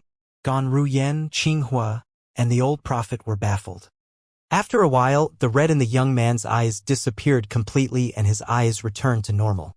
With this alone, he seemed to have transformed into another different person. A cold smile appeared on his indifferent face as he asked Duan Ling, Who are you to Duan Ling Tian? There's something about you that seems similar to him. Gan Ruyen, Xianxia, and the old prophet became even more baffled. They did not expect this young man, who seemed to have come with bad intentions, would ask such a question. When Gan Ruyen regained her senses, she blurted out, Duan Ling Tian. He knows Duan Ling Tian. Is it because Ling's brows are similar to Guardian Ling Tian? Xianxia was dumbfounded. He knows the sect leader? Even the old prophet felt perplexed. In any case, all three of them could not help but sigh in relief. It seemed like Duan Ling was in no danger. Why you? Do you know my daddy? Initially, Duan Ling was so petrified that her body had instinctively stiffened. However, the fear in her heart dissipated when she heard the young man's words. Her eyes, when she looked at the young man, now contained more curiosity than fear. Daddy? Why, you're Duan Ling Tian's daughter? The fellow already has a daughter. The young man was dumbfounded. Then he began to laugh. Well, it's only natural. After all, so much time has passed since we last saw each other. Who are you? How do you know my daddy? The fear in Duan Ling's eyes had completely faded, and the curiosity became even more pronounced. I'm a friend of your daddy. Of course, I know him. The young man laughed. You're my daddy's friend? Duan Ling asked skeptically. Then, what's your name? Although I've not met my daddy's friends, I've heard about them before. I'm Suli. Did your daddy mention me before? The smile on the young man's face widened. Suli. Xianxia and the old prophet were perplexed when they heard the young man's name. They had not heard of him before. Even Gan Ruyen could not help but frown. She had not heard this name before. Unlike Xianxia, the old prophet, and Gan Ruyen, Duan Ling exclaimed excitedly. Suli? You? Your Uncle Suli? Uncle Suli, I've heard Daddy talking about you. At this moment, The fear in her heart had completely disappeared as she chattered. Both of you met each other in Iron Blood City on Cloud Continent. At that time, both of you participated in the selection in the Iron Blood Soldier Genius Camp, right? Daddy told me that was the first time he met you. Upon hearing Duan Si Ling's words, the young man known as Su Li seemed to become confused. Iron Blood Soldier Genius Camp, Iron Blood City, Cloud Continent. When he recovered his senses, he smiled at Duan Si Ling. I didn't think your daddy would tell you about this. Where's your daddy now? Daddy has entered the Sword Saint's secret zone. Duan Si Ling replied as she looked at the black hole that seemed bottomless in the void nearby. A hint of loneliness could be seen in her eyes at this moment. Sword Saint's secret zone? Su Li shifted his attention to the black hole in the void. So this is the entrance to the Sword Saint's secret zone? Yes, Duan Si Ling replied. As soon as Duan Si Ling spoke, the energy from Su Li that had calmed down before to roil and surge out again. Duan Si Ling was, naturally, shocked by this turn of events. Boom! In just a blink of an eye, the devil chi that Su Li had reigned in burst out again. His eyes that had just returned to normal turned red again. A vicious look could be seen in his eyes. Uncle Su Li? Duan Si Ling called out tentatively in a soft voice when she saw Su Li had reverted back to his earlier form. That 3-foot-long blade that was transformed from Saint Origin and Devil Chi appeared in Su Li's hands again. Sword rays continued to shoot out of the tip of the sword. His body was trembling violently as he ignored Duan Si Ling. He began to speak in an incoherent manner. No, cannot. It seemed as though it was exceedingly difficult for him to speak. Show. The sound of a sword cry rang in the air as he brought the sword up to slash down at Duan Si Ling. No! Gan Ruyen cried out when he saw Su Li was about to attack Duan Si Ling with his sword. The old prophet and Qing Hua's expressions had changed drastically as well. If anything were to happen to Duan Si Ling, how would they explain it to Duan Ling Tian when he returned? Uncle Su Li? Duan Si Ling had an expression of disbelief on her face when she saw Su Li was about to attack her. She did not expect Su Li, a good friend of her father, would attack her when he found out that she was her father's daughter. At this moment when she was filled with fear and despair, she could not help but shut her eyes. Swoosh! Sword ray flashed like a bolt of lightning as the sword fell toward Duan Si Ling. The soft sound of something being cut rang in the air. Gan Ruyen trembled when she heard the sound. She shut her eyes immediately. She could not bear to watch the scene unfolding before her eyes. She felt as though her heart had stopped beating. Qing Hua and the old prophet's expressions changed drastically as well. Shock could be seen in their eyes. Su Li's sword did not land on Duan Si Ling's body. Instead, it had cut some of her hair off. She was currently unharmed. Roar! Su Li roared like a wild beast with his reddened eyes. His handsome face contorted as though he was struggling with himself. He said hoarsely in broken sentences, "No, cannot hurt her." Based on Su Li's words, Qing Hua and the old prophet discovered Su Li did not seem to have full control of his actions. It seemed as though something was controlling him. Swoosh! Everyone was still stunned when Su Li moved like a bolt of lightning toward the black hole in the void nearby. Su Li had entered the Beyond Heaven secret zone. Uncle Su Li, Duan Si Ling murmured. She had clearly seen the struggle within Su Li's eyes. Her instincts told her the person who tried to kill her was not Su Li. It was clearly the actions of the devil that was in his body. That explained Su Li's dual personality. Si Ling. Gan Ruyen cried out in joy and relief upon discovering Duan Si Ling was unharmed. How could she not feel joy when she saw her niece was unharmed? What happened earlier? That Su Li seemed to have transformed into another person. No, it seems more like he's possessed. When his eyes turned red, it felt as though he's more devil than human. Qing Hua and the old prophet looked at each other as they conversed among themselves. They had thought Su Li would not be able to override the devil's control when he tried to kill Duan Si Ling. Moreover, Su Li's killing intent was real. He really intended on killing Duan Si Ling. Who knew he managed to suppress the devil for a moment and changed the trajectory of the sword, and thus saving Duan Si Ling's life. How did Uncle Su Li become like this?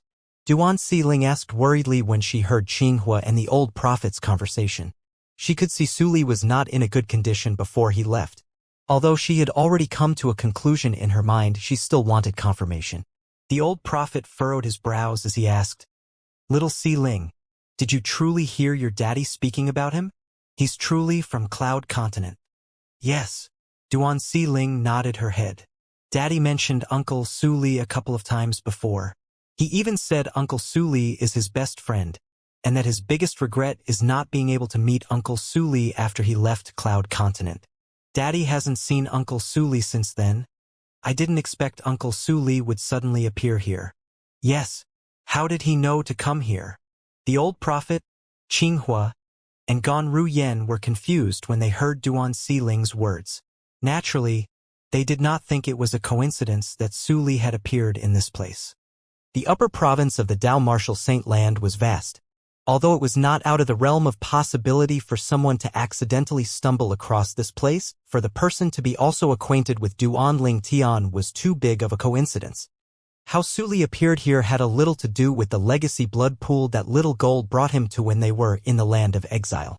Although he was ejected from the pool when he entered it, at that moment he could feel the dense spirit energy in there. It had left a deep impression on him. As soon as Suli came to the western region in the upper province, he could instantly sense the same dense spirit energy from the entrance of Beyond Heaven's secret zone. If he was still completely human, he might not have been able to sense it. However, since he had turned into a devil due to chi deviation, he could clearly sense it. Hence, he hurriedly rushed here. After Duan Si Ling confirmed that Su Li's actions were out of his control, she looked at the old prophet and asked, "Grandpa Prophet, will Uncle Su Li be okay?" It could be clearly seen in her eyes that she expected the old prophet to reassure her and say Su Li would be okay. "He should be okay," the old prophet replied. "Seeing as he's still able to retain some control, it seems like he's been this way for a while now." He continued to comfort Duan Si Ling. "Therefore, there's no need for you to worry about him." "Okay." Duan Si Ling felt much better after hearing the old prophet's words. 3 days later, 3 uninvited guests came to this valley in the ice mountain. "Why are you here?" The old prophet was startled when he saw the 3 uninvited guests. These 3 uninvited guests were none other than the 2 little pythons and little gold mouse he met last time. Back then, the old prophet had instructed Yu Wuing to take these 3 and leave them in the lower province of Dao Martial Saint Land. He had done that because he had divined that they would have some fortuitous encounter in the lower province. Although he was not entirely sure if the divination was completely accurate, he still decided to take a chance and ordered Yu Wuing to bring them away. After all, one would only succeed by taking risks.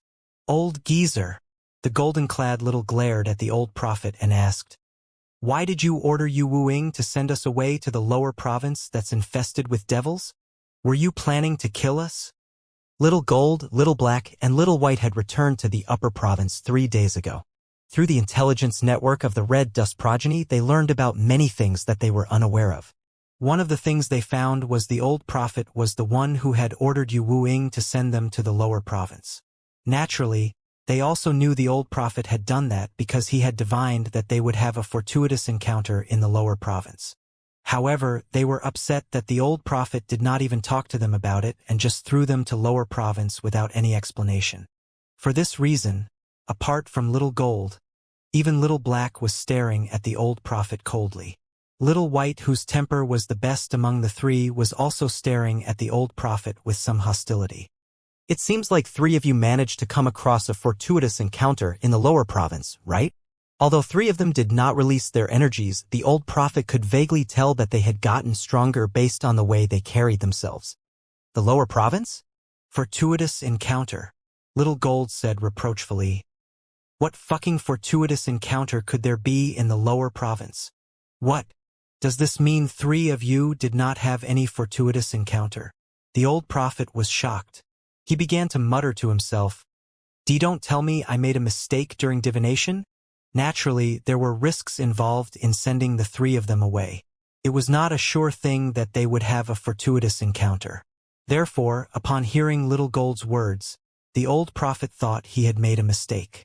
At this moment, Duan Si Ling, who was standing at the side, spoke up. She said reproachfully, "Hey, you're such a cute little girl. How can you be so impolite? Grandpa Prophet is an elder. You mustn't talk to him like that." She spoke in a tone of an elder educating a junior. Si Ling, Gan Ruyen said warningly. Duan Si Ling might not realize Little Gold was strong. However, she could clearly sense it. Therefore, she hurriedly warned Duan Si Ling. Who are you, little girl? Little Gold asked impatiently as she turned to look at Duan Si Ling. She frowned and said threateningly, "It'd do you good not to intervene in the matter between us and the old prophet." When Duan Si Ling heard Little Gold rebuking her, she was rather shocked. She instinctively glanced at the black-clad little boy and white-clad little girl who were standing nearby. After a while, an idea formed in her mind and she asked tentatively, "Are you Little Gold?" The golden-clad girl looked at Duan Si Ling impatiently. However, upon hearing Duan Si Ling's words, she began to study Duan Si Ling intently. She discovered that this girl who looked about 10 years of age seemed quite familiar. However, she was certain she had not met this girl before. After a while, she asked, "Who are you? How do you know me? Did the old geezer tell you about me?" "You're truly Little Gold?" Duan Si Ling became excited when the golden-clad little girl did not deny her words. She said excitedly, "Since you're Little Gold, those two must be Little Black and Little White." She turned to look at the black-clad little boy and white-clad little girl who also returned her stare. The white-clad little girl could not help but ask the black-clad little boy, "Little Black, don't you think she looks rather familiar?" The black-clad little boy nodded in agreement. "Little Gold, Little Black, and Little White? So it's them." Gan Ruyen was Kuo's sister. Naturally, she had heard a lot from Kuo during the time they spent together. She remembered Kuo mentioning a little gold mouse and 2 little pythons. She also learned that these 3 had accompanied Han Xuanai to the 7 Absolutes sect before they were sent away by the old prophet. Kuo knew they would return at this time. She sighed in relief.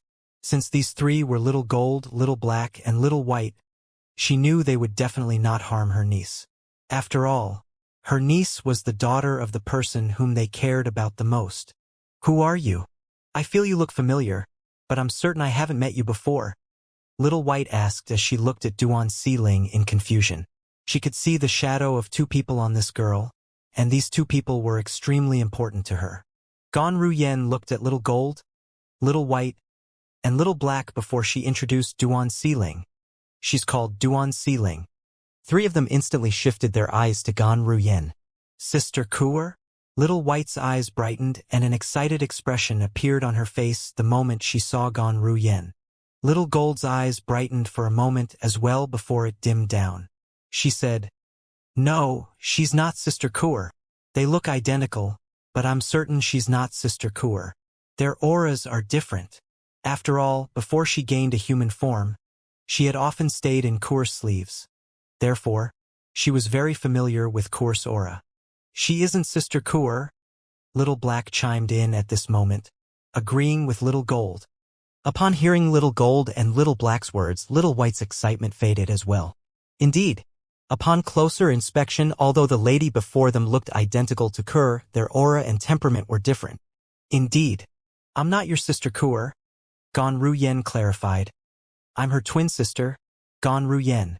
As for Si Ling, she's Duan Ling Tian and Kuo's daughter."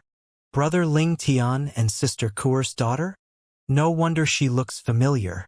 I can see the shadow of Sister Kuo and Brother Ling Tian in her. As it turns out, she's Brother Ling Tian and Sister Kuo's daughter." Little Gold and Little White brightened upon hearing Gan Ruyen's words. They flew excitedly toward Duan Si Ling and studied her intently. Although Little Black did not move, his gaze had softened and was no longer cold. In fact, a hint of affection could be seen in his eyes as well. "I didn't think Brother Ling Tian and Sister Kuo's daughter would grow up so fast," Little Gold said to herself before she turned to say to Duan Si Ling in a gentle tone, "You're Si Ling, right? I'm your aunt, Little Gold." She smiled at Duan Si Ling affectionately. Her attitude now was completely different from how it was earlier. Duan Si Ling shook her head. "You look younger than me. I won't call you aunt." Indeed, Little Gold looked much younger than Duan Si Ling. It was naturally difficult for a 10-year-old girl to address a little girl who looked to be 8 or 9 years old as aunt. "You?" When Little Gold heard Duan Si Ling's words, She was slightly displeased but could not find it in her heart to get angry. So, she tried to convince Duan Siling in a gentle voice, "Be good, Siling. When I met your parents, you weren't even born yet. Therefore, you should address me as aunt." She really wanted to hear Duan Siling address her as aunt. Unfortunately, Duan Siling was unwilling. Rage surged up in Little Gold's heart, but she, naturally, could not bear to vent her anger on Duan Siling. After all, she was the daughter of the two people she cared about. For this reason, she doted on Duan Siling as well. Little White shook her head and laughed. "Isn't fine, Little Gold. If Siling doesn't want to address you as aunt, it's okay. Why do you care so much about a title?" In her eyes, Duan Siling was just a child who needed their care. There was no need for them to take her so seriously. "Fine, fine." Little Gold gave in immediately. After all, how could she bear to be angry with Duan Siling? At this moment, Little Black walked over. His gaze was affectionate, and a rarely seen warm smile could be seen on his face when he looked at Duan Siling. He said, "Siling, I'm Little Black. Are brother Ling Tian and sister Kuer doing well?" Duan Siling looked at the black hole in the void as she said, "Daddy and Mommy have entered the Sword Saint's secret zone." She paused for a moment before she added, "Uncle Suli has gone in as well." A hint of worry could be seen on her face when she mentioned Suli. "What?" As soon as Duan Siling's words left her mouth, Little Gold, Little Black, and Little White were shocked. "Suli hasn't ascended yet? And he has entered the Sword Saint's secret zone?" Three of them had thought that after going into the Legacy Blood Pond, Suli had ascended to a Devata realm. Who knew that was not the case? Moreover, he even came here. They were not surprised that Suli made his way here. After all, when three of them could not find Han Xuanai at the snow-capped mountain that used to be the temporary estate of the Seven Absolute Sect, they had sensed the energy here when they left. If it was not because of the Legacy Blood Pool, they would not have detected this aura. Since the energy was similar to the Legacy Blood Pool, they decided to follow the energy here. Who knew they would meet the old prophet as soon as they arrived? "Siling, did you say that Suli was here and he entered the secret zone?" Little White asked solemnly. "Yes." Duan Siling nodded. After talking to Little White, Duan Siling finally understood Suli's condition. As it turned, he became like that because he had obtained an inheritance from the devil clans. Sometimes he would be normal, and sometimes he would be unable to recognize anyone. "Suli actually pointed his blade at you?" The three of their expressions darkened immediately when they learned Suli had attacked Duan Siling. Three of them had treated Suli well in the past due to Suli's relationship with Duan Ling Tian. How could they tolerate Suli pointing his sword at Duan Siling, who was Duan Ling Tian's daughter? After all, between Duan Ling Tian and Suli, naturally Duan Ling Tian was more important to them. "Siling, are you all right?" Little White and Little Gold approached Duan Siling and examined her carefully, clearly concerned. "I'm all right." Duan Siling slightly shook her head. At that time, Uncle Suli managed to stop himself. "He only cut some of my hair." "Good, that's good." Little White and Little Gold sighed in relief. Although Little Black remained silent, his tense expression relaxed as well when he heard Duan Siling's words. After a while, Little Gold turned to the old prophet and asked, "Old geezer, where's Sister Xuanai?"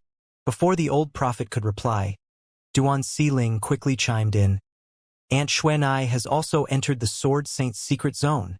Little White's eyes brightened. "This means Brother Ling Tian, Sister Kuer, and Sister Xuanai are together?" "Yes, they've been reunited for a while now. Daddy is now the sect leader of Seven Absolutes sect," Duan Siling said proudly. "The sect leader of the Seven Absolutes sect?" Little Gold, Little White, and Little Black were taken aback when they heard Duan Siling's words. Since it had been a long time since the old prophet had ordered Yu Wuing to send Little Black, Little White, and Little Gold to the lower province of the Dao Martial Saint Land, three of them were, naturally, unaware of the many things that had happened in the upper province of the Dao Martial Saint Land. Only through Gan Ruyen and Duan Siling's words that they managed to piece together some of the things that had happened. Brother Ling Tian is the current successor of the Fog Rain progeny of the Seven Absolute sect? Little Black, Little White, and Little Gold only knew that the successor of the Fog Rain progeny had appeared before this. However, they did not know his identity.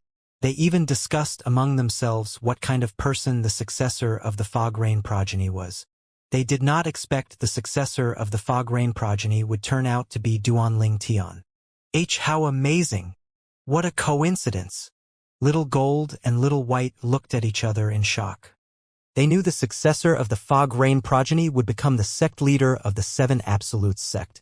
Since they did not know what kind of person he was, initially they had felt slightly dissatisfied since they felt he would not be qualified to be Han Xuanai's leader. However, all their misgivings disappeared when they found out the successor of the Fog Rain progeny was Duanling Tian. Soon after, three of them also learned about the deaths of Gu Li and Yu Wu-ing, the successors of the third and fourth absolute respectively. Gu Li is dead? Yu Wu-ing and Sister Xuanai's master had died as well? They fell silent for a moment. The feeling of resentment they held toward Yu Wu-ing had disappeared as well. After all, there was a need to respect the deceased. Their eyes seemed to burn with rage, as they said through gritted teeth in unison, "Dragon Clan." Although they were not formally members of the Seven Absolutes sect, due to Han Xuanai, they considered themselves as members of the sect as well. Since other members of the sect had been killed, how could they not be furious? However, three of them did not act recklessly. After all, the Dragon Clan was a force to be reckoned with. The Dragon Clan even had a supreme elder who was a seven tribulation bodiless celestial. Xianxia spoke up at this moment with a grim expression on his face. The strongest person in the Dragon Clan is the inner clan leader, the true patriarch of the Dragon Clan. Rumor has it that the patriarch is at least an 8 tribulation bodiless celestial. It's even possible that he's a 9 tribulation bodiless celestial. After a while, Little Gold asked, "Old Geezer, can we also enter the Sword Saint secret zone?" According to the records of the Seven Absolute sect, it would be difficult for those with cultivation bases below the 7th form of the Saint Celestial stage to survive once they enter the Sword Saint secret zone, the old prophet said. A hint of hesitation could be heard in his voice as he added, "3 of you." Although the old prophet could sense that Little Gold, Little Black, and Little White were different from the past, based on Little Gold's words earlier, it seemed like they did not have any fortuitous encounter in the lower province. Therefore, he did not think their cultivation base had even reached the 7th form of the Saint Celestial stage. 7th form of the Saint Celestial stage? Little Gold laughed when she heard the old prophet's words. Then, she said nonchalantly, "Old Geezer, although I said we didn't have any fortuitous encounter in the lower province, I didn't say we didn't have any fortuitous encounter at all. We went to the land of exile and managed to come across a fortuitous encounter there." As soon as Little Gold finished speaking, she turned to Little Black and Little White and beckoned them over. "Little Black, Little White, let's go." Whoosh! Energy surged out from Little Gold's body swiftly before she charged into the black hole in the void. "Ling, I'll take my leave now with Little Black. Let's play when we return," Little White said quickly before she and Little Black entered the black hole in the void.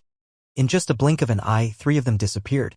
The old prophet, Xianxia, and Gan Ruyen were stunned speechless when they felt the energies from Little Gold, Little Black, and Little White.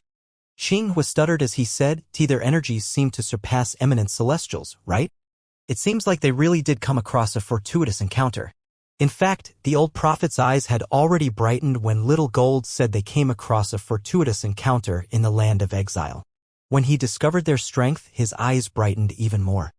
It seemed like his decision to send them away back then was right. If he did not send them away at that time, they would have missed out on a great opportunity. "They're stronger than eminent celestials?" Ling was stunned by Xianxia's words.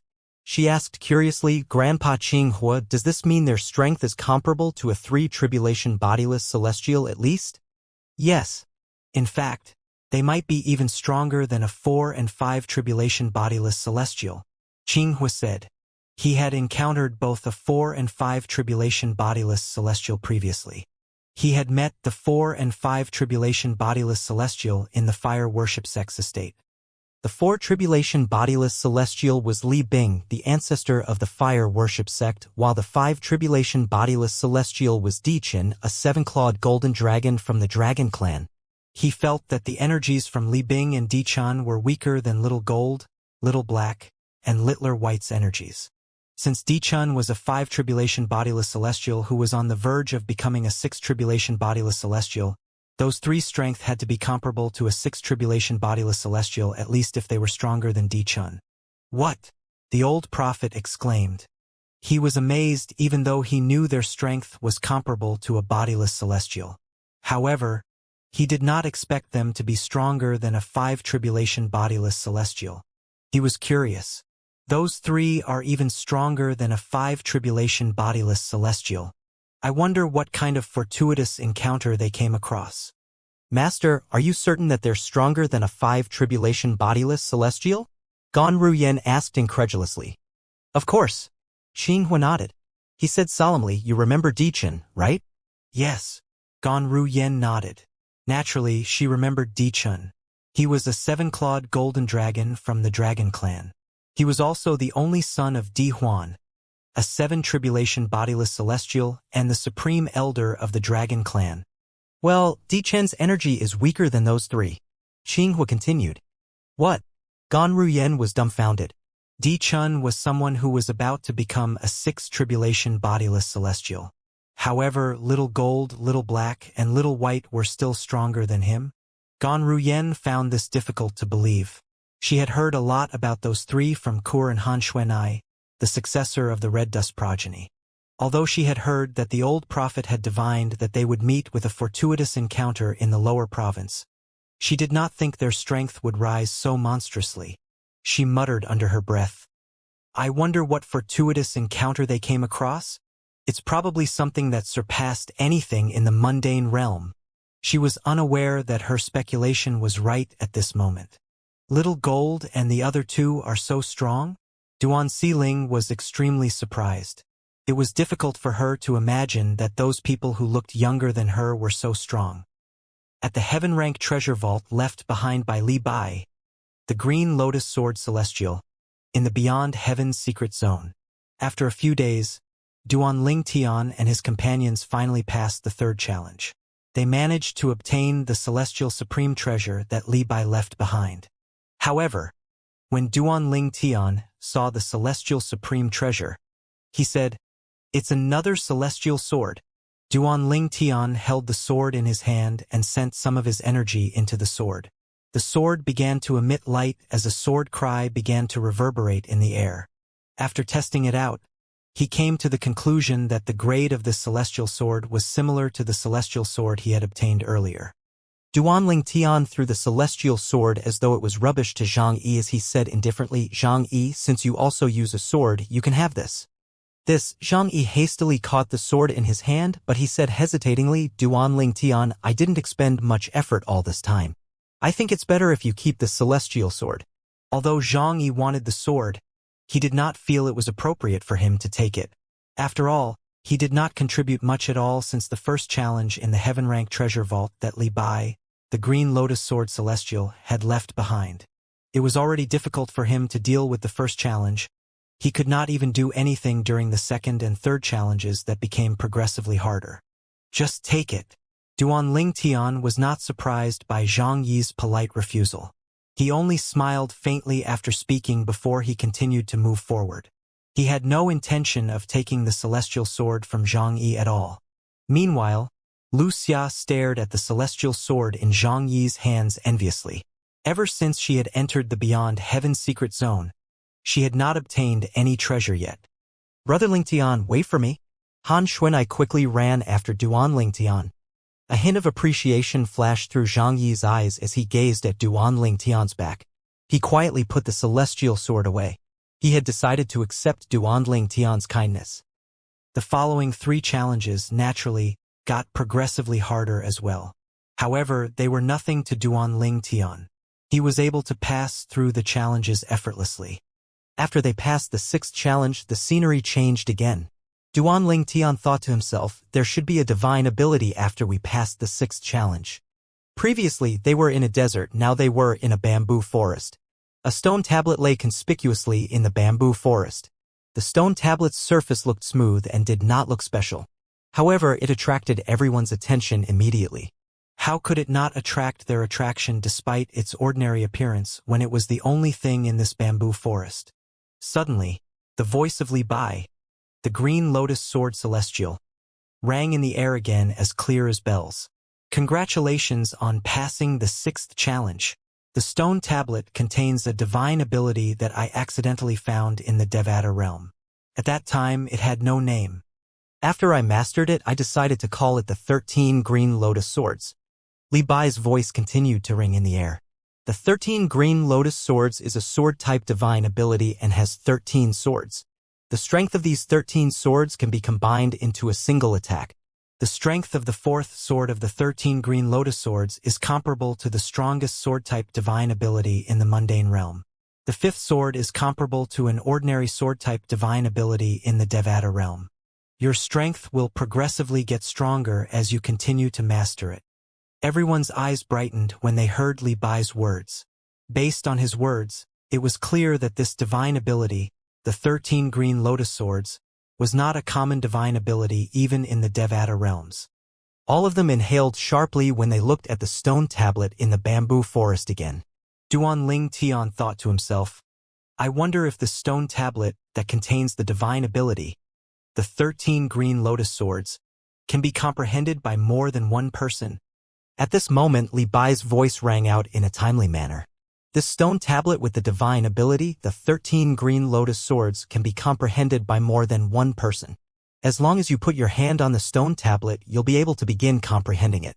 However, 3 days and 3 nights after the first person puts his hand on the stone tablet, it will disappear. Before it disappears, I hope that you'll be able to remember the content of the 13 Green Lotus Swords. Finally, I hope I'll be able to meet whoever manages to completely master the 13 Green Lotus Swords. Although you can't be considered as my disciple, we can still have a few drinks together. Based on Li Bai's words, it seemed that he liked drinking alcoholic beverages. However, the 4 people in the bamboo forest were not too concerned about that at this moment. They were more focused on the part where Li Bai said the divine ability could be comprehended by more than one person. They were relieved since this meant they would not have to worry about being left out. Let's go. Duan Ling Tian smiled faintly when he saw Han Xuan'ai, Zhang Yi, and Wuxia looking at him hopefully. Then he led them to the stone tablet that contained the divine ability, the 13 Green Lotus Swords. Duan Ling Tian was the first one to put his hand on the stone tablet. Then the other 3 quickly followed suit and put their hands on the stone tablet as well. All of their eyes were closed at this moment. As soon as Duan Ling Tian put his hand on the stone tablet and closed his eyes, a black figure appeared in his mind. Judging from its form, it should be a man. He could not help but think to himself, could it be Li Bai? However, he had no time to ponder on that thought since the black figure began to move. Swoosh!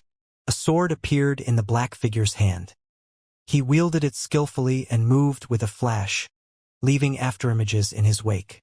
Then, the black figure slashed the sword across the sky. It seemed capable of cutting through everything. The first Green Lotus Sword. A thought appeared in Duan Ling Tian's mind unbidden. He knew then this must be the first sword of the 13 Green Lotus Swords. Swoosh! Swoosh! Swoosh! Duan Ling Tian was still immersed in his thoughts when the black figure separated into 2. The second black figure wielded the sword in a posture different from the first black figure, while the first black figure still maintained its posture. The second green sword. Another thought appeared in Duan Ling Tian's mind. Subsequently, the third Green Lotus Sword, the fourth Green Lotus Sword, the fifth Green Lotus Sword. After a short time, the 12th Green Lotus Sword, the 13th Green Lotus Sword. Duan Ling Tian did not even react in time when the 13 black figures had executed all the movements of the 13 swords of the 13 Green Lotus Swords. It only took the black figures a moment to execute the first to the 13th sword of the 13 Green Lotus Swords. Duan Ling Tian could barely keep up with the first 3 swords. He could not keep up at all after the 4th sword. It's too fast. The speed of the figures wielding the sword is extremely fast. Duan Ling Tian was extremely shocked. He did not expect that even after comprehending the Sovereign Heart Sword of the Supreme Sword Tao mental cultivation method, he still could not keep up with the speed of the 4th sword of the 13 Green Lotus Swords. If the 13 swords movements were combined and used at the same time, I can't imagine its strength. After all, the Green Lotus Sword Celestial had said that just the strength of the 5th sword of the 13 Green Lotus Sword is comparable to the strength of ordinary divine abilities in the Devata realms. I can imagine how terrifyingly strong it would be if I managed to comprehend all 13 swords. Its strength would probably be comparable to those high-ranked divine abilities in the Devata realms at that time. Duanling Tian's eyes brightened when he thought about this. The 13 Green Lotus Swords was indeed a peerless treasure. He became excited as he continued thinking to himself, even if I only mastered the 5th sword of the 13 Green Lotus Swords, my strength will rise a few levels. Naturally, Duanling Tian knew it would be difficult to master the first 5 swords of the 13 Green Lotus Swords, let alone the remaining 8 swords. However, he was not discouraged. What I should do now is comprehend the basics of the 13 Green Lotus Swords. Most importantly, I'll have to memorize all 13 swords of the 13 Green Lotus Swords even if I can't comprehend them yet. After all, if Duanling Tian could not even remember the movements of the 13 swords from the 13 Green Lotus Swords, how was he going to comprehend and master it? Although I've already comprehended the Sovereign Heart Sword, I only managed to catch the movements of the first 3 swords of the 13 Green Lotus Swords. I'm afraid the other 3 people might not even be able to catch the movements of the first sword when they see it for the first time. At this moment, Duanling Tian discovered the black figure was going to demonstrate the 13 Green Lotus Swords for the second time, and he quickly focused his attention on the black figure. Duanling Tian was right in his speculation. Indeed, Han Xuanai, Zhang Yi, and Wuxia could not even catch the movements of the first sword when the black figure demonstrated the 13 Green Lotus Swords. Before they even regained their senses, the first demonstration had ended. The demonstration of the divine ability, the 13 Green Lotus Swords, lasted for 3 days and 3 nights. The black figure repeatedly demonstrated the 13 Green Lotus Swords to them. When the black figure demonstrated the divine ability, the 13 Green Lotus Swords, for the 31st time, Zhang Yi finally managed to capture the movements of the first Green Lotus Sword. Great, I can finally see it clearly. Zhang Yi was despairing just a moment ago. However, he became excited when he discovered he was finally able to track the movements of the first sword of the 13 Green Lotus Swords. His eyes that had turned dull brightened immediately. Zhang Yi was aware that if he wanted to memorize the divine ability, the 13 Green Lotus Sword, he would need to be able to track the movements of all 13 swords. He thought to himself, I don't expect to remember all 13 swords of the 13 Green Lotus Swords within 3 days and 3 nights. I only hope that I'll be able to memorize the first 6 or 7 swords. Zhang Yi was not too ambitious and he was realistic. He would be content if he could memorize and comprehend the 6th sword of the 13 Green Lotus Swords. After all, the 5th Green Lotus Sword was already comparable to an ordinary divine ability in the Devata realms. If he managed to master the 6th or 7th Green Lotus Sword, he would already be extremely strong. Although Zhang Yi had managed to fully capture the movements of the first Green Lotus Sword after 15 minutes, he knew that the subsequent Green Lotus Sword's movements would only become progressively faster. He would definitely require more time just to capture all the movements of the second sword of the 13 Green Lotus Swords, also known as Second Green Lotus Sword. Indeed, it took Zhang Yi roughly 2 hours before he managed to memorize the movements of the second sword of the 13 Green Lotus Swords. Meanwhile, Han Xuanai took almost the same time as Zhang Yi to finish memorizing the movements of the first Green Lotus Sword. As for Wuxia, she took half an hour more to memorize the movements of the first Green Lotus Sword. Meanwhile, on Duanling Tian's side, I finally managed to memorize the 10th Green Lotus Sword. Duanling Tian only had 3 more swords to memorize. It was fortunate that Zhang Yi, Han Xuanai, and Wuxia were unaware of Duanling Tian's progress. Otherwise, they would definitely throw up blood. 3 of them had worked so hard just to catch a glimpse of the first and second Green Lotus Sword's movements and memorize them. But Duanling Tian had already memorized the 10th Green Lotus Sword. This also meant Duanling Tian only needed to memorize the movements of 3 more swords before he completely memorized the divine ability, the 13 Green Lotus Swords. At that time, he would be able to start comprehending and mastering this divine ability. Based on his progress, he would definitely be able to completely memorize the 13 Green Lotus Swords before time ran out. Duanling Tian knew very well why he was able to memorize the 13 green lotus swords. It's all thanks to the Sword Dao mental cultivation method, the sovereign heart sword, that Senior Feng Qingyang left behind. Otherwise, it would have been impossible for me to memorize the first 10 swords of the 13 green lotus swords so quickly. Duanling Tian thought to himself confidently. Based on my progress, it would probably take roughly half a day before I completely memorized the 13 green lotus swords. Alas, things would not always go as planned in life. Half a day had already passed and Duanling Tian had barely managed to memorize the 12th green lotus sword. It seems like I've overestimated myself. The movements of the last sword of the 13 green lotus swords are incredibly fast. When Duanling Tian discovered this, he no longer dared to be complacent and refocused his effort into memorizing the 13th green lotus sword. At this time, another half a day had passed. A little bit more, just a little more, and I'll be able to completely memorize the 13 green lotus swords. In the end, Duanling Tian spent another half a day before he managed to completely memorize the divine ability, the 13 green lotus swords. Now that he memorized it, even if the stone tablet disappeared, he would still be able to comprehend and master the divine ability. Finally, Duanling Tian heaved a sigh of relief as he opened his eyes and removed his hand from the stone tablet.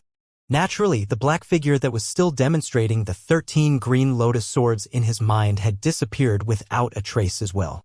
Duanling Tian looked around and saw that Han Xuanai, Zhang Yi, and Wuxia were all frowning. It was obvious they were having a difficult time memorizing the 13 green lotus swords. He thought to himself, there's 1.5 more days left.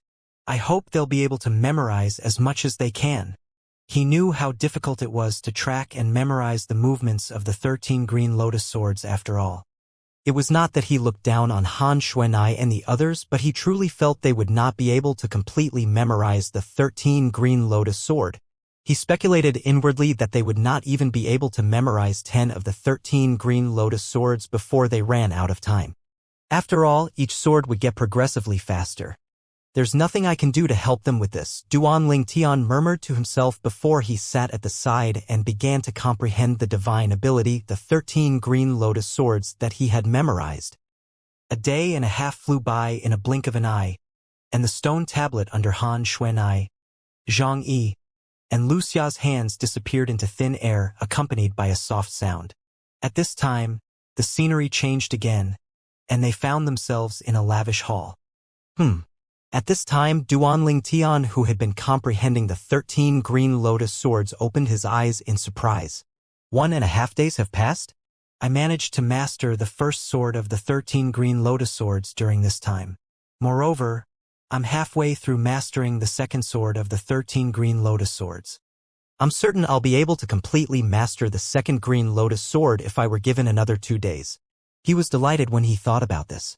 After a while, Duanling Tian turned to look at Han Xuanai, Zhang Yi, and Wuxia, who seemed to have just regained their senses. He asked, how's everyone feeling? What do you think of the divine ability, the 13 green lotus swords? How many swords did you manage to remember?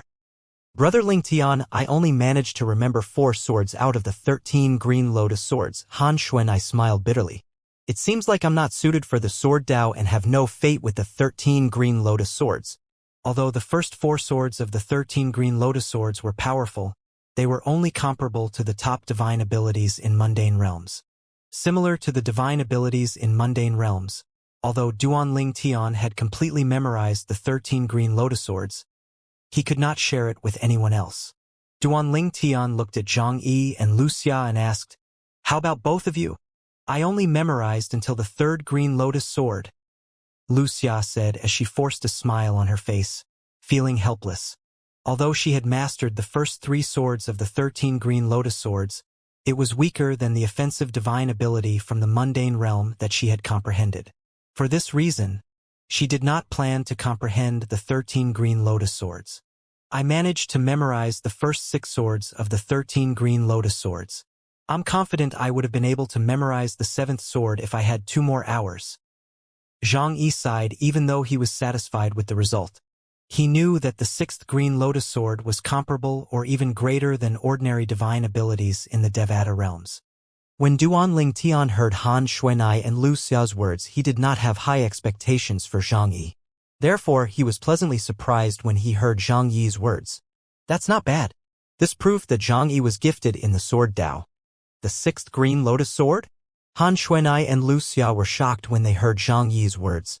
They did not expect the gap between them to be so wide. Lu Xia looked at Zhang Yi and said, "Congratulations, Zhang Yi. If you're able to successfully comprehend and master the first 5 swords of the 13 green lotus swords, when you become an eminent celestial coupled with the celestial sword, you'll be as strong as a 4 tribulation bodiless celestial. Combined with the various techniques from the celestial master's sect, your strength should be comparable to a 5 tribulation bodiless celestial." Her eyes were filled with envy and admiration when she spoke. "It's pure luck. I'm just lucky," Zhang Yi replied humbly. At this moment, Han Xuanai asked Duanling Tian, "Brother Ling Tian, how much of the 13 green lotus swords did you memorize?" Zhang Yi and Lu Xia instantly shifted their attention to Duanling Tian as their eyes shined with curiosity.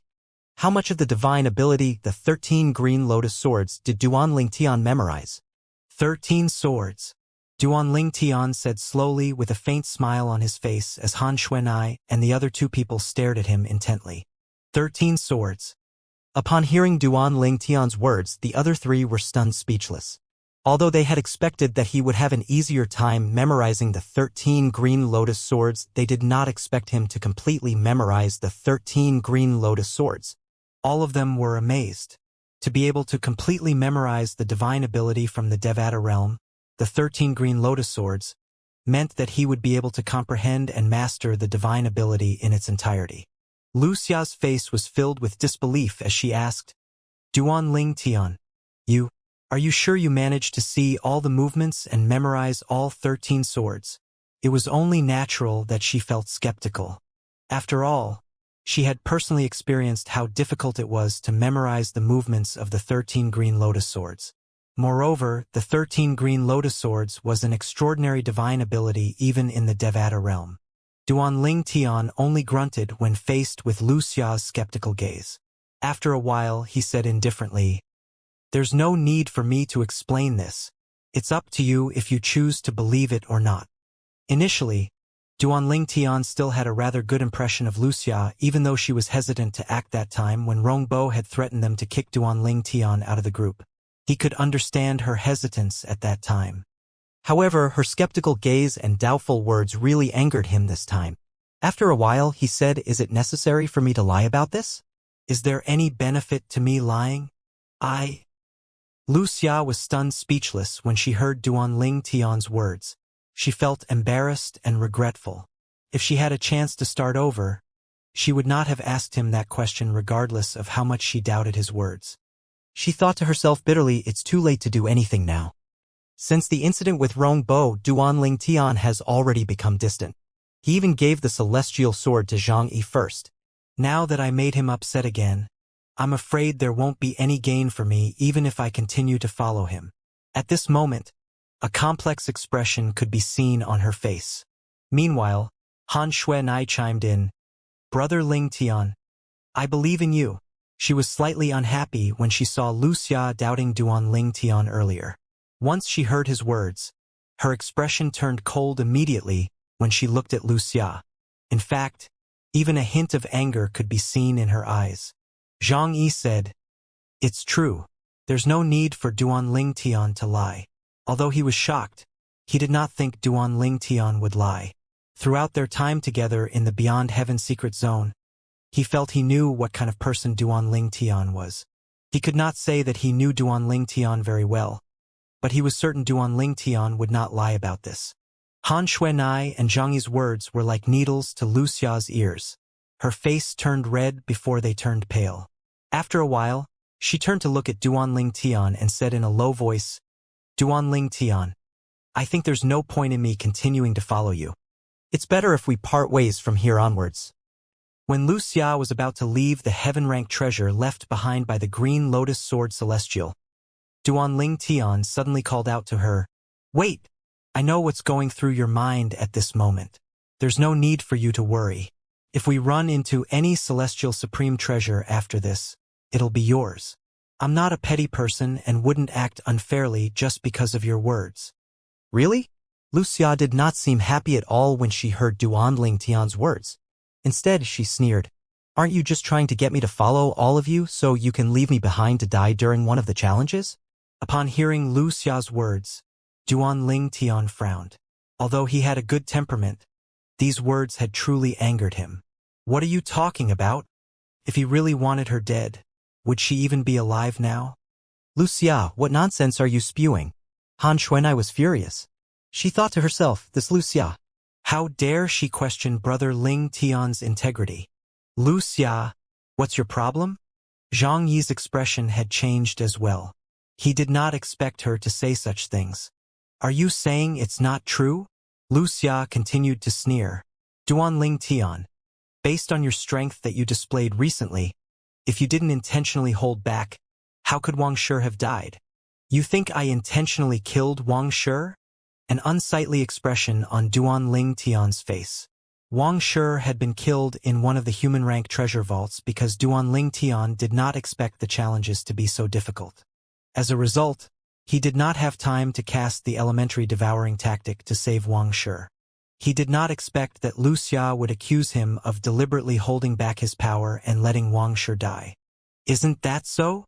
Since Wuxia had made up her mind to leave, it seemed like she did not think there was a point in holding her tongue anymore. Her sneer became more pronounced as she said, with your strength, you could have breezed through the challenges. If you didn't hold back, would Wang Shi have died? So you're insisting that I intentionally let him die? Duan Tian was angry that he started laughing. What reason do I have to harm him? Isn't it because when Rongbo asked us to kick you out of the group, both Wang Shi and I hesitated for a moment? You must be angry, that's why you let him die. Wuxia said with a cold smile. Based on your words, I should still be angry at you. Why are you still alive then? Duan Tian asked as he narrowed his eyes. Who knows? Perhaps you're just trying to look kind in front of Zhang Yi. Since Wuxia felt there was nothing left for her to lose, she did not bother to hide her wicked thoughts anymore. Zhang Yi, who had been remaining quiet most of the time, spoke up at this moment. Wuxia, Duan Tian is not that kind of person. Zhang Yi, you can never know a person's heart. I advise you to be careful. After saying this to Zhang Yi, Wuxia turned and left. Since there were no obstacles when one left the Heaven Rank Treasure Vault, she was able to smoothly leave the place. After Wuxia left, Duan Tian asked with a wry smile on his face, Zhang Yi, do you also think I deliberately let Wang Shi die? Of course not. Zhang Yi said without any hesitation.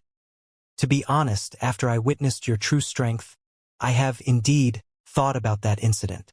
However, I believe you just didn't have time to save Wang Shi. I don't think you deliberately let him die. There's no way you would deliberately let him die. If you really wanted Wang Shi or Wuxia dead, it would be easy for you to kill them. What's the point of bringing them along with us just to kill them? After hearing Zhang Yi's speech, Duan Tian chuckled. All of the frustration caused by Wuxia before had disappeared completely. He thought that as long as Zhang Yi believed him, it was enough. After a while, he said, Come on, let's go and see what the 7th challenge has in store for us.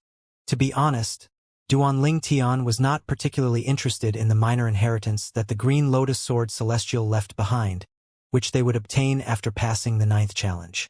However, since they were already here, he decided to finish the remaining 3 challenges in the Heaven Rank Treasure Vault. Meanwhile, Wuxia, who had left, still felt extremely dissatisfied. She muttered to herself, if it weren't for Wang Shi and I, would they have even found that place? Even after a while, she found that her anger did not subside. For this reason, she decided to spread the word about the Heaven Rank Treasure Vault to everyone she met along the way.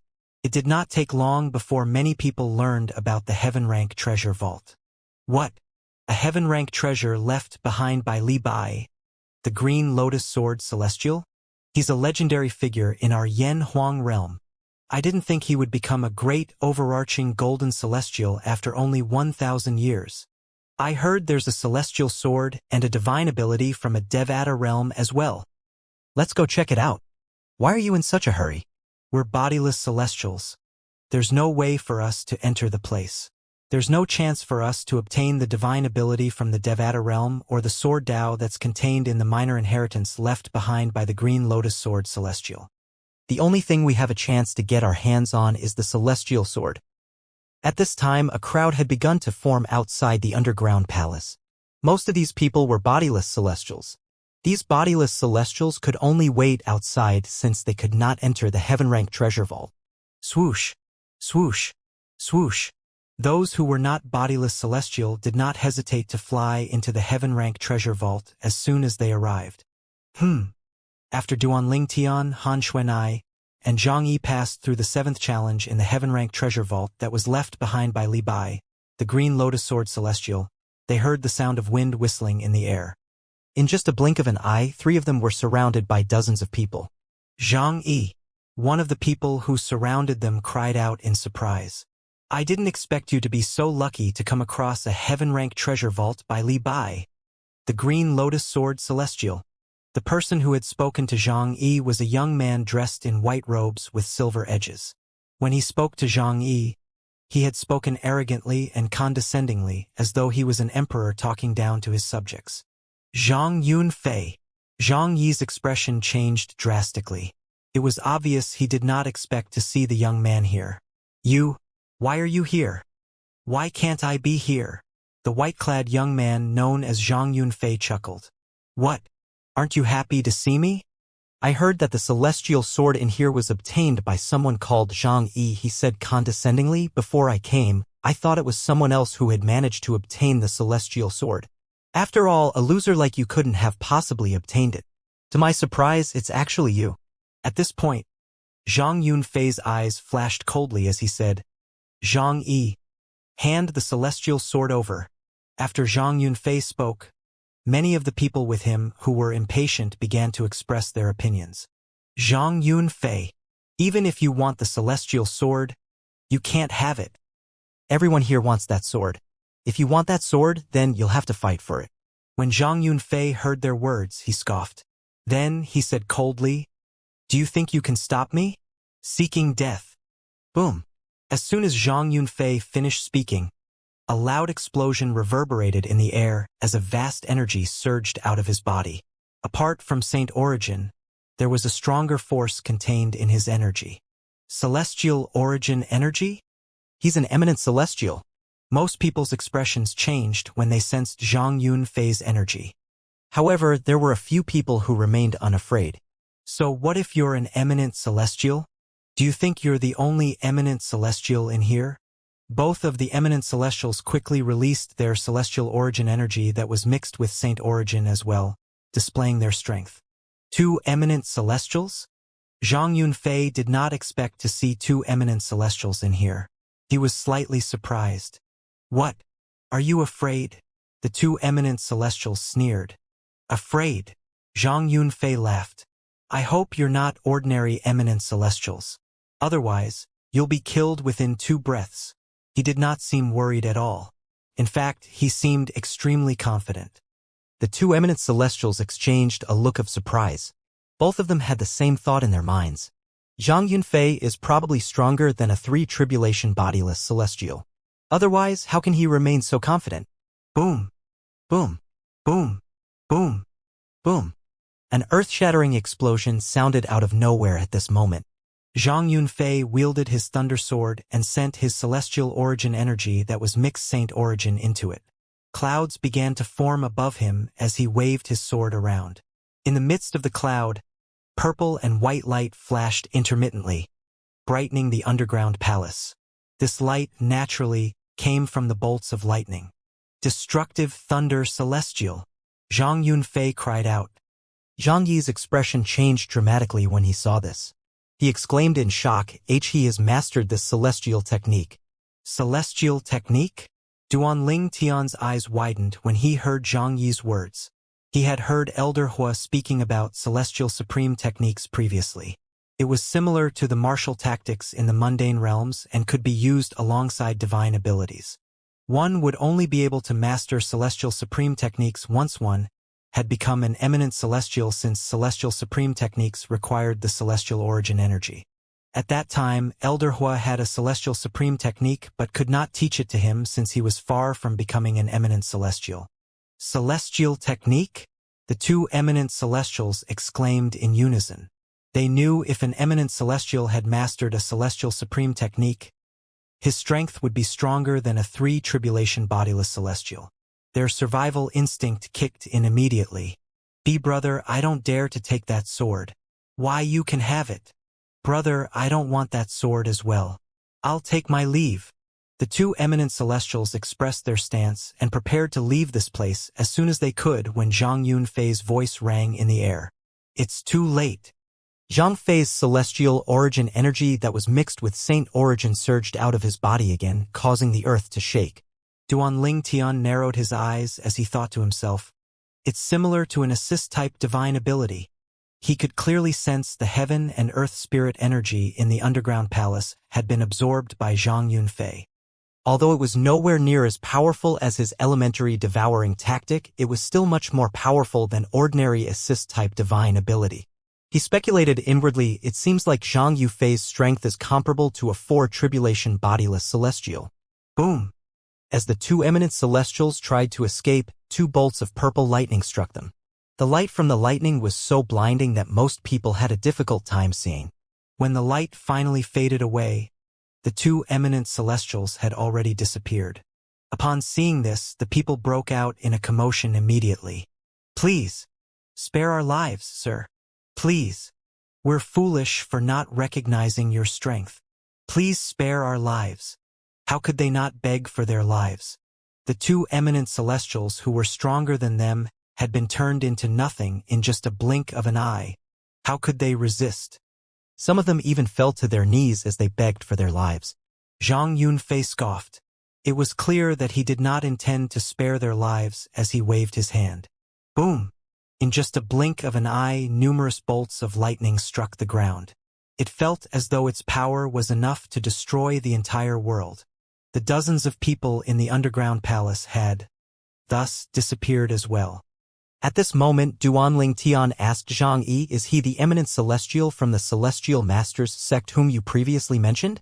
The one who's stronger than a five-tribulation bodiless celestial. No, Zhang Yi shook his head. The person I mentioned is Zhang Yunteng, Zhang Yunfei's brother. Before he entered the Beyond Heaven secret zone, Zhang Yunfei's strength was only comparable to a three-tribulation bodiless celestial powers.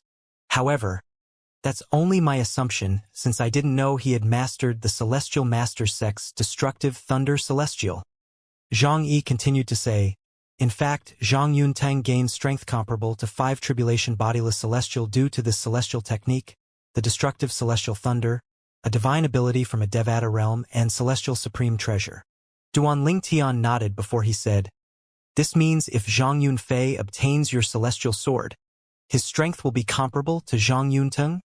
Yes, Zhang Yi said with a bitter smile on his face. Zhang Yunteng's celestial supreme treasure should have been given to him by the Celestial Masters sect, right? Since Zhang Yunfei has mastered the destructive celestial thunder, won't your sect give him a celestial supreme treasure as well? Duanling Tian asked. No, Zhang Yi shook his head. We only have two celestial supreme treasures in our sect. One will be given to the most talented and strongest disciple, while the other will be kept in the sect.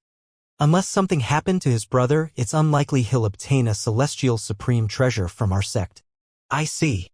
Duanling Tian finally understood why Zhang Yunfei was looking at Zhang Yi like a hungry wolf looking at its prey. When Duanling Tian heard Zhang Yi's words, he knew that even if Zhang Yunfei had mastered the destructive celestial thunder and possessed strength comparable to a four-tribulation bodiless celestial, with his brother being ahead of him in everything and the Celestial Masters sect only possessing two celestial supreme treasures, he would never obtain a celestial supreme treasures from the sect. Therefore, he would have to obtain one on his own. Now that he found out Zhang Yi had obtained one, he naturally would not let this great opportunity pass by. Zhang Yunfei looked at Zhang Yi coldly and said in a condescending tone, Zhang Yi, hand over the celestial sword. If you kneel before me and kowtow 3 times, I might consider sparing your worthless life. He spoke as though he was the Grim Reaper, easily deciding Zhang Yi's life or death. Zhang Yi's expression turned unsightly, and he clenched his hands tightly when he heard Zhang Yunfei's words. He was so furious that his body began to tremble. However, he knew there was nothing he could do since he was no match for Zhang Yunfei. Suddenly, he felt a hand resting on his shoulder, causing him to widen his eyes imperceptibly. In just a blink of an eye, a figure had moved in front of Zhang Yi, shielding him. "Is that so? Why do I feel that you'll die today instead?" That figure was none other than Duan Tian. Although he had spoken calmly, killing intent could be seen in the depths of his eyes. Zhang Yi was someone he sincerely considered as a friend, and currently someone was threatening his friend. How could he not feel angry? Duan Tian continued to say, "He's my friend, and nobody can casually kill my friends." Zhang Yunfei shifted his attention from Zhang Yi to Duan Tian as soon as Duan Tian stepped forward to shield Zhang Yi. Upon hearing Duan Tian's words, he said angrily, "You brat! You're seeking death." Zhang Yunfei's eyes were cold and his body emitted killing intent when he spoke. At the same time, celestial origin energy mixed with saint origin began to surge out of his body.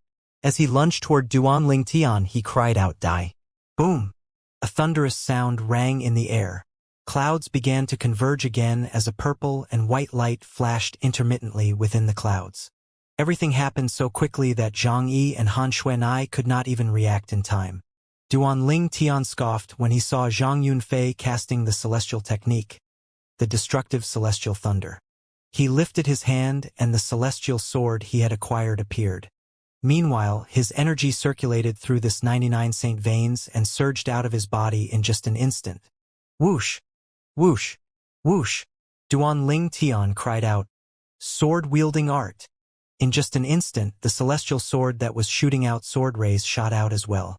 Indeed, the celestial technique, the destructive celestial thunder, was quite extraordinary. Its power was destructive and it left thunderous explosions in its wake. Unfortunately, the seemingly domineering and destructive technique seemed to suddenly stop in its track. Time seemed to have stopped at this moment. Duan Tian's sword shot out and completely overwhelmed the destructive celestial thunder in just a blink of an eye. Boom! A deafening explosion sounded in the air, causing the earth to quake. A shockwave swept out, sending Han Xuanai and Zhang Yi flying. They were slightly injured by the shockwave as well. Boom! Boom! Boom! Boom! Boom! A series of explosions continued to reverberate in the air, seemingly causing the air to stagnate. Fortunately, they were not in the mundane realm. Otherwise, the collision of the attacks would have left countless cracks in the void. After all, the power of the attacks was comparable to the full strength of a four-tribulation bodiless celestial. After a while, the commotion finally subsided.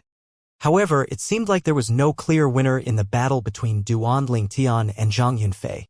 Duan Tian had attacked in a hurry, therefore, he did not have the time to cast his assist-type divine ability, the elementary devouring tactic, and the fourth stage of the sovereign heart sword, the body sword fusion.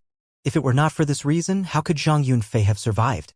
Zhang Yunfei looked at Duan Tian pointedly and said in a low voice, "It seems like you're that Duan Tian from the Saint Province realm. Not bad. With your celestial sword and celestial technique, you possess strength comparable to a four-tribulation bodiless celestial. It seems like you're not any weaker than me." Duan Tian raised an eyebrow and asked, "You've heard about me?" However, Zhang Yunfei did not answer Duan Tian's question. Instead, he looked at Zhang Yi and sent him a voice transmission. "Zhang Yi, if you hand over your celestial sword, I'll kill this man and let you have his celestial sword.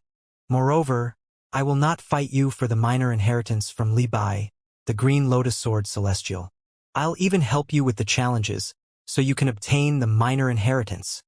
At this moment, Zhang Yunfei had lost his condescending tone when he spoke. Instead, he sounded quite respectful when he spoke to Zhang Yi. After all, he had fallen into a disadvantageous position. He did not expect Zhang Yi's companion would possess strength that was comparable to his.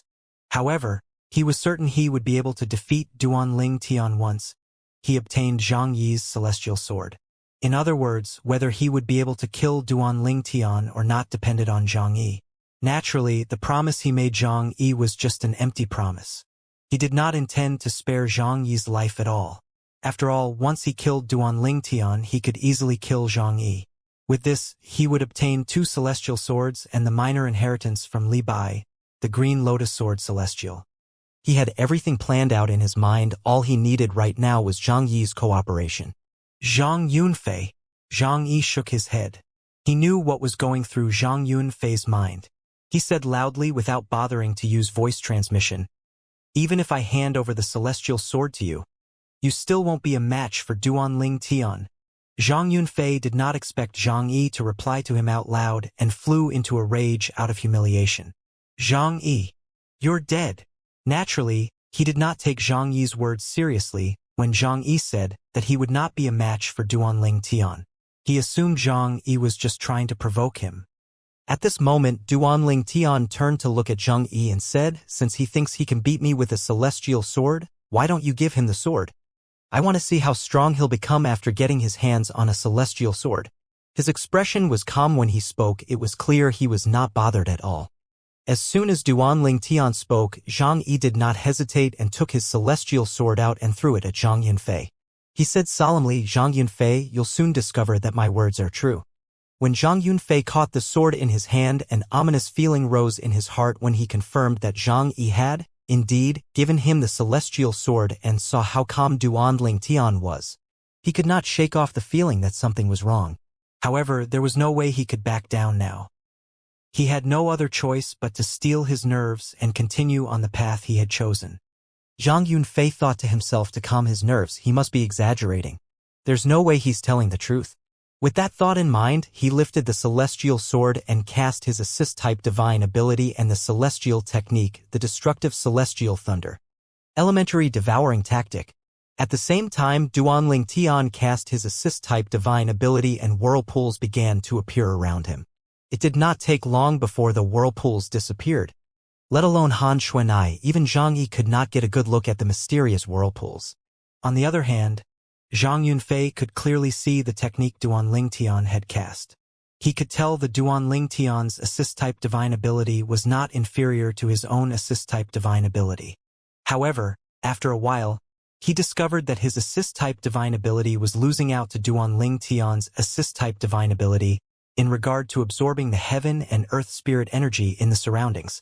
Fortunately, he had absorbed enough energy to launch his attack. Zhang Yunfei thought to himself, "With this celestial supreme treasure, my strength will be comparable to a 5 tribulation bodiless celestial. Even if his assist-type divine ability is superior to mine, his strength would be on par with mine at best." The world of imagination was beautiful, but reality was cruel.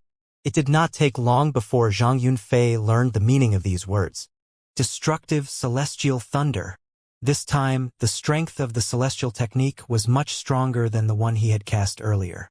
It was comparable to the strength of a 5 tribulation bodiless celestial, a level stronger than his previous attack. Sword-wielding art. The sword in Duan Lingtian's hand shot out immediately. Similar to Zhang Yunfei, it could be seen that the attack was much stronger than his previous one after he had raised his strength using the assist-type divine ability, the elementary devouring technique. However, there was a difference between his and Zhang Yunfei's attacks. The power of Zhang Yunfei's attack seemed to have risen a level, whereas his attack seemed to have risen a few levels. Boom! Lightning flashed in the sky before striking down. His power was destructive. At this moment, both Duan Lingtian and Zhang Yunfei's attacks collided violently. Different from earlier, this time there was no pause. After all, there was only a pause earlier due to the attack's equal strength. This time, Duan Lingtian's celestial sword carried with it an even more terrifying and destructive force as it flew out. Its strength was clearly much more superior compared to the destructive celestial thunder. Boom! Boom! Boom! Boom! Boom! The deafening explosions shook the earth, and a shockwave swept out like a hurricane. In the face of Duan Lingtian's attack, the destructive celestial thunder was so weak like a blade of grass. In just a blink of an eye, it was easily nullified by Duan Lingtian's attack. Zhang Yunfei, who had exerted all his strength to cast the celestial technique, threw up blood as soon his attack was nullified. The ground was dyed a dazzling red by his blood. His face was extremely pale at this moment. His eyes were filled with fear and disbelief as he looked at Duan Lingtian. He said with great difficulty, how's this possible? My strength is comparable to a 5 tribulation bodiless celestial. Zhang Yi scoffed when he heard Zhang Yunfei's words. He said unhurriedly, Duan Lingtian can kill a true 5 tribulation bodiless celestial if he wants to, let alone an eminent celestial like you who only possess the strength of a 5 tribulation bodiless. How can you compare yourself to him? The scene of Duan Lingtian killing Pei Kuan Shan, a 5 tribulation bodiless celestial, was still vivid in Zhang Yi's mind. Therefore, he was not surprised that Duan Lingtian had easily defeated Zhang Yunfei. What? Impossible! Zhang Yunfei's body trembled in fear when he heard this. He did not expect the purple-clad young man standing before him possessed such terrifying strength. He thought to himself in anger, Damn it! Damn it all!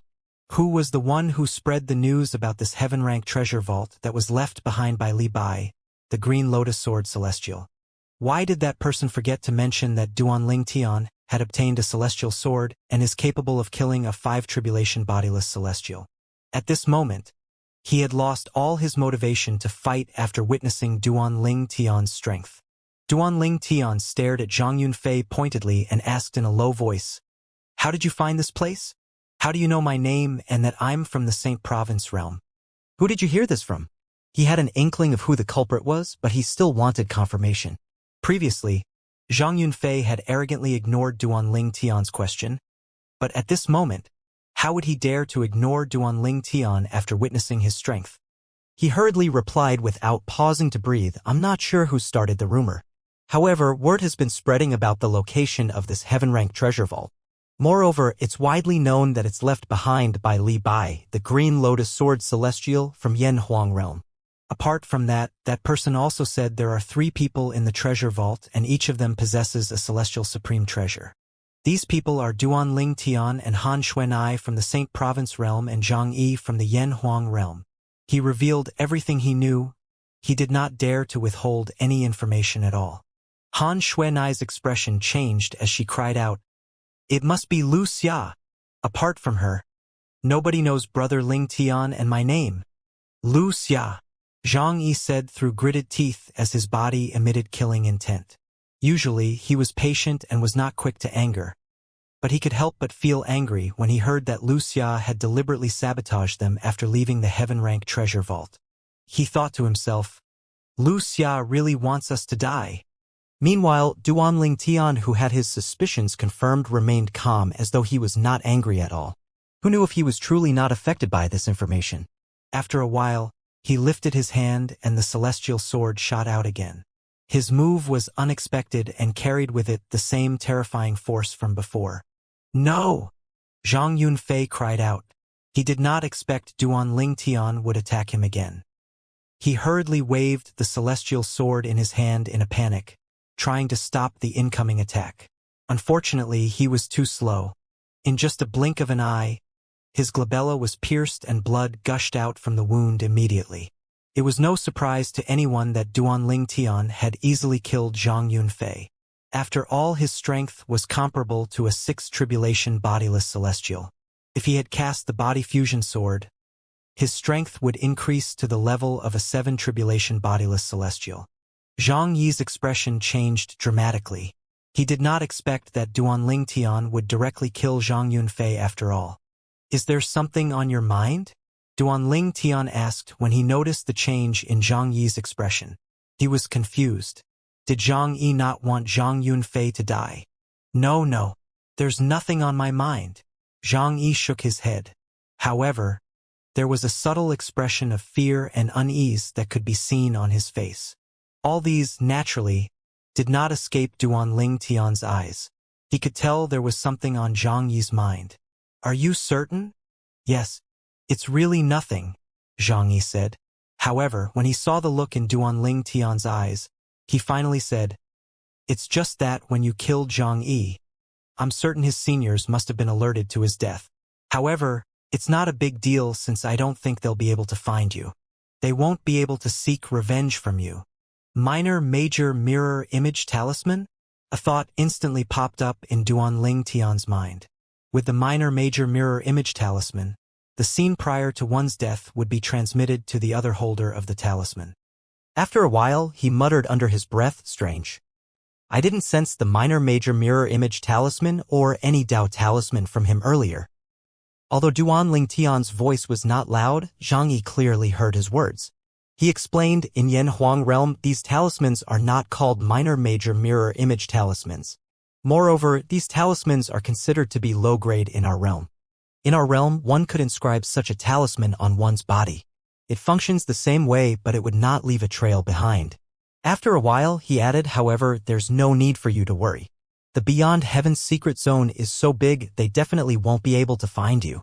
Moreover, you're from a different realm. They might not be able to find me. However, what about you?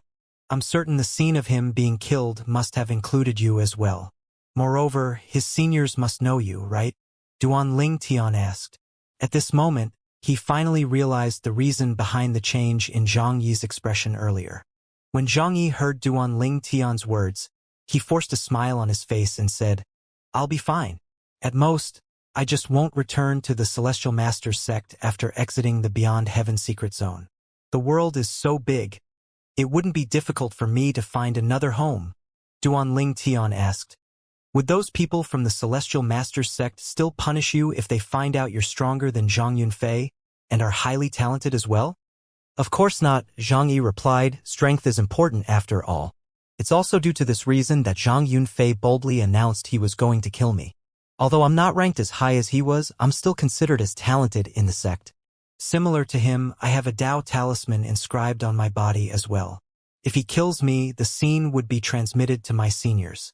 However, since I'm ranked lower than him, the sect would probably only give him a light punishment as a formality if he really did kill me. After all, in the sect, he's much more valuable than I am." After listening to Zhang Yi's words, Duan Lingtian reminded him, "That was before. Currently, not only do you possess a celestial supreme treasure, but you've also obtained an offensive divine ability from a Devata realm. As long as you're able to master the first 5 swords of the 13 green lotus swords, it'll be equivalent to mastering an offensive divine ability from a Devata realm." He paused for a moment before he continued, "If you also master the assist-type divine ability that has been passed down for generations in the Celestial Masters sect and the Celestial Technique, the Destructive Celestial Thunder, your strength will be comparable to a 6 Tribulation Bodiless Celestial." Zhang Yi smiled helplessly as he said, "I'm not qualified to comprehend that assist-type divine ability and the Destructive Celestial Thunder. You're overestimating me." "I'm not," Duan Lingtian said confidently. "If you successfully master the first 5 swords of the 13 green lotus swords and become an eminent celestial, with your celestial sword, you'll possess strength comparable to a 4 tribulation bodiless celestial. Let me ask you this, at that time, when you return to the Celestial Masters sect, do you think they'll still blame you for Zhang Yunfei's death?" Zhang Yi shook his head. "No. However, it might be easy to become an eminent celestial, but mastering the first 5 swords of the 13 green lotus swords won't be easy." He was well aware of his own capability. Duan Lingtian continued to persuade Zhang Yi, "Think about it. It's just like you said, the world is big, you can always find a new home. Before you master the first 5 swords of the 13 green lotus swords, don't return to the Celestial Masters sect. When you master it and return to the sect, they won't blame you for Zhang Yunfei's death." Zhang Yi nodded. "Yes, that's what I'll do for now." He had no other choice after all. At this moment, Han Xuanai finally spoke up. She could not help but complain indignantly, "Brother Lingtian, Wuxia has crossed a line. I didn't expect her to be so vicious." A cold light flashed in Duan Lingtian's eyes as he said, "I didn't expect her to do this as well. When he had first met Wuxia, he had thought she was a rather nice person. He did not expect her to be so vicious." His expression changed and he clenched his hands when he thought about her. He vowed inwardly that he would not let her go if he encountered her again. Zhang Yi, who was nervous about the predicament they were in, said solemnly, "At this moment, I'm afraid this heaven-ranked treasure vault that's left behind by Li Bai, the Green Lotus Sword Celestial, is surrounded by many bodiless celestials." Han Xuanai nodded, agreeing with Zhang Yi's words. Since Wuxia had spread word about this, if non-bodiless celestials like Zhang Yunfei had heard about it, there was no doubt that other bodiless celestials had also heard about it. However, since they were prohibited from entering the heaven-rank treasure vault, they would definitely wait outside for them to come out. Upon hearing this, Duan Ling Tian did not comment on it.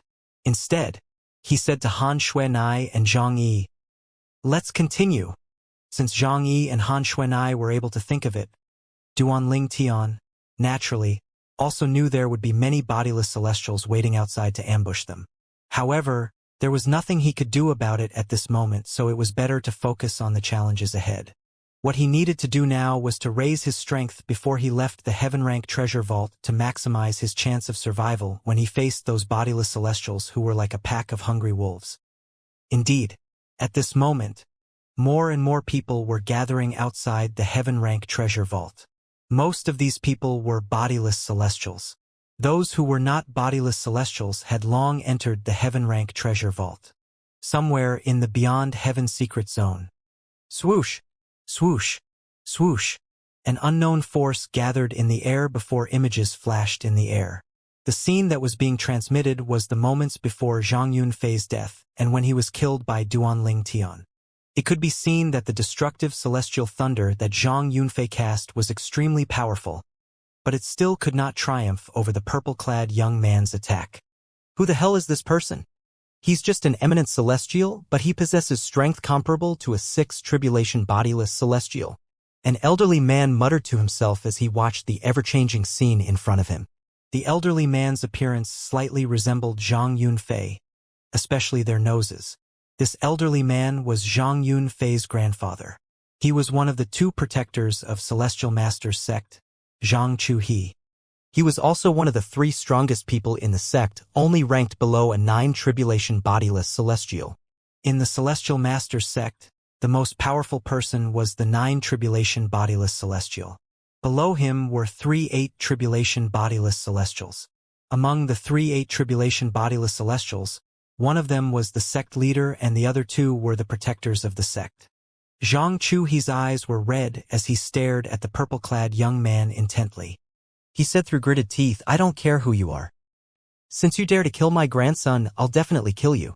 His body radiated killing intent and the surrounding temperature seemed to have dropped a few degrees. After a few moments, he suddenly said when he noticed another person in the images, "This person looks familiar." After a while, he realized that person was a disciple from the Celestial Master's sect as well. He exclaimed in surprise, "Zhang Yi!" Zhang Chu, he thought to himself angrily. Not only did he stay idle as he watched my grandson die, but it seems like he's acquainted with the purple-clad young man. At this moment, the anger Zhang Chu he felt began to swell. His anger was no longer solely targeted at Duan Ling Tian at this moment, it was targeted at Zhang Yi as well. Damn it! Collaborating with an outsider and killing a fellow disciple. Zhang Yi, you're a sinner. Unforgivable. Zhang Chuhe was one of the stronger people from the Celestial Master's sect who had entered the Beyond Heaven secret zone. However, even then, there was nothing he could do to avenge his grandson if he could not find the culprits. He knew it would be like searching for a needle in a haystack if he wanted to find the people responsible for his grandson's death. He thought to himself, "It's fine. When Zhang Yi returns to Yen Huang realm, I'll be able to kill him. Moreover, I'll probably be able to find the purple-clad young man through Zhang Yi. After 2.5 years, everyone would be able to sense the point of entrance and exit to their respective mundane realm." Zhang Chu he decided that, at that time, he would guard the point of entrance and exit to Yanhuang realm to catch Zhang Yi. Meanwhile, he would look for 1 or 2 more celestial supreme treasures to increase his strength. After Zhang Chu he made up his mind, he disappeared in a flash and went on his search for Earth-rank treasure vaults in the Beyond Heaven secret zone. This was his original objective of entering the Beyond Heaven secret zone anyway. Meanwhile, inside a human-rank treasure vault in the Beyond Heaven secret zone, a young man who resembled Zhang Yunfei cried out, "Brother!" A shattered soul pearl could be seen in the palm of his hand. Killing intent could be seen in the depths of his eyes at this moment. This young man wore a white robe with golden edges just like Zhang Yunfei.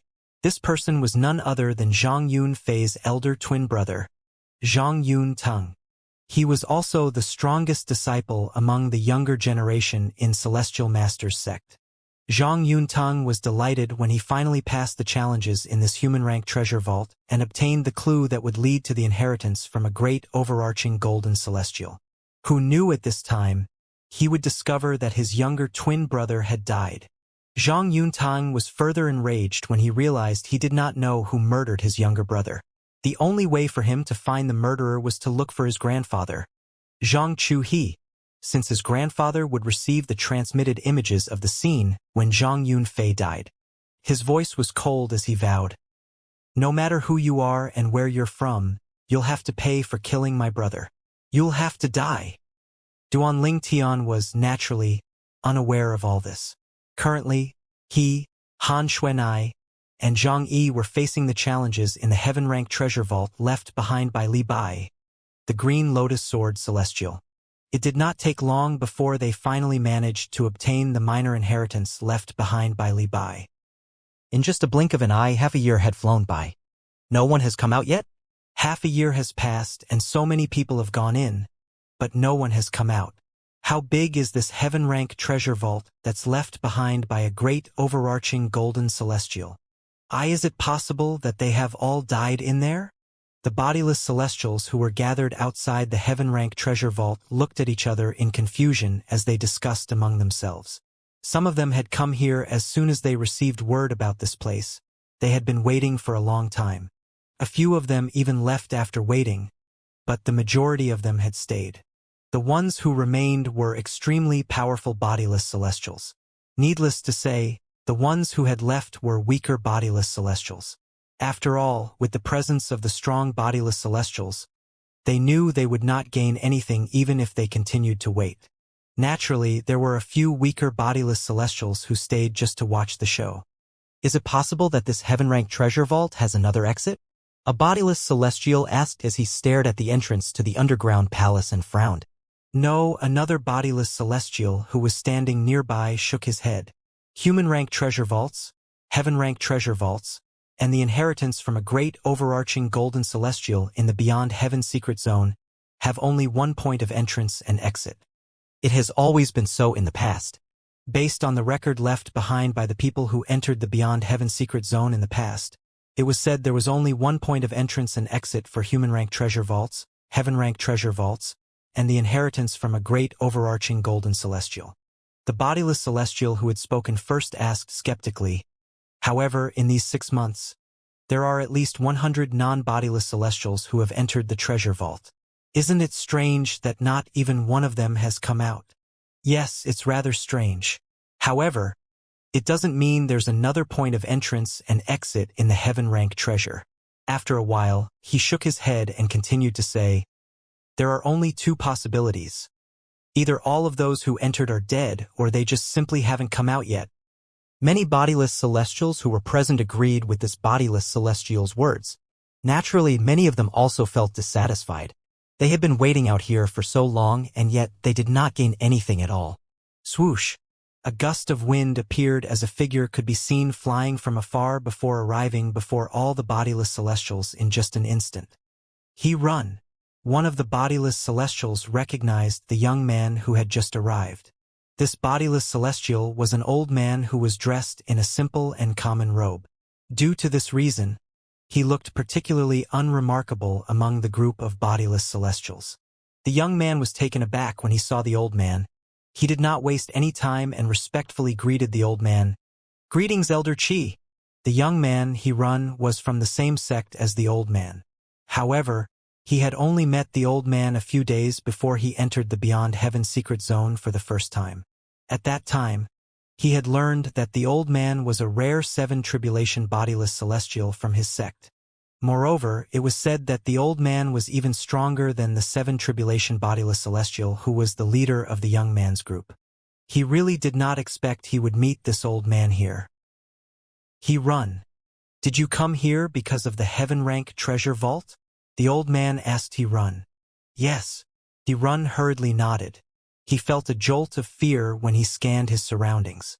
There were at least 50 to 60 people around, and they were mostly bodiless celestials. It seemed as though they were guarding the entrance to the heaven-rank treasure vault. As a cultivator at the 9th form of the Saint Celestial stage, he was naturally pressured by the presence of so many bodiless celestials. "I've been waiting here for 6 months now," the old man said to Hirun. "At least 100 people have entered the heaven-rank treasure vault during this time, and among these people, there were many eminent celestials as well, but no one has come out yet."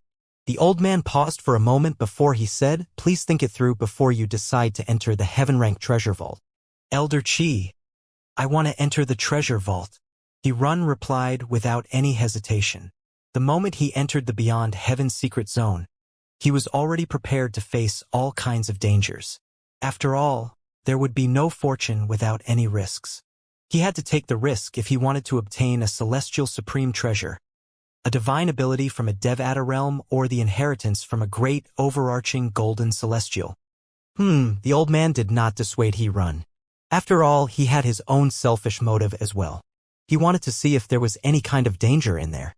If something were to happen to Hirun, he would be able to find out the situation inside. After all, he had Hirun's soul pearl, and he had a Dao talisman that corresponded with Hirun's mirror image Dao talisman. "Elder Qi, I'll go now," Hirun said to the old man. He did not hesitate as he flew into the underground palace under the watchful eyes of the bodiless celestials present on the scene. After Hirun entered the heaven-rank treasure vault, another bodiless celestial asked the old man, "Big brother, is he a junior from your sect?" "Yes." The old man nodded slightly. "So, does this mean you have his soul pearl?" Another bodiless celestial asked. "Not only do I have his soul pearl, but I even have a mirror image Dao talisman that corresponds to the one he carries," the old man said. The eyes of the bodiless celestials brightened when they heard the old man's words. After all, they knew this meant the old man would be able to find out what was happening in the heaven-rank treasure vault. As soon as the old man finished speaking, the old man lifted his hand as a soul pearl appeared in his hand. This soul pearl belonged to Hirun, who had just entered the underground palace. Many of the bodiless celestials shifted their attention to Hirun's soul pearl. In just about 10 breaths, the soul pearl in the old man's hand suddenly shattered, causing fear to rise in the many bodiless celestials' hearts. Dead? He died so quickly? He had only entered the treasure vault for less than 20 breaths, right? I wonder what danger lurks in this heaven-rank treasure vault? Shock and disbelief could be seen on the group of bodiless celestials' faces when the soul pearl shattered. After all, the young man had just entered the heaven-rank treasure vault. How did he die so quickly?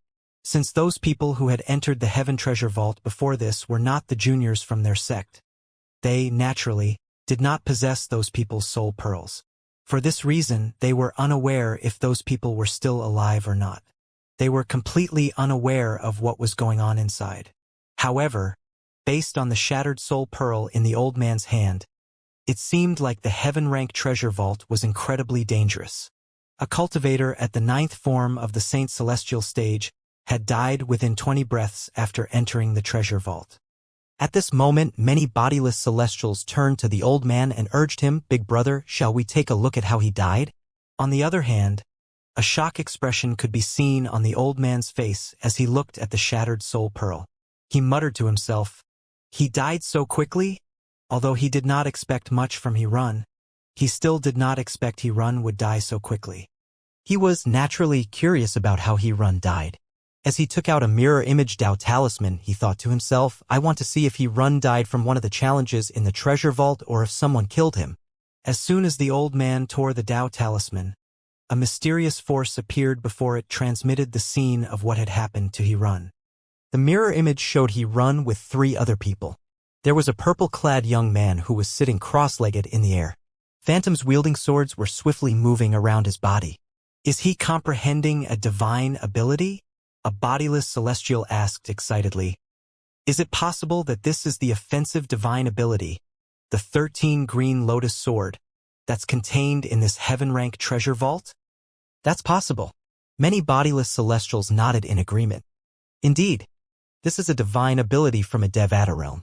It's a sword-type divine ability, and it should be the 13 green lotus swords.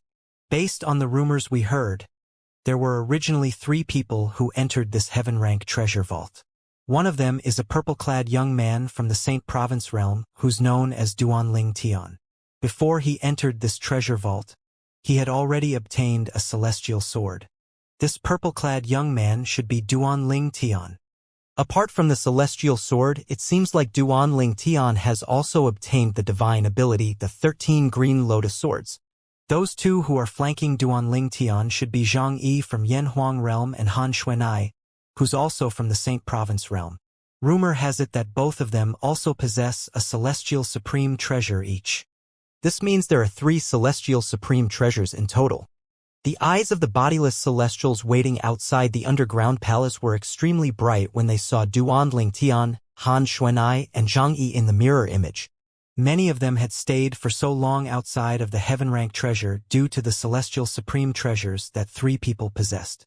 Now that they saw the 3 were alive and well, how could they not feel excited? This meant they did not wait in vain. Meanwhile, some bodiless celestials were curious. Why are there only 3 of them? Where are the rest? Someone said grimly, "Can't you see the bloodstains on the floor? If I'm not mistaken, they have been killed by these 3 people." True enough, the mirror image Dao talisman showed what happened to He-Run. What happened to He-Run was very simple. As soon as he entered the heaven rank treasure vault, it did not take long before he met Duanling Tian, Han Xuanai, and Zhang Yi. He exchanged a few words with Zhang Yi before he charged at Zhang Yi. Unfortunately, in just a blink of an eye, Zhang Yi summoned a bolt of lightning to kill him. After watching this, a bodiless celestial from Yanhuang realm cried out, "This person is Zhang Yi. He's from the Celestial Masters sect in Yanhuang realm. Based on his attack and strength, his strength should be on par with He-Run. However, the sword he wields is indeed extraordinary. It should be the celestial sword he obtained from this heaven-rank treasure vault." Many bodiless celestials took notice of the sword that Zhang Yi wielded. Although both Zhang Yi and He-Run's strength was the same, Zhang Yi had easily killed He-Run. The bodiless celestials could easily see it was due to the sword that Zhang Yi wielded. It was obvious that the sword was a celestial sword. When a cultivator at 9th form of the Saint Celestial stage wielded a celestial sword, he or she would have strength comparable to an eminent celestial. Celestial sword. The bodiless celestials were staring at the sword in Zhang Yi's hand greedily. Celestial Masters sect of Yanhuang realm? A hint of fear could be seen in the eyes of the old man who came from the same sect as He-Run when he heard someone say the person who killed He-Run was from the Celestial Masters sect. His fear was only natural since the Celestial Masters sect was one of the top forces in Yanhuang realm. Even among the top forces, the Celestial Masters sect was quite extraordinary. Although the sect the old man was from was not one of the top forces in his realm, he was not from Yanhuang realm. For this reason, the fear in his eyes disappeared quickly as he thought to himself, so what if he's from the Celestial Masters sect? It shouldn't matter if I don't kill him, I can still snatch his celestial sword away. In his opinion, he would not offend the Celestial Masters sect as long as he did not kill Zhang Yi. After all, Zhang Yi could only blame himself for being incompetent and could not protect the celestial sword from being taken away. Whoosh! It did not take long before the mirror image disappeared with a soft noise. At this moment, all the bodiless celestials were filled with greed after watching the scene transmitted by the mirror image. Before the mirror image, all of them were unaware of what happened in the heaven-rank treasure vault, and they were not certain if anyone had obtained the celestial supreme treasure in the treasure vault. They feel assured now that they knew the celestial supreme treasure had been obtained, it was just that the person had not come out. Although they knew all of the more than 100 people that entered the heaven-rank treasure vault had died, they were not afraid. After all, those people who entered the heaven-rank treasure vault were not bodiless celestials. Most of their strength was not comparable to bodiless celestials at all. I can't wait for them to come out. Be patient. They'll have to come out eventually. Initially, some bodiless celestials had already gotten impatient and were prepared to leave. However, after watching the mirror image, all of them had discarded the idea of leaving. All of them were eagerly staring at the entrance of the underground palace, waiting for the people inside to come out. In the northern region of the upper province of the Dao Martial Saint Land, in a misty valley surrounded by ice mountains, Ganru Yen bade farewell to Qing Hua and the old prophet. At this moment, she was prepared to enter the black hole in the void. "Master, senior prophet, I'm going in now." Now that Gan Ruyen had broken through to the 7th form of the Saint Celestial stage, she was ready to enter the Sword Saint's secret zone. Naturally, she was unaware that she was about to enter the Beyond Heaven's secret zone, not the Sword Saint's secret zone. Since Si Ling is cultivating, I won't kiss her goodbye. Please take good care of her, Gan Ruyen said before she left. Before Qing Hua or the old prophet could respond, she had already disappeared into the black hole. Qing Hua sighed when he saw this. In the end, he could not stop his direct disciple from entering the Sword Saint's secret zone.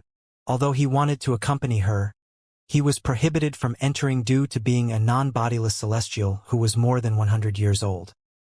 Somewhere in the Beyond Heaven's secret zone, a lady who had just exited a human-rank treasure vault muttered to herself, "This eldest sister has come in as well." The woman was holding a feng shui compass at this time. Her beautiful eyes looked at the feng shui compass for a moment before she flew away. This lady's hair fell on her back like a waterfall. Her figure was graceful and her appearance was stunning. More importantly, her appearance was identical to Gan Ruyen. This lady was none other than Duan Ling Tian's wife, Kur.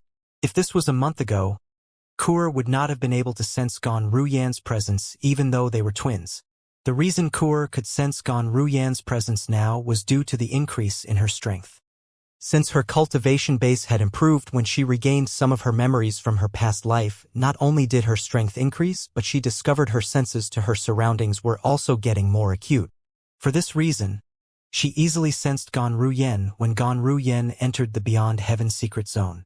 Naturally, this was also largely due to the blood connection between them. Meanwhile, Gan Ruyen discovered she was in a stone forest after she entered the black hole.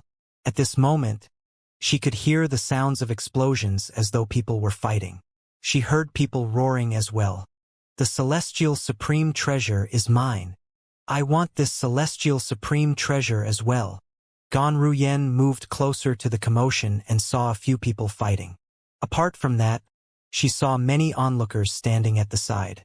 She looked around her surroundings before her eyes finally fell on the area below where the people were fighting. She thought to herself, "Celestial supreme treasure? There's a celestial supreme treasure here." Gan Ruyen had seen a crescent knife floating above a towering boulder. She could tell the knife was extraordinary with just a glance. She felt her heart beating wildly in her chest as she thought to herself, "That must be the celestial supreme treasure." She did not expect she would encounter a celestial supreme treasure as soon as she entered the black hole. Gan Ruyen suddenly jolted, realizing something was amiss. "No, isn't this the Sword Saint's secret zone?" Only the members from the 7 Absolute sect and the people she knew had entered the Sword Saint's secret zone. Nobody else had come in. Was this place not the Sword Saint's secret zone? She continued thinking to herself, "I remember Senior Prophet saying the key he has to the Sword Saint's secret zone is not the only key around. Other people might have the key as well. These people probably entered using the other keys." Gan Ruyen continued to study the people in the distance. It seems like these people who are fighting are bodiless celestials. She discovered that the people who were fighting were much stronger than her. She continued observing the situation before her and eavesdropped on the conversation of the onlookers. "Who do you think will obtain the celestial supreme treasure in the end?"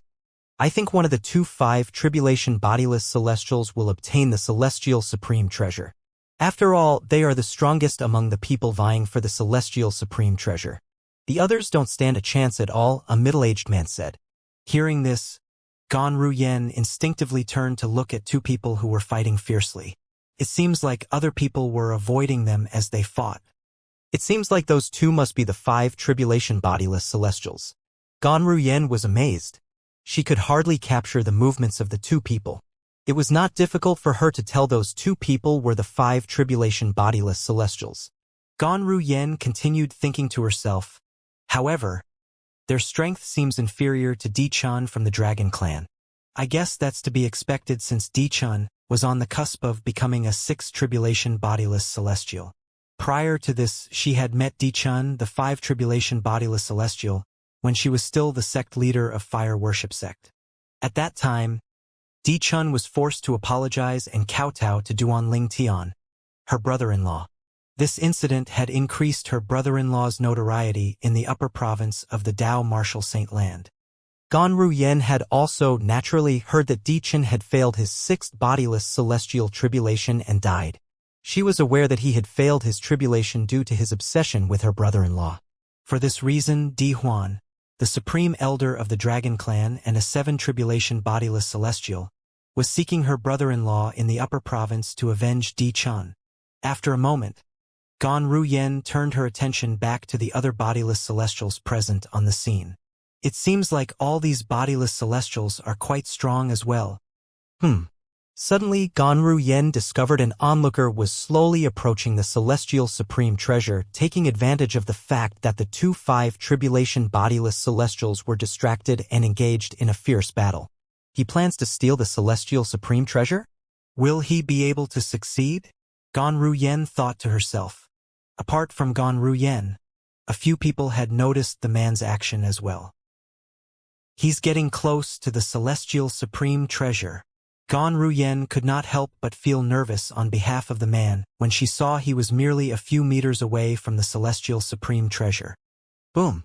A loud explosion rang in the air suddenly, causing the void near the celestial supreme treasure to shake violently. The shockwave sent the man who was approaching the celestial supreme treasure flying. The explosion caught the attention of the 2-5 tribulation bodiless celestials. Trying to steal the celestial supreme treasure? Seeking death. Ganru Yen watched as the 2-5 tribulation bodiless celestials stopped fighting and began to furiously attack the man who tried to snatch the celestial supreme treasure from under their noses. Boom! Boom! Boom! Boom! Boom! In a blink of an eye, the attacks from the 2-5 tribulation bodiless celestials converged on the man and exploded, producing a small mushroom cloud. After the mushroom cloud dispersed, there were no traces left of the man who had tried to steal the celestial supreme treasure. Ganru Yen felt chills running up her spine when she saw this. She knew this man had been killed by the 5 tribulation bodiless celestials and not even his body was left. At the same time, those who were inclined to follow in that man's footsteps when they saw he intended to steal the celestial supreme treasure sighed in relief. Luckily, I didn't go. Fortunately, he went before me. Otherwise, I'd be the one who died. Boom! Boom! Boom! Boom! Boom! A series of explosions rang in the air again as the 2-5 tribulation bodiless celestials resumed fighting. At this point, nobody dared to take advantage and attempted to steal the celestial supreme treasure. Ganru Yen speculated inwardly. I'm afraid none of the bodiless celestials present would have a chance to get their hands on the celestial supreme treasure unless the 2-5 tribulation bodiless celestials are both heavily injured. Boom! Bang! At this moment, the attacks from the 2-5 tribulation bodiless celestials landed on each other. Both of them were severely injured. However, it did not stop them from fighting. Boom! Boom! Boom! Boom! Boom! Thunderous explosions continued to reverberate in the air as the 2-5 tribulation bodiless celestials continued their fierce fight. As time passed, the number of wounds on both their bodies increased as well. At the same time, their auras were also weakening. Nevertheless, the other bodiless celestials present on the scene still did not dare to make a move. After all, as the saying went, a lean camel is still bigger than a horse. A 5 tribulation bodiless celestial was still stronger than them even if the 5 tribulation bodiless celestial was injured. All of a sudden, a burst of laughter could be heard as the 2-5 tribulation bodiless celestials were fighting. Soon after, a muscular middle-aged man appeared. As soon as the muscular middle-aged man showed up, he instantly charged toward the 2 severely injured 5 tribulation bodiless celestials. He said happily, "Thank you." Ganru Yen could clearly sense this man was also a 5 tribulation bodiless celestial. She thought to herself, it seems like this person is looking to benefit from these 2 people's fight. At this moment, the crowd broke into an uproar as well. He's a 5 tribulation bodiless celestial. Heavens! There's another 5 tribulation bodiless celestial. Moreover, it seems like he has been here since the beginning. He was just waiting for the right opportunity to strike. He's too sly. At this moment, even the 2-5 tribulation bodiless celestials had stopped fighting, staring at the newcomer with a hint of unwillingness and fear in their eyes. Who would have expected that when they fought each other, they were actually creating a chance for another person? As they severely injured each other, the chances for the other person became even better. Many of the onlookers were discussing among themselves. Most of their attention was on the muscular middle-aged man. It seems like the newcomer is going to be the winner. That 2-5 tribulation bodiless celestials have exhausted almost all of their strength. Even if they join forces, they won't be a match for the newcomer even though they're all 5 tribulation bodiless celestials. Does this mean the celestial supreme treasure will fall into the newcomer's hands? At this time, the 2-5 tribulation bodiless celestials who were injured finally made a decision to join forces. Damn it. Let's join forces. Otherwise, we'll certainly die and he'll be able to obtain the celestial supreme treasure without expending any effort. Would the 2-5 tribulation bodiless celestials would be able to win after joining forces? The answer was no. Even if both of them were badly injured, they still had strength comparable to a 4 tribulation bodiless celestial. However, their strength was nothing compared to a 5 tribulation bodiless celestial who was at his prime. After 10 strikes, the 2 injured 5 tribulation bodiless celestials were easily killed by the middle-aged man. The middle-aged man did not sustain any injury at all. Ganru Yen thought to herself, this man's strength seems comparable to Dichin, the 7-clawed golden dragon. Based on this, it's obvious the muscular middle-aged man is stronger than 2-5 tribulation bodiless celestials even when they were at their prime. The crowd began to discuss among themselves again. Some of them felt the muscular middle-aged man was shameless, while some of them thought he was just being smart. He's clearly stronger than the 2-5 tribulation bodiless celestials. He's too shameless. Although he's clearly stronger than them, he still waited until those 2 were injured before he made his move. How's this shameless? He's just being smart. If he appears in the beginning, he might only be able to defeat one of those 2. Moreover, if those 2 joined forces in the beginning, he might even be defeated. Whoosh! Just like a gust of wind, the muscular middle-aged man moved and reappeared near the crescent saber that was a celestial supreme treasure. His eyes shone as he looked at the crescent saber. This celestial saber is mine. He lifted his hand, preparing to break the formations shrouding the celestial supreme treasure. At the same time, the onlookers continued discussing among themselves. We've been working for half a day, and yet, we gain nothing in the end. A 4 tribulation bodiless celestial could not help but laugh bitterly. He's too strong. I'm afraid there are not many 5 tribulation bodiless celestials in the Beyond Heaven's secret zone who are stronger than him. It's not just about his strength. He's really patient and cunning as well. Everyone, including Ganru Yen, thought the celestial supreme treasure would undoubtedly fall into the muscular middle-aged man's hands at this moment. However, life had always been unpredictable. An ancient voice rang in the air as an elderly man dressed in a gray robe appeared. Who said the celestial supreme treasure belongs to you? He was staring intently at the muscular middle-aged man who was preparing to destroy the formations shrouding the celestial supreme treasure. He gazed at the middle-aged man as though he was looking at a dead man. Everyone, including the muscular middle-aged man, was not aware of the old man's presence. While Ganru Yen stared at the old man, a gust of wind blew past her ears. A voice that was very pleasing to the ears rang by ear. Eldest sister. Kuer. Ganru Yen exclaimed in shock as she turned to look at the source of the voice, no longer caring about the old man who had just appeared. She saw a lady who looked identical to her standing by her side. The lady was none other than her twin sister, Kuer. Elder sister. You've broken through to the 7th form of the Saint Celestial stage? Kuer's appearance did not attract much attention since most people's attention was focused on the gray-clad old man. The crowd was in an uproar again.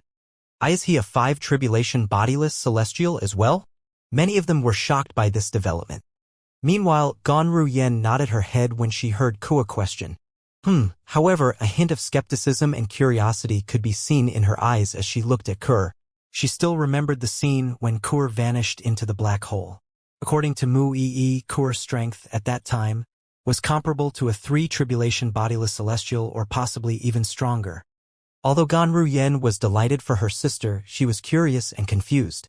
How did her sister become so strong? She opened her mouth to ask the burning question in her mind, Kur. Bang! A loud explosion interrupted Gan Ruyen at this moment.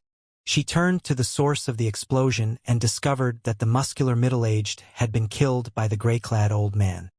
Before the muscular middle-aged man died, he gasped, 6 tribulation bodiless celestial, these were his last words. The people present on the scene felt their hearts skip a beat when they heard the muscular middle-aged man's dying words. 6 tribulation bodiless celestial? He's the real winner.